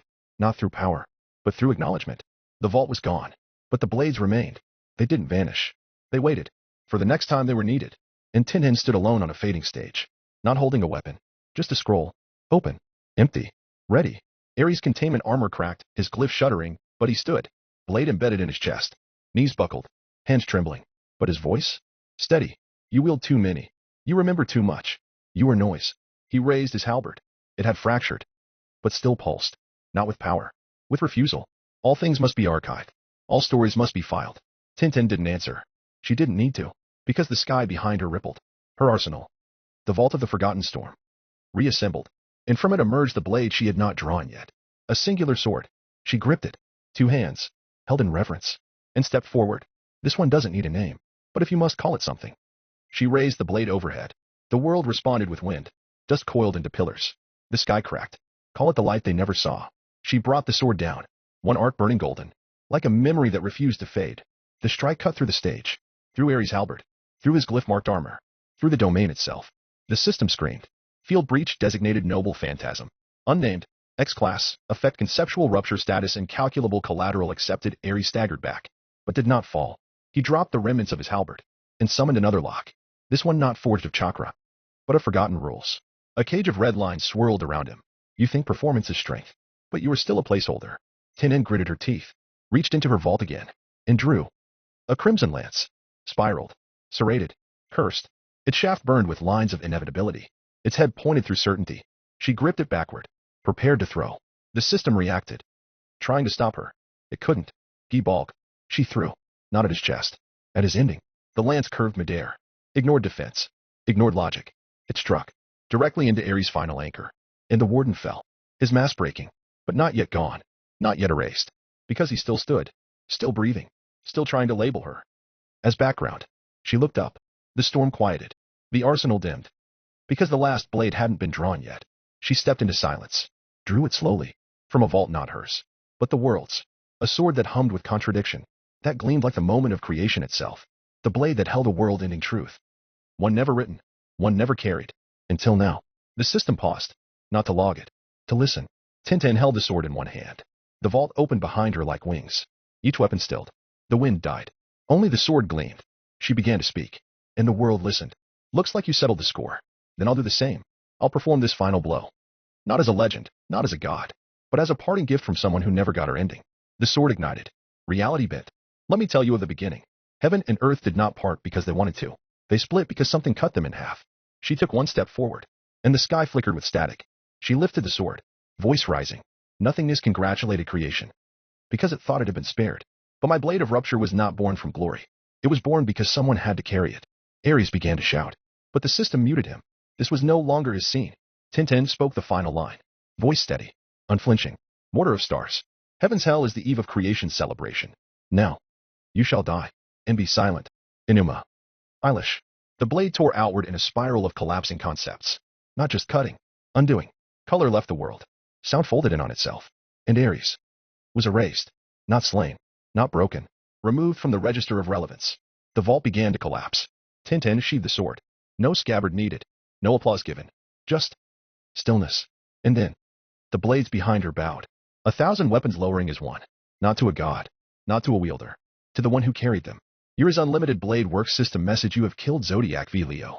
You have killed Zodiac 6 Ares. Your pantheon has begun earning the giant fable torch that swallowed the stars. This fable will continue growing as long as you define narratives meant to contain you. The words echoed without a voice. They appeared not just in system text, but carved into the sky. A new star appeared, burning red above Konoha. Not part of the night. Part of the story. The world didn't cheer. There was no applause. Only wind. And a silence so heavy it felt like gravity. Tintin sat in the center of what used to be a battlefield. 1,000 swords encircled her. Some cracked. Some glowing. None vanishing. She didn't speak. She didn't stand. She just listened, as if the blades were whispering things only she could hear. Naruto approached slowly. Foxtail drifted open behind him, hesitant. Not from fear. From awe. It had seen her, and it didn't know how to categorize what it saw. Naruto sat beside her. Said nothing. She didn't look at him, but she said they all had names once. Naruto nodded. Now they have someone who remembers. The system didn't close the scenario. It left it open, as if unsure whether this was over, or if something bigger had just begun. Then, a ripple. A pulse of red light at the edge of the world. A fire rising beyond the horizon, visible even in broad daylight. A giant torch, suspended in space like a wound that never healed. System message giant fable progression detected torch that swallowed the stars seed phase begun narrative anchor pantheon of echoed remnants current bearers 4 eligible bearers up to 9 requirement to grow kill zodiacs define narrative hierarchy. Rewrite roles in real time. Naruto looked up at the light. That's because of us? Hinata stepped forward from the fading scaffold. No, that's because someone watched us. She looked directly into the air and said, you're still watching, aren't you? Silence. Then, laughter. High-pitched, crooked, overacted. Observer activated. Kibi type observer. The pale thread of laughter. New commentator designated. Scenario resumption delayed for dramatic framing. Godly interference reduced to audience bias. Oh ho ho. What a cast. What a stage. What a rewrite. You mortals do know how to bleed for your scenes. Shall we keep the curtain open a little longer? A second voice joined it. Quieter. Older. Their fire was not part of the script. Now we must write toward it, or be devoured. Niji stood at the edge of the platform. His Tensigen blinked once, stabilizing. Even the gods are watching again. Kakashi stepped into the scene from the rubble, not saying a word. He looked up at the red torch overhead. Looks like Naruto started something. Guy stepped beside him. No. They all did. The pantheon gathered. 9 would come. Not today, but soon. The new torch fable had to be carried, and someone had to decide how to bear it without burning. Naruto turned toward his group. His voice cracked, but steady. We started something new. Let's not lose it. System notification scenario 54 will begin in 72 hours. Prepare your narrative anchors. Those with incomplete arcs may be reassigned. Those with forged fables may be targeted. Those who watch too closely may soon be written into the scene. Foxtail glowed faintly. It turned a page by itself. Naruto looked down. A sentence was waiting. Who writes the end for those who were never supposed to begin? No one answered. But above them, the torch that swallowed the stars kept burning. It began as a whisper, then a ripple, then a war council. From the edges of the world, where gods once watched in silence. Now they argued, not over mortals, but over narrative rights. The pantheon of stars met in their astral halls. Amaterasu stood cloaked in eclipse silk. Her mouth did not move, but her flame spiraled. They have killed 2 zodiacs. They lit a torch with no permission. Susanoo replied, standing in a titapool of ink and blood. They've done more than that. They've written their own fable, without our ink. Across from them, the emissary of Raijin drummed his fingers against the edge of a shattered lightning bolt. Let them keep it. We'll see how long they can hold the flame without burning. Above them, Omoikane remained quiet. His many eyes glowed. He watched without blinking, and whispered. Foxtail turned a page again. Naruto Uzumaki's fable is bleeding into the margins. Back on Earth. The nation stirred. Kumo, under the gaze of their Chinese pantheon, locked its gates and began rehearsing for war. Suna, guided by the Egyptian deities, sent their seer priests to the edge of the desert, hoping to see the next zodiac before it arrived. Iwa, aligned with the Greeks, declared silence. But 3 titans were seen gathering over Mount Suchi. In the Rain Village, the Church of the Abyssal Star opened a sealed chamber. Inside, a single name flickered on the wall. Mima Namikaze, then below it erased. In Kiri, the Korean gods began a new wager. If Tintin can kill Ares, said Hamosu, then she will reach even deeper. Into what? Asked Dini, the spirit of old frost. Into weapons not even fate was willing to forge. And within a ruined shrine outside Konoha. The broken system puppets twitched once. A voice. Mechanical, ancient, barely coherent. Spoke through a fractured speaker. 4th Zodiac. Alive. 5th. Terminated. 6th. Erased. The torch is growing. Intervention. Required. Back in Konoha. The survivors regrouped. Naruto sat with Neji, Hinata, Sasuke, Tenten, and the rest of his fledgling pantheon. Kakashi and Guy stood nearby. The sun had not yet risen, but the torch above them never stopped burning. They didn't speak for a long time. Until Hinata asked, do we even know what the next scenario is? Foxtail answered first. Its pages flipped, not forward, but in reverse. Then one line appeared in Naruto's vision. A memory. One Naruto never wrote. To carry fire is to declare war against the dark. Sasuke stirred. That means the Zodiacs will come faster now. Tenten stood apart. She didn't speak. Her hands twitched like they still held the sword. But she looked up and said, let them. Kakashi sat down beside them, finally removing his mask. The scar across his jaw was deeper than anyone remembered. You lit something the gods were hoping would stay buried. You made this a real war. They're going to send bigger stories next. Naruto looked at the group. His group. Some of them marked by sponsors. Some of them marked by memory. All of them shaped by what had just happened. Then we write better ones. System message. Giant fable. Torch that swallowed the stars. Progression. Accelerating zodiac response. Consolidating scenario. 54.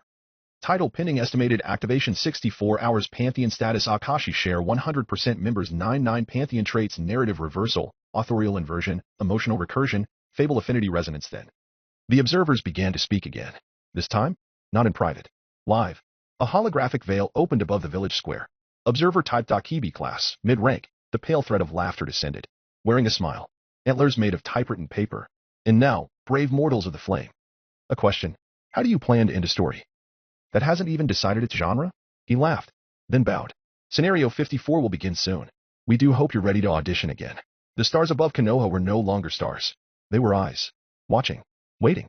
Burning with envy. In the morning, before Scenario 54 could descend, a rift opened over the village. Not jagged like battle. Clean. Polished. Cut into space with the precision of someone who believed their presence should be admired. A platform lowered. Circular. Gold. Veined with celestial marble. And from it stepped an envoy. He wore robes spun from Olympian script. Scrolls folded into fashion. His sandals left imprints of golden laurels with each step. His voice? Orchestrated. He bowed. But not as a gesture of respect. As a performance. I come bearing the seal of Olympus. Sent by the Council of the 12. And I am instructed to deliver an offer. Naruto didn't speak. Neither did anyone else. Hinata's fingers curled slightly. Sasuke raised a brow. Tenten didn't look up from the whetstone polishing her scroll-sealed knives. The envoy continued. Your fable has grown beyond its tier. The torch that swallowed the stars is drawing attention. And concern. Concern, he added, from gods who observe fate. Because yours is missing. A silence pressed over the group. Naruto tilted his head. You came here to threaten me? The envoy shook his head. To protect you. He gestured to the rift above him. A mural of stars appeared, each burning brighter than most. Olympus is offering diplomatic integration. You may remain sovereign, but in return for safe passage through all 12 narrative realms, and the right to ascend without interruption, your pantheon must agree to. He smiled. Cede a share of the completed giant fable to the Olympian record. Niji's eyes narrowed. So you're asking us to survive? As subcontractors? The envoy raised a finger. It is not a demotion. It is recognition. You are rewriting laws, destroying zodiacs, forging unsanctioned fables. Without protection, there will be retaliation. Naruto stood slowly. The fox tail behind him shimmered. One page lifted, but did not turn. He didn't summon chakra, didn't shift his stance. He just looked at the envoy. And you think I should be afraid? The envoy didn't blink. Not afraid. Just aware. You've already been marked by at least 3 pantheons as a narrative contagion. Yours is a fire that spreads. He stepped closer. I've seen the threads myself. Your name appears in every prophecy now, but it is never written. Only suggested. That terrifies them. You are a future that can't be read. Naruto looked around. At his friends. At his pantheon. At the still smoldering torch in the sky. And then back at the envoy. I'm not here to be read. I'm here to burn. He turned away. Offer denied. The envoy didn't move. Didn't snarl. He simply reached into his sleeve. Pulled out a scroll. Laid it on the ground. And said, then you'll need this. Naruto frowned. The scroll opened on its own. System message item received redacted prophecy origin oracle of Delphi read permission only when fate dies effect unknown. The envoy's eyes dimmed. His form flickered. When the next zodiac comes. And it writes your death before your name. We will not intervene. He rose back into the rift. And was gone. The golden platform vanished. The scroll remained. Foxtail did not flicker. It folded once. As if waiting for someone to ask it the question none of them wanted to say. Sasuke crossed his arms. They're scared. Hinata nodded. Because we're building a future with no outline. Tenten looked up. Eyes clear. Then we better write one loud enough to survive. Naruto stepped forward. Touched the scroll.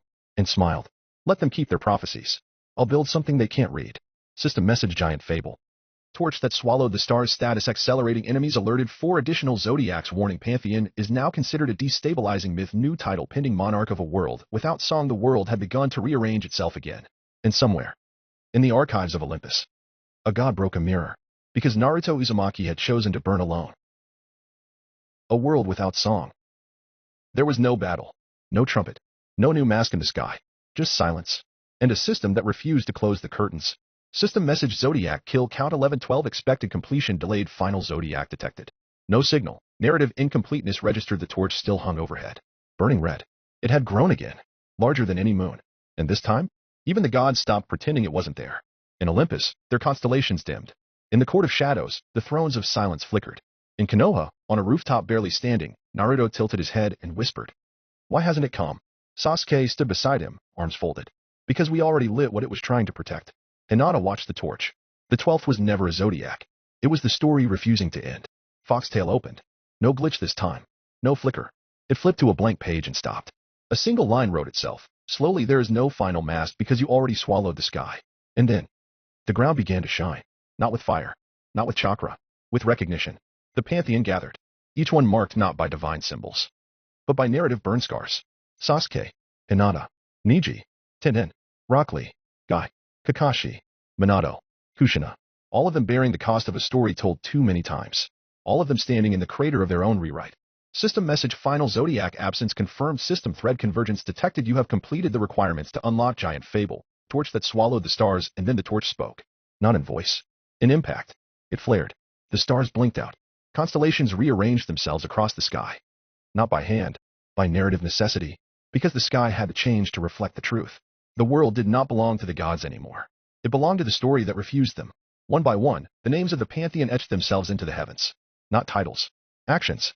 The one who ran through the void, the sword that didn't wait for a name, the echo that outlived its prophecy, the palm that carried broken thunder, the flame that sat beside grief and kept watch, and finally, the core. The last name to form. It wasn't Naruto. Not in the usual way. It was monarch of a world without song, and beneath it bearer of the flame that finished the story. System broadcast giant fable. Torch that swallowed the stars status completed assigned to torchbearers. Pantheon dominion gains celestial narrative layer. Tier narrative interference authorized divine titles earned 9 system threat level. Red. Hinata looked up. Tears not from pain, but from remembering what had to be carried to get here. We did it. Naruto nodded, but didn't smile, because he knew. This wasn't the final victory. This was the story realizing they had survived long enough to write their own ending. Foxtail flipped once more. One final page. Not blank. Not full. Just this, the final Zodiac never came because the world stopped believing it had to. System broadcast emergency protocol divinity reclassification in progress. Pantheon. Torchbearers elevated to tier I. Sovereignty divine territories and conflict 27 Zodiac priority protocols nullified. Narrative anchor restructuring global. They came together in a chamber that should not exist. Not a room. A cross-section of belief. An echo of all thrones cast in thought. Divine, ancient, unspoken. And in the center, a hollow fire burned in a throne of stone. Not lit. Not fed. It simply remembered what fire felt like. Amaterasu sat cloaked in morning flame. Susanoo leaned on a sword of drowned sunsets. Tsukuyomi stood as still as shadow frozen in glass. Raijin's fingers crackled against nothing. Omoikane whispered entire tragedies to himself in a single blink. And above them, a line of script had appeared. A system message they did not authorize. Torch that swallowed the stars. Giant fable completed. No one spoke. Until Omoikane did. Eyes flickering through timelines that had already been closed. The narrative no longer waits for us. Amaterasu's eyes didn't move, but her grief burned hotter. They have written a fable we cannot unwrite. What happens now? Raijin slammed his palm against the air. The lightning bent around him, refusing contact. We kill them. We remind the world who created the system. But the system responded for them. System message attempted divine rewrite detected authority denied fable interference blocked reason overshadowed by completed giant fable. Torch that swallowed the stars error code you were too late. Susanoo finally stirred. If we can't rewrite it, then we have to survive it. Omoikane did not blink. Only one of us ever planned for that. A ripple passed through the chamber. One empty seat flickered. A sigil burned into its back. A spiral of laughter. The seat that once belonged to the mischievous plotter. He saw this before any of us. Elsewhere, in pantheons far from Japan's ruined structure, the Greek gods screamed as Olympus tilted sideways. Statues cracked. Oracles bled ink. Apollo's lyre snapped itself in half. In Egypt, Thoth tried to rebind the record, only for each word to burn into ash. The Book of the Dead now ended on a page marked only with, and then the torch devoured the sun. In heaven, the angels stopped singing, not in rebellion, in silence, because the song had changed key, and they no longer had the sheet music. Back on Earth, Naruto stood beneath the torch. Its glow no longer red, now white, a fire that erased shadows without cruelty, not because it was gentle, because it was final. He looked at his companions, each one marked now not by divine grace, but by the weight of having survived their own erasure. Sasuke sat with the remnants of his last lightning kill. The gods looked small from here. Hinata stood with her arms open to the fire, because they were never that large to begin with. Niji turned, eyes burning silver. They were only as big as our belief. Foxtail opened again. One phrase floated up. It wasn't a prophecy. It wasn't a warning. It was a truth. The gods are writing their own obituaries now. And somewhere, in a quiet library outside the system, a version of the story that had never been told turned the page and wept for how beautiful it had become. System broadcast narrative convergence threshold reached global anchor Earthlink territories Olympus, Do It, the divine jade heavens, the hollow temples, Asphodel. The chronospiral scenario travel unlocked and Terpanthean navigation authorized narrative barriers removed. The torch's light didn't fade. It bent, carved lines across the sky, like someone had etched roads between constellations. And Earth stopped being Earth, not in name, but in scale. The world had never been flat, but it had always been small. Until now. Tintin looked up at the glowing strands. That's not chakra. Hinata narrowed her eyes. It's narrative stitching. They were never stars. They were doors. And now, they were open. Foxtail opened a page that wasn't Naruto's. A glowing sigil of Olympus ignited midair. Then one for Do It. Egypt's underworld. Then another. And another. Each one hovering like a ticket, but vibrating like a pulse. The system wrote the truth with its own hand now. Scenario boundaries are no longer fixed. Territories once separated by myth are now accessible. The great universe is watching. A new tab opened inside Naruto's system. Something that looked like a constellation map. Except it didn't name stars. It named worlds. Each one glowing faintly, linked to a god or a fallen story. Earth glowed brightest. Because Earth had just finished something no world was meant to survive. Niji touched one of the nodes. A hollow cube flickered above it. Olympus. Active realm. 12 major thrones. 3 abandoned temples. Favorability unknown. Threat yes. Kakashi looked over his shoulder. So we can walk into their halls now? Sasuke shook his head. No. We can burn them down. Hinata frowned slightly. The world's going to change again. And it did. Immediately. Because the system updated. Again. This time, with no warning. System notice scenario format update complete previous limitation Earth-based containment removed. Scenario tier advancement planetary multiversal narrative scale expanding expected consequences interference recruitment. Incursions there were no longer players in a death game rigged for Earth. No? They were targets in a divine economy where myths were currency and fables were fire. Tintin turned to Naruto. So where are we going next? He looked up at the glowing web of open paths and said, anywhere they think we don't belong. Foxtail flickered once more, this time with a new screen. Olympus is open to scenario threat. Egypt has issued a fable challenge. Heaven is recompiling its scriptures. But Naruto only grinned. Let them write. We'll be there before they finish. System notice new scenario available martial scripture. School of the Empty Lotus tier myth level martial realm eligible entrance 1. Guy, for torchbearer rank. Fable requirement completion of foundational style warning martial scenarios operate outside traditional death protection god participation authorized pantheon entry authorized conditional the wind stopped moving. Not physically. Spiritually. As if the world around them had taken a breath it didn't know how to exhale. And my guy turned, slowly, toward the horizon. His fist still bore the faint burn of teaching Naruto the heavenly eightfold fist. But now, they trembled. Not from strain. From recognition. I felt it, he said softly. A gate. Naruto blinked. Another scenario? Guy nodded. No, a temple. Foxtail flared open behind Naruto. Its pages fluttered violently, as if it were resisting something. Then settled. A page shown. Scenario 55 Martial Scripture. School of the Empty Lotus. Sasuke stepped forward. That wasn't on the roadmap. Tintin narrowed her eyes. It's not meant for us. Hinata, quietly no. It is. Because we finished what others can't. The system glitched. Only briefly, but it was enough. The world around them folded, peeling like rice paper. Not destroyed, just reframed. And in the distance, mountains emerged. Tall, jagged, silent. Each one shaped like a knuckle pressed into heaven. Kakashi frowned. That's not Earth. And Guy smiled. That's the Murim. System update. New realm opened. The martial world. Murim rule set. Absolute cause and effect. Narrative law. You advance through mastery alone. Victory condition. Defeat the lotus within. Guy looked up at the system prompt. But he didn't laugh. He didn't shout. He simply bowed toward the mountains. I'll go ahead. There's something waiting for me there. Niji frowned. What is it? Guy clenched his hand once and said, the opposite of everything I've ever taught. They watched him walk toward the mountains, the torch flickering behind his back like a shadow.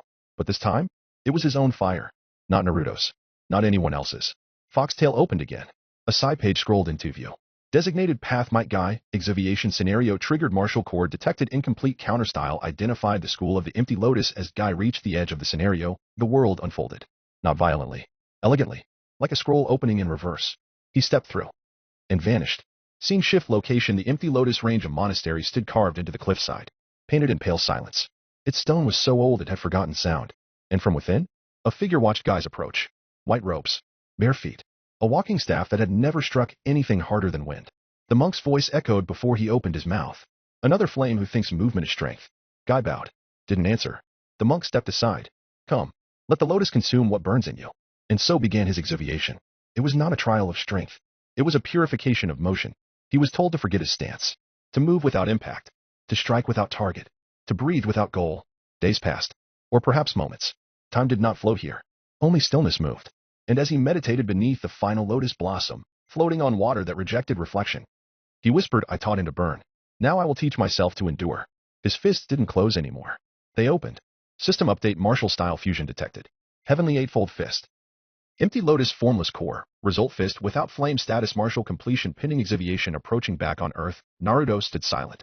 And the torch whispered something only Foxtail heard. He's about to become more than mortal. And less than memory. There was no bell. No gong. No signal. Just two figures facing each other on the monastery's upper court. One was Might Guy. Sleeves torn, breathing steady, eyes less wild than before. The other was his teacher. He had no name, no posture, no anticipation. He stood like wind before a mountain. The old monk raised a single hand. But it was not an attack. It was a question. Guy rushed forward. Not with 8 gates. Not with chakra. Just with everything he used to be. His heel swept low. Palm struck high. Fist spun midair. And every motion was beautiful. Because every motion still burned. The monk did not dodge. He shifted. His foot slid 1 inch back. His hand unfolded sideways like a lotus petal in retreat. And Guy missed. Not because he was slow, but because his intention landed in the wrong place. The monk spoke. You move like you remember pain. You strike like the past is watching. Guy breathed. Because it is. The monk did not smile. Then you are not striking me. You are fighting memory. Round 2. Guy approached slower. Measured steps. Each step landing with the weight of someone trying not to break a world. He struck again. This time not as an attack. As a lesson. His hand extended like a teacher demonstrating a kata. His foot turned sideways at the last moment. It was perfect. The monk leaned. Not even back. Just left. And again, Guy missed. The monk tapped his chest once. This body is not where you're fighting. Guy clenched his jaw. Then where? The monk finally stepped forward. He didn't strike. He walked. And Guy felt the blow before it arrived. Not on his face. Not on his gut. But in the air. The space between them pulsed. As if Guy's presence had been displaced. System message. Martial resonance detected. Empty lotus technique. Breath that refuses conflict. Affect your attack did not arrive. Reason you still exist too loudly. Guy fell back 1 step. And understood. Not all at once. But enough. The fire he carried was still roaring inside him. But in this place? That roar had an echo. And it made him miss what was in front of him. The monk Saturday cross-legged. Hands open. Not meditating. Just waiting. Sit. Guy's Saturday hours passed. They did not move. But the air moved around them. And Guy felt it. For the first time. The way the wind curled around thought. The way motion bent before understanding. The way stillness was not the absence of war. But the space it returned to when nothing else could hold it. The monk finally opened his eyes. You burned yourself so you could light the way for others. But the world is no longer dark. Now, what will you become? Guy stood. And he no longer stood as a flame. He stood as a formless shape of warmth. System update. Exaviation nearing completion. Martial duality achieved. New style lotus that breathes flame. Technique fusion recognized. Heavenly eightfold fist. Breath that refuses conflict. Silent open palm. Title. Pinning the flame that sat still. He bowed to his master. The monk said nothing. Because nothing else had to be said. Guy turned. And the road opened before him. No gates. No summons. Just a single step toward the world again. And he took it. The air in the Murim courtyard shifted. Guy had finished his meditation, finished his sparring, finished his exuviation. And yet, there was one thing still clinging to his skin. A shadow he hadn't cast in years. Foxtail flickered outside the scenario. Even Naruto didn't notice. But a single page tore itself from the timeline and hovered. A name was scratched out. Not hidden. Erased. As Guy prepared to leave the empty lotus, the old monk spoke again. There is no lotus that blooms without rotting first. Guy paused. The monk continued. You let go of flame. Now let go of guilt. But Guy shook his head. It wasn't guilt. It was grief without closure. He turned toward a broken wall at the edge of the monastery. Beyond it? Not the physical world, but a memory. Triggered by scenario reflection. The system didn't create it. It just let it in. System accessing archived flame classification forgotten regret. Instructor designate narrative barrier lowered 67% visibility solo witness the courtyard faded. Guy stepped forward and found himself in a practice field from decades past. Konoha's colors. Konoha's light. But none of Konoha's noise. Just a single boy. Red hair. Still eyes. A frame too thin for the style Guy had tried to teach him. No name. The system refused to record it. Because even it didn't know what to call him. But Guy remembered. He always remembered. You couldn't smile, Guy whispered. You didn't cry. You didn't know your own chakra type. And I told myself that I could still make it work. The boy was trying to perform a basic kick. But there was no rhythm. No center. It was like watching potential being hollowed out by silence. I didn't ask where you came from. I didn't question why Jiraiya said you were here. And I never understood why your eyes looked like they'd seen a war no one remembered. The boy turned in the memory. But not toward Guy. Because Guy wasn't there. Not then. Not the way you should have been. I gave you everything I knew. And you couldn't hold it. But you never said it was my fault. You never said anything. Guy knelt in the field. The old sin of cut grass. The weight of unshed flame. You vanished. They told me you ran. I think someone made you disappear. He looked up at the shadow of the boy one last time. I think someone built you broken. And then the memory crumbled. Not in sorrow. In permission. Because Guy had finally spoken to grief out loud. System notification hidden flame processed grief converted to stillness narrative regret accepted title unlocked he who bowed to the fire that couldn't answer memory archive closed the courtyard returned. Guy stood again. Not straighter. Not taller. Just cleaner. The monk bowed. You burned. Now you remember. Now. You may leave. Guy stepped back into the world. Not as the gate of death. Not as the blue beast. But as something simpler. A man who had stopped chasing fire. And started walking with it. System message invitation received gourmet assembly. Tier 4 Devourer's location theater of the consumed role indulgent guest access status verified torchbearer. One moment, Naruto was with his allies. The next, he stood in a spiral hall made of bone. Not human bone. Story bone. Columns formed from unwritten endings. Seats lined with the names of people who had once been main characters. And high above, a chandelier hung, glowing with dying motifs. Each flickering like a forgotten genre. Welcome to the assembly, a voice said. A woman in crimson robes stepped forward. Face veiled. Hands pale. We dined today on the stories of the dead. The gourmet assembly had begun. And the guests were gods. Not the loud kind. The old kind. Those who forgot language because they remembered meaning too clearly. Anubis. Hell. Thanatos. Baron Samedi. Mictlantecuhtli. Yama. Shinigami without faces. They did not speak. They tasted. Each seat had a menu. And on that menu the tale of a warlord who chose peace, the fable of the forgotten fifth Kazekage, the last dance of a woman with acid in her veins, a mountain that never bled but still fell. Naruto turned. His eyes widened. They were here? Seated at the far end of the room, a stage illuminated by flickering inkfire. Gaara, Tamari, Madarumi, Karatsuchi. But they were not guests. They were entertainment. Locked in fable projection loops. Each replaying their deaths. True or hypothetical. Over. And over. And over. A faceless god sipped from a glass filled with Gaara's silence. Another chewed on Karatsuchi's resistance like brittle bone. A third leaned forward as Mei's final moment burned with acid-slick regret. Naruto clenched his fists. But the veiled woman, the host, shook her head. You are not here to interfere. You are here to watch. Foxtail opened behind him. Silent. Unreadable. Even it seemed horrified. The guests turned. One by one. Eyes made of things that should not reflect fire. They smiled. Because he was not on the table. Not yet. He had been invited as something else. Indulgent guest, one whispered, voice like parchment tearing. The one who swallowed his own prologue. The boy who made the sky taste bitter. A plate appeared before Naruto. Not food. A fable. One he hadn't written. The death of Naruto Uzumaki, version 304. A memory he had never lived. Before he could move. Someone else stepped forward. A tall figure, draped in midnight robes stitched with system tags. On their back, a mechanical display scrolled prices in dead languages. Apologies, the figure said. This one's future is not for consumption. Gasps. Whispers. System alerts flaring red. You are. The figure bowed toward Naruto. I am the Oracle. Keeper of forbidden stock. Seller of illegal system fragments. Curator of unreleased timelines. A pause. Would you like to purchase a way to survive this place? Naruto didn't speak. The oracle smiled anyway. Good. That means you're still learning. From their sleeve, the oracle drew a scroll. Set it beside Naruto's plate. They will ask for your death. Offer them a piece of someone else's if you're clever. Or write a fake one if you're cruel. Naruto looked up at the gods again. They were salivating. Not with hunger. With hope. Because they wanted to see if the boy who lived through every ending would finally let one be served. But he smiled. And said, you're not ready for mine. The flames above shifted color. Not red. Not blue. Blank. System broadcast gourmet assembly interrupted tier 4 guests dispersing access privilege revoked narrative protection status modified item received oracle scroll 1 use. As the gods began to vanish, one of them whispered into his ear. We'll see you in the next course. Naruto blinked and was back in Murim. The torch behind him was smoldering with hunger. Not because it had been diminished. Because it had been seen. Scene 1 Murim tournament grounds. The arena is shaped like a lotus in bloom. 8 platforms, each suspended above a lake that reflects no sky. Dozens of martial schools line the perimeter. Each school wears their fable like a crest. Guy stands in the middle of the school of the empty lotus, silent as petals fall around him. A bell rings, forged from 5 different philosophies. System broadcast match initiated. Might Guy versus Heir of the Roaring Furnace. Fist objective force mastery recognition. Spectator clearance open. Tier 1 to 3, Guy bows. His opponent doesn't. The match begins. But the world is not limited to fists. Because elsewhere, another invitation reaches Naruto. One he didn't answer last time. This time, it answers itself. Scene 2 Gourmet Assembly. Round 2 Naruto doesn't walk into it. He falls into it. Like a curtain pulled open from the inside of a story. The table is longer now. The gods quieter. The menu sharper. This is no longer a viewing of the past. It is a live cultivation. The veiled host speaks again. Today's special The Siblings Dilemma. A sealed scroll floats to the center of the chamber. It unrolls midair, revealing scenario 0000003, sand in the hourglass, an ancient template. Refined over epics. The story of two who loved each other enough to fall. 2 figures materialize. Bound in narrative threads. Sleepwalking. Breathing. Gaara and Temari. Not as they are now. But as if summoned from an older reality.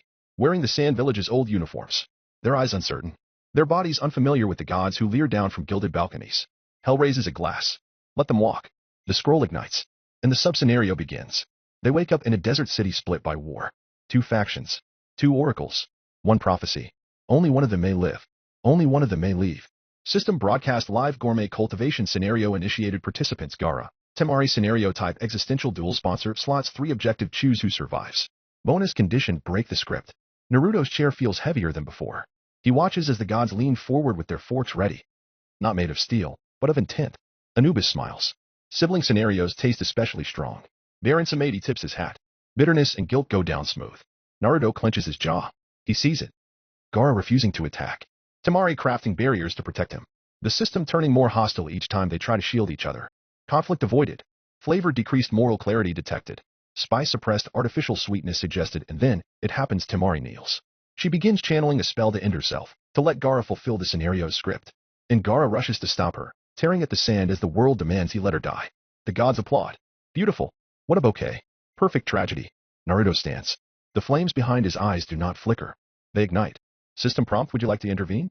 Available role mortal representation sponsor slots 3 slot 1. Open warning: your fable may be devoured. Warning: if your sponsored fails, you will experience death level resonance. Naruto presses his hand to the scroll and speaks 1 word: no. Foxtail snaps open. A page rips itself out and glows. System notification: torchbearer designated as active sponsor. Narrative role assign mortal 01 linked participant Gaara. Objective disrupt fatal resolution condition: you may not rewrite the scenario. Only fight it. Gasps spread through the assembly. The gods hiss. He's taking the role himself? No one does that. He's giving up divine status for a mortal seat? The oracle appears again, leaning against a pillar. Not just giving it up. He's weaponizing it. Naruto steps forward, into the scenario, and appears. In the desert, between Gaara and Temari. He doesn't say much. Only you're not food. You're not stories. You're people. And Gaara looks at him. Eyes wide with the first real hope this sub-scenario has ever seen. Foxtail burns behind Naruto's back. But this time, so does sand. System alert: narrative pressure exceeded, audience boundary broken. God class entities descending into sub-scenario story risk total devouring. Countermeasure sponsor protection engaged. It began with a tremor in the sky. Then a tear in the script itself. The scenario stuttered, recompiled, and opened like an unripe wound. 1 by 1, they stepped through Anubis, flanked by 6 jackal-faced scribes. Baron Samedi, laughing with a cane shaped like a coffin. Yama, dragging chains made from the names of the unburied. Izanami, her face veiled in weeping flame. Each one shimmered. Not fully material. Just enough to taste the pain as it ripened. Temari clutched her fan like a sword. Gaara had stopped shielding her with sand. Now he simply stood between her and the gods. And Naruto? Naruto burned. You don't belong here, he growled. Anubis tilted his head. We mate here, and now we've come to dine. System message warning: narrative integrity fractured. God interference at 61%. Sponsor intervention required to preserve structure. Direct combat approved. Naruto stepped forward. Foxtail unraveled behind him, pages spinning. But this time, it wasn't his story that surged. It was Gaara's. You came to eat a tragedy, Naruto said. Let me show you a miracle. He launched forward. Not with wind, not with chakra, with intention, and struck Anubis across the mask. The god reeled back. Blood? No, just symbolic ink. It poured from his face like history spilling from a cut paragraph. Baron Samedi laughed. He's fighting us with a draft. Naruto turned. You think these stories are appetizers? You think we bleed for your entertainment? He drew Fujin's wind around him like a cloak. His eyes burned with reflection, and he struck again. Fujin's dismantled fragmented divine resonance. Yama's chain shattered. Samedi's cane splintered. But more gods were coming. Hell descended like snow. Thoth arrived, pen in hand, ready to rewrite Gaara's name into the Book of the Dead. Kali appeared, smiling with too many arms. Naruto roared, and the torch responded. Behind him, the sky split, revealing not heaven, but a story Gaara hadn't finished yet. He was never supposed to be loved. He was never supposed to survive. But Temari gave him a story he could stand inside. Foxtail turned. Not forward, not backward, sideways. And Naruto screamed into the system. Gaara is not your course. The world bent, and a ring of sand rose like a throne beneath the boy who had once been nothing. Gaara looked up. Temari sobbed once, and smiled, because for once, no one was riding them anymore. System rewrite in progress. Status mortal narrative expansion. Have detected the sand between two flames. Progression 63%. God interference level 71%. Sponsor action approved. Naruto turned back toward the gods. You want this story? Come and take it. He cracked the sky with Fujin's cleave, and the gods fell back, not from damage, from realization that this story was no longer palatable, because someone had loved it too much to let it be consumed. Anubis drew back, licking the narrative ink from his fingers. Delicious, but ruined. Izanami whispered it was never ours to taste. One by one, they faded, not vanquished, just starved. And the fable? Still burned. Not complete. Not yet. But Gaara and Temari were still standing. And Naruto? Naruto stood before them. Unbroken. The gods had begun to withdraw, not in defeat, in reluctance. Naruto stood between Gaara and Temari, battered but whole. The desert had gone quiet. No wind, no movement, only a sound, soft, uneven, far away. A bleat. Hell tilted her head. What is that? Samedi frowned. Not one of ours. Anubis narrowed his eyes. The desert floor was cracking, not vertically, outward, as if something had grown beneath the foundation of the scenario itself. Then the sand darkened, pulsed once, and a tree root surfaced. Not gnarled, not dead, pulsing, like a vein. A forest began to grow where no seeds had ever fallen.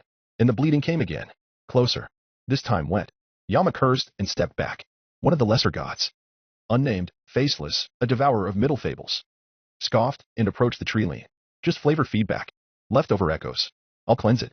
He reached the first tree, found a sheep. Small, innocent, bleeding. It looked up at him with eyes that had no end to them. The god laughed. I've consumed better lies than you. The sheep opened its mouth, and inside were not teeth, not gums. 1,000,000 mouths. All screaming, all laughing, all older than stories. And it devoured him. Not his body, his presence. System alert entity. Redacted. Status unwritten narrative anchor destroyed. Observer logs erased. Trace not found. Silence. Then the trees grew higher. The roots pulsed faster. The sky flickered black. And then the system itself shook, because it realized what had happened.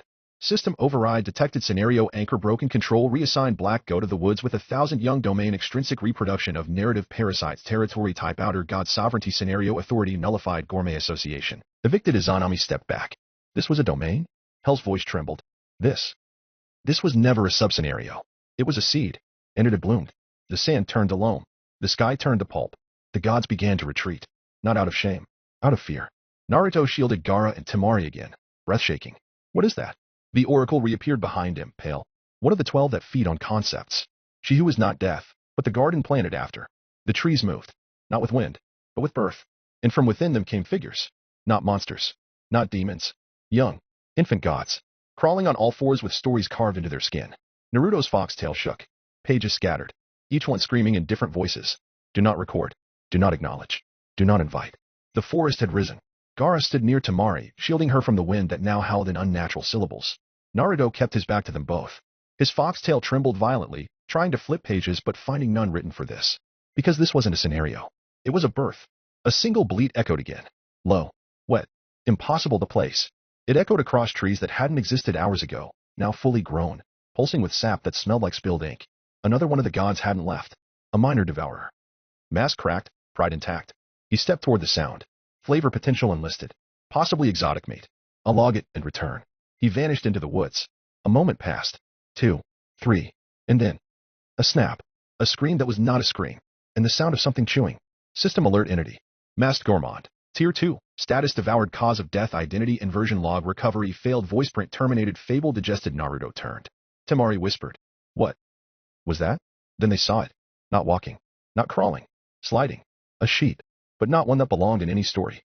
Its wool was too perfect. Too alive. Its mouth hung open. Inside it were not teeth. There were other mouths. Dozens. Hundreds. All screaming, whispering, laughing. 1,000 infant gods hidden behind bleeding innocence. Naruto's eyes widened. No. And the system began to cry. System override. Message scenario core compromised. Narrative thread hijacked. Controller identified. Black goat of the woods with 1,000 young aliases. The goat who gives birth to madness. The perverse fertility deity. Shub-Niggurath. Redacted. Outer designation. Domain type. Conceptual reproduction. Territory expanding. Exit conditions. None. Hell screamed. She wasn't supposed to be here. Samedi staggered back. This is her story now. And then the woods spoke. Not in words, but in fecundity. Roots erupted from the ground, dragging reality down with them. The trees birthed more sheep. Some two-headed. Some missing their spines. Some opening into portals that showed wombs of time. Above them, the sky drew in. Turned black. Not from storm. From milk. A milky fog descended, thick with the sin of birth and death and nostalgia that wasn't yours. The gods began screaming again. Not out of fear. Out of irrelevance. They were not consumers here. They were hosts. System collapse. Event registered. Narrative status. Reproduction in progress. Offspring count 76. 127. 243. Current event. The womb that would not close. Naruto raised his hand. Foxtail burst open behind him, its pages on fire. He screamed. This story wasn't yours. A voice answered. Not spoken. Felt. From the trees. The milk. The bleat. The infant gods climbing over Gaara's feet. It always was. Naruto leapt, cleaving 3 sheep in half with Fujin's cleave. But the halves became roots. The roots became infants. And they whispered his name. Then, the largest tree split open. And from it emerged a goat. Not large in body, but with 8 horns, curling infinitely. Its eyes were milk-white suns, and in its belly. A woman. Not emerging. Gestating. Smiling. Mouth stitched shut with golden thread. She was weeping. And laughing. And watching Naruto. System failure. Notice. Fable protection. Invalid. Narrative value reduced to nutrient user. Monarch of a world without song. Status impregnated by conceptual overwrite. Current outcome becoming one of the 1,000. Naruto screamed again. He raised his hand to strike. But a tiny bleat stopped him. He turned. One of the goats was holding something in its mouth. A broken page. His page. His birth. Naruto understood. This wasn't just a devouring. It was a replacement. She was not erasing stories. She was birthing new ones into the old. No. No. You don't get to be me. He dove for the page. The goat bit. Naruto punched a concept in the face. And screamed. I was written. The page ignited. The goats recoiled. The pregnant goat howled. The stitched woman opened one eye. And it was filled with ink. She smiled. Or rather, one of her smiles smiled. From the belly of the goat. From the bark of a tree. From a goatling suckling a story from its own spine. Her stitched mouth stretched with joy. The stitched eye wept gold. The black goat's body pulsed with joy not meant for this world. She's rewriting me, Naruto whispered. And Foxtail bled. Pages no longer flipped. They peeled, like skin under fire. One of the 1,000 young approached. In its mouth a version of Naruto's final death. Written in a font he didn't recognize. In a language not meant for readers. System alert. Narrative replacement in progress. Status. Womb tether detected. You are being birthed as a reflection. True self fading. Temari reached out. But her hand was phased. Gaara's sand wouldn't obey him. Because this was no longer their story. The forest had become womb wall. The sand beneath them was umbilical ash. Every breath inhaled someone else's memory. And the trees kept singing. You were never written. You were never real. You are almost beautiful now. Then, the oracle returned. Not walking. Sliding between trees that parted like curtains of unborn breath. They looked half-melted. Glitched. Burned with system errors clinging to them like ceremonial silk. Naruto. He turned. Bleeding. You can't stop her. The oracle's voice was dry. As if speaking into the corpse of a thought. You only have 2 options. Abort the scenario. Or become one of her children. Naruto gritted his teeth. You think I'd ever become part of this? The oracle didn't blink. They handed him a scroll. It writhed. This is a one-use override. It will end the scenario. But everything cultivated here. Temari, Gaara, the part of you that's sponsoring them, will be erased. It is equivalent to pressing delete on your own fable's heartbeat. Naruto looked at the scroll. It pulsed. It begged. Foxtail shook. And the other choice? The oracle's eyes flickered with static. Embed yourself into the womb. Let her think you're a fetus. Right from inside the madness. Restructure her from within. Temari screamed. Because one of the goats had reached her. It tried to eat her shadow. Not her body. Not her mind. Her potential. Naruto roared. Fujin's cleave burst. But the wind turned to laughter mid-flight. She consumed direction itself. She doesn't fight. She just reroutes. Naruto fell to his knees. The scroll in one hand. Gaara's unfinished fable burning in the other. And then, he made his choice. He stood up, walked forward, and said, I'll rewrite her. System override, new objective, conceptual infiltration. You have entered the narrative womb. You are now a story inside her story. Victory condition, restructure the ending from within. Penalty, selfhood may become fictional. And the goat opened its mouth. And Naruto stepped inside. There was no breath, no floor, only liquid ink, dripping upward. Naruto's body existed here only because he believed in it. Every step he took dissolved behind him like a lie unraveling. System message, user status, conceptual fetus, narrative anchor, interred story type, subsumed consciousness, stability 68%, warning, fable may be rewritten without consent inside her. There were other Narutos. One was smiling. One was crying. One was dead. One had a family. Minato. Kushina. Friends. A wedding. He wore the Hokage's cloak and held a child made of wind and promise. The goat let this version loop again. And again. And again. This is what she thinks I should be. Naruto turned away. Walked deeper. Each step was a contradiction. Because the walls weren't walls. They were stories in labor. Gaara's story bled from the walls. But in it, he killed Temari to survive. The system applauded. The goat smiled. Naruto planted the first seed. No. He whispered it into the wall. It cracked. He moved further. Temari's tale came next. She grew up loved. Respected. She became Kazekage. But every version of her died screaming alone. That was the ending the goat craved. Naruto didn't argue. He rewrote the color of the screen. Painted it into a lullaby. It echoed backwards. Second contradiction seeded. He reached a chamber shaped like a question mark. Inside it, his own story again. But this time, it wasn't Naruto. It was Minma. A perfect child. Loved by all. Praised by gods. And Naruto? He was the thing in the basement that needed to be sealed. You think I'm a mistake, he whispered. You think I'm the rotted twin. The goat did not respond. But the ink thickened. His skin began to tear into sentences. One on his shoulder, he was never meant to be read. He screamed. Tore the line off. Swallowed it. I was always the reader. System update, contradiction level 43%, narrative instability building, womb temperature spiking, entity Shub Nigurath, defensive gestation initiated. She felt him now. Not just moving. Editing. And she responded with her true defense, a child. Not born of her. But crafted for her. A fusion. Of Gaara's grief. Naruto's loneliness. Temari's rage. And something else. Something without a name. It stepped from the wall. Carrying a blade made from every scene Naruto hated. Eyes sewn shut with story thread. Its voice was a reflection of Naruto's own. Half a pitch too high. You've infected the womb. You'll be aborted. Naruto readied himself. The fetus lunged. They collided inside a thought shaped like a battlefield. Wind exploded. Ink ruptured. The goat screamed. But not in pain. In pleasure. This was her favorite part. The pre-birth combat. The final spiral of rejection. But Naruto was not here to fight a clone. He was here to burn a belief. He let himself be stabbed. And whispered. And turned it into a new contradiction. It collapsed into dust. Not blood. Not soul. Just excess draft.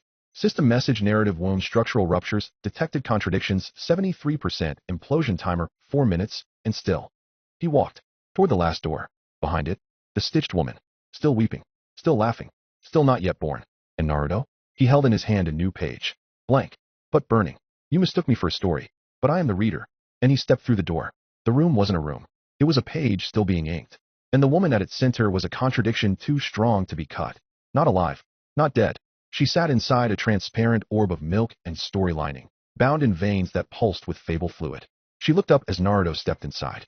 One of her stitched eyes opened. Her smile never widened. Because it never ended. System alert, final womb layer reached, narrative integrity, 12% user designation, disobedient fetus, new objective refused. The ending, she prepares. Naruto took one step forward. And the ground vanished beneath him. He hovered. Not with chakra, not with strength, but with will. Behind him, two things ignited. Not flames, not wind, but memory and method. The wings emerged. Feathers made of wind scrolls and shattered drafts. Veins of glowing ink shaped like story paths. Bones made of fable titles once refused. Each wing beat was a sentence never spoken aloud. Each arc of motion was a rejection of fate. System message, true form, activated wings of refusal. The monarch who swallowed the stars constructed from. Fujin's shatter. Foxtail, fully unsealed. Spring of time, Chronos fragment. The heavenly eightfold fist. Myth tier, fable monarch of a world without song. Great tier, fable, the wind that carves fate. The stitched goddess finally moved. She raised a hand. Reality sagged under her gesture. Words fell from her fingertips like afterbirth. Each one carried the weight of a million stillbirths of stories. She offered him a single phrase, you can still be mine. Naruto opened his palm. The wings spread. A single feather fell. It hit the floor. And rewrote the floor into sky. I was never yours. You don't get to write me. And he flew, straight into her domain. Through the glass. Through the milk. Through the histories, shaped like umbilical cords. She screamed. But it wasn't pain. It was 1,000 failed authors realizing they couldn't end their protagonist. Naruto struck with a palm. Heavenly eightfold. Third form stillness in Ash the goddess bent. But did not fall. She expelled another infant. A goat-shaped story with two heads. One of Gaara, one of Naruto. It bit at his wing. But Naruto reversed its time using Chronos, turning the story back into idea. And unthinking it, Fujin roared. He slashed again. Cleave, divine path interrupt, the goat goddess reeled. But her body wasn't a body. It was a genre. And she retaliated by writing him into a romance gone wrong. Naruto felt his wings tremble. One turned into a petal, another into a ring, a third into a love letter Temari had never written him. But he tore them away. I don't want your plot. He ascended above her. And the wings glowed fully. He was a library in motion. Each beat of his wings threw off books written in wind and blood. He yelled, "This is my ending." And Dove, he hovered above her, wings spread. The stitched goddess still writhed, still smiled, still wept.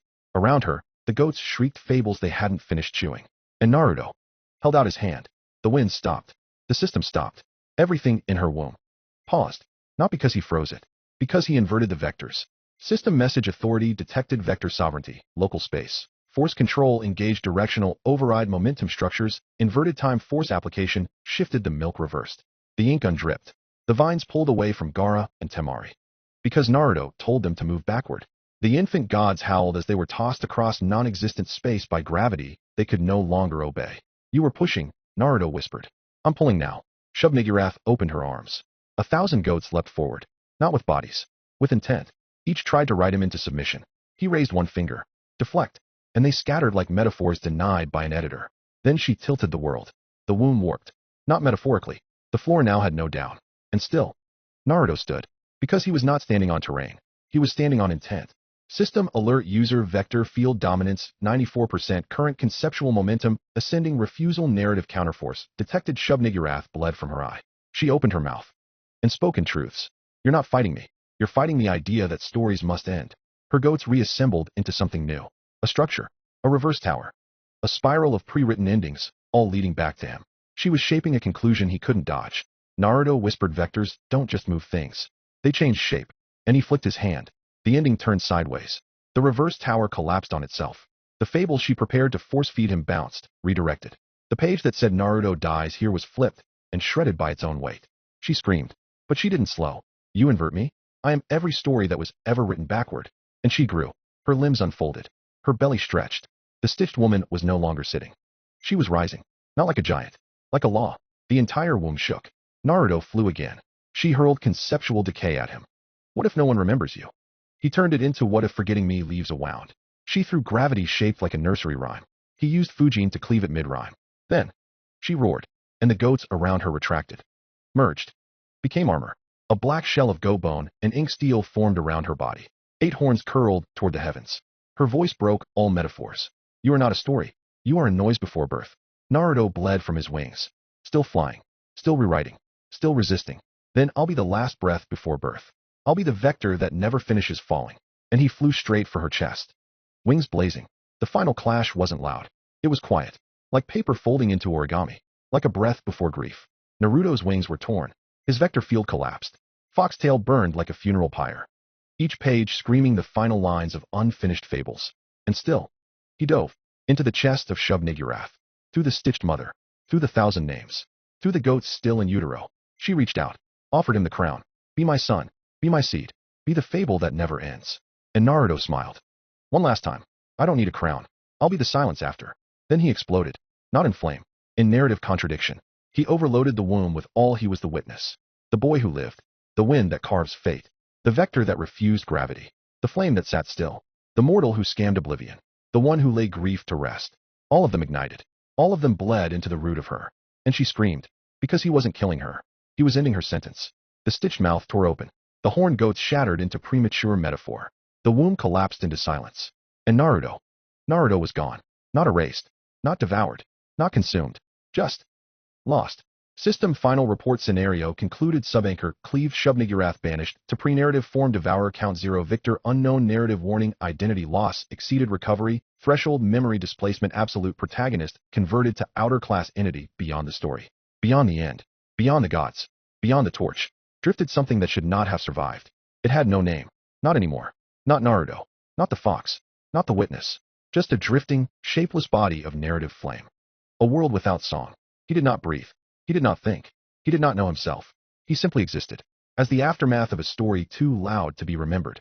Outer God classification update new entity recorded a world without song nature unconscious fable core form drifting echo of contradiction territory beyond the ending effect narrative erosion in proximity category.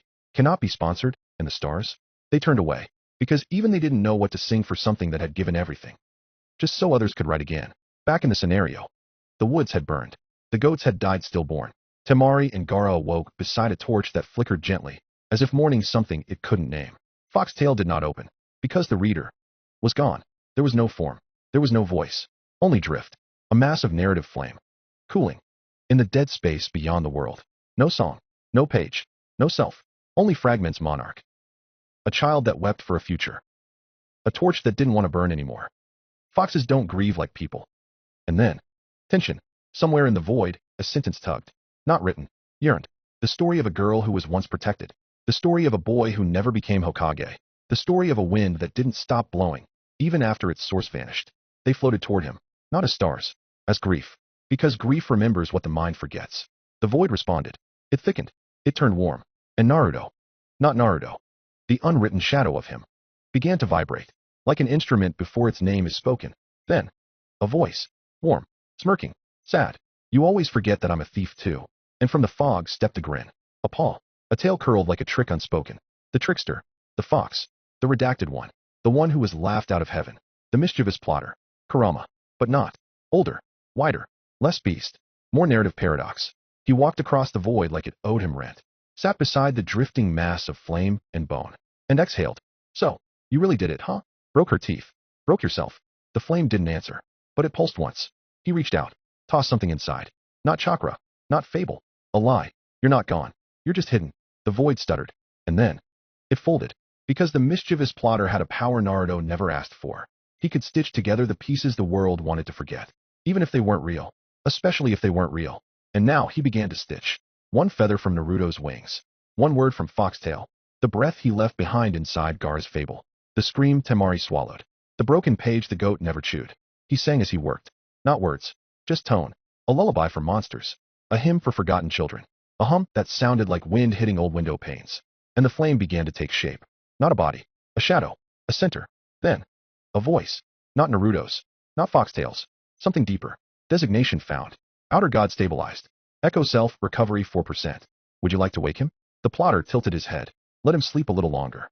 This world's not done grieving him yet. Then he leaned close. Whispered, but when you wake, you'll be more than wind. You'll be the silence that chokes every lie. The void rippled. And for a moment, just a moment, the stars blinked wrong. Like they knew a song was returning. Even if it hadn't yet been sung. In the scenario below, Foxtail snapped open. A page grew where none should have. And Temari, looking up at the sky, saw a single word blink into the clouds. Wait. The tournament continued. In the Muram ring, Might Guy stood still. Opposite him, a demigod forged from molten scripture charged forward. Each step cracking the ground into religious text. But Guy didn't move.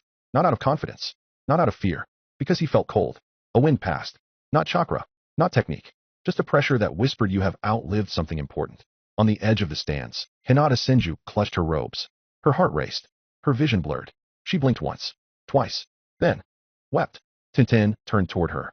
Hinata. Hinata shook her head. I don't know why I'm crying. System message narrative anchor. Null memory trace. Unrecoverable, emotional resonance. Active, status mourning, without object, she pressed her palms together. Not in prayer. Just to feel something real. But nothing fit. Nothing explained why she felt as if she had lost something she was never given. Across the ring, in the preparation hall, Sasuke Uchiha sat in meditation. Or tried to. The storm behind his eyelids refused to quiet. His chakra crackled like a distant thunderclap, too far away to fall. He opened his eyes, glared at the wall. What is this feeling? No one answered. Because there was no answer. Why do I feel like I was betrayed? Why do I feel like I forgot a promise? He punched the wall. The stone cracked. But nothing shattered inside him. Because the wound had no edge. Only emptiness. In the sky above, the gods were watching. They said nothing. Because even they could not find the name. The title had been redacted. The fable consumed. And yet, Foxtail burned faintly in the ether. One page remained warm. In Suna, Temari stood alone on a balcony. Wind brushed past her. She closed her eyes, smiled for a second, then cried, without understanding why. In IWA, Kuratsuchi paused mid-sentence while giving orders to her troops. She looked toward the horizon. Did I forget to thank someone? No one knew, but the silence lingered. Even gods began whispering. Something's missing. Something big. But we wrote this scenario ourselves. Foxtail's passive trait, echo through the unread, was still active, and even erased. Naruto still stirred the world. In the school of the empty lotus, Guy finally moved. He dodged the strike, countered with a single palm, and whispered, "This isn't the silence I fought for." The system stuttered, as if it remembered the name long enough to feel guilt, but not long enough to correct itself. Hinata sobbed into her hands. "I'm sorry. I don't know why. I'm sorry I didn't hold on harder." Sasuke gritted his teeth. "I'll remember you, even if I don't know what that means." Temari, Gaara, Guy, Tinten, Hinata, Sasuke. They all looked to the sky, and did not know why, but they knew he is gone, and in the void beyond all endings. A wind swirled, slow, heavy, lonely, but not gone, never gone. Somewhere between death and story, in a garden that did not grow from soil but from half-written promises, there sat a body. Its spine was straight, its breathing soft, its mouth closed, its eyes open, but they did not blink. They did not move. They did not see. They only stared into the void at the end of all narratives. He did not remember who he was. He did not speak. He did not dream, but his heart still beat. And sometimes, when no one was watching, he wept. Not loud, not shaking, just two perfect trails of salt down cheeks that had no name.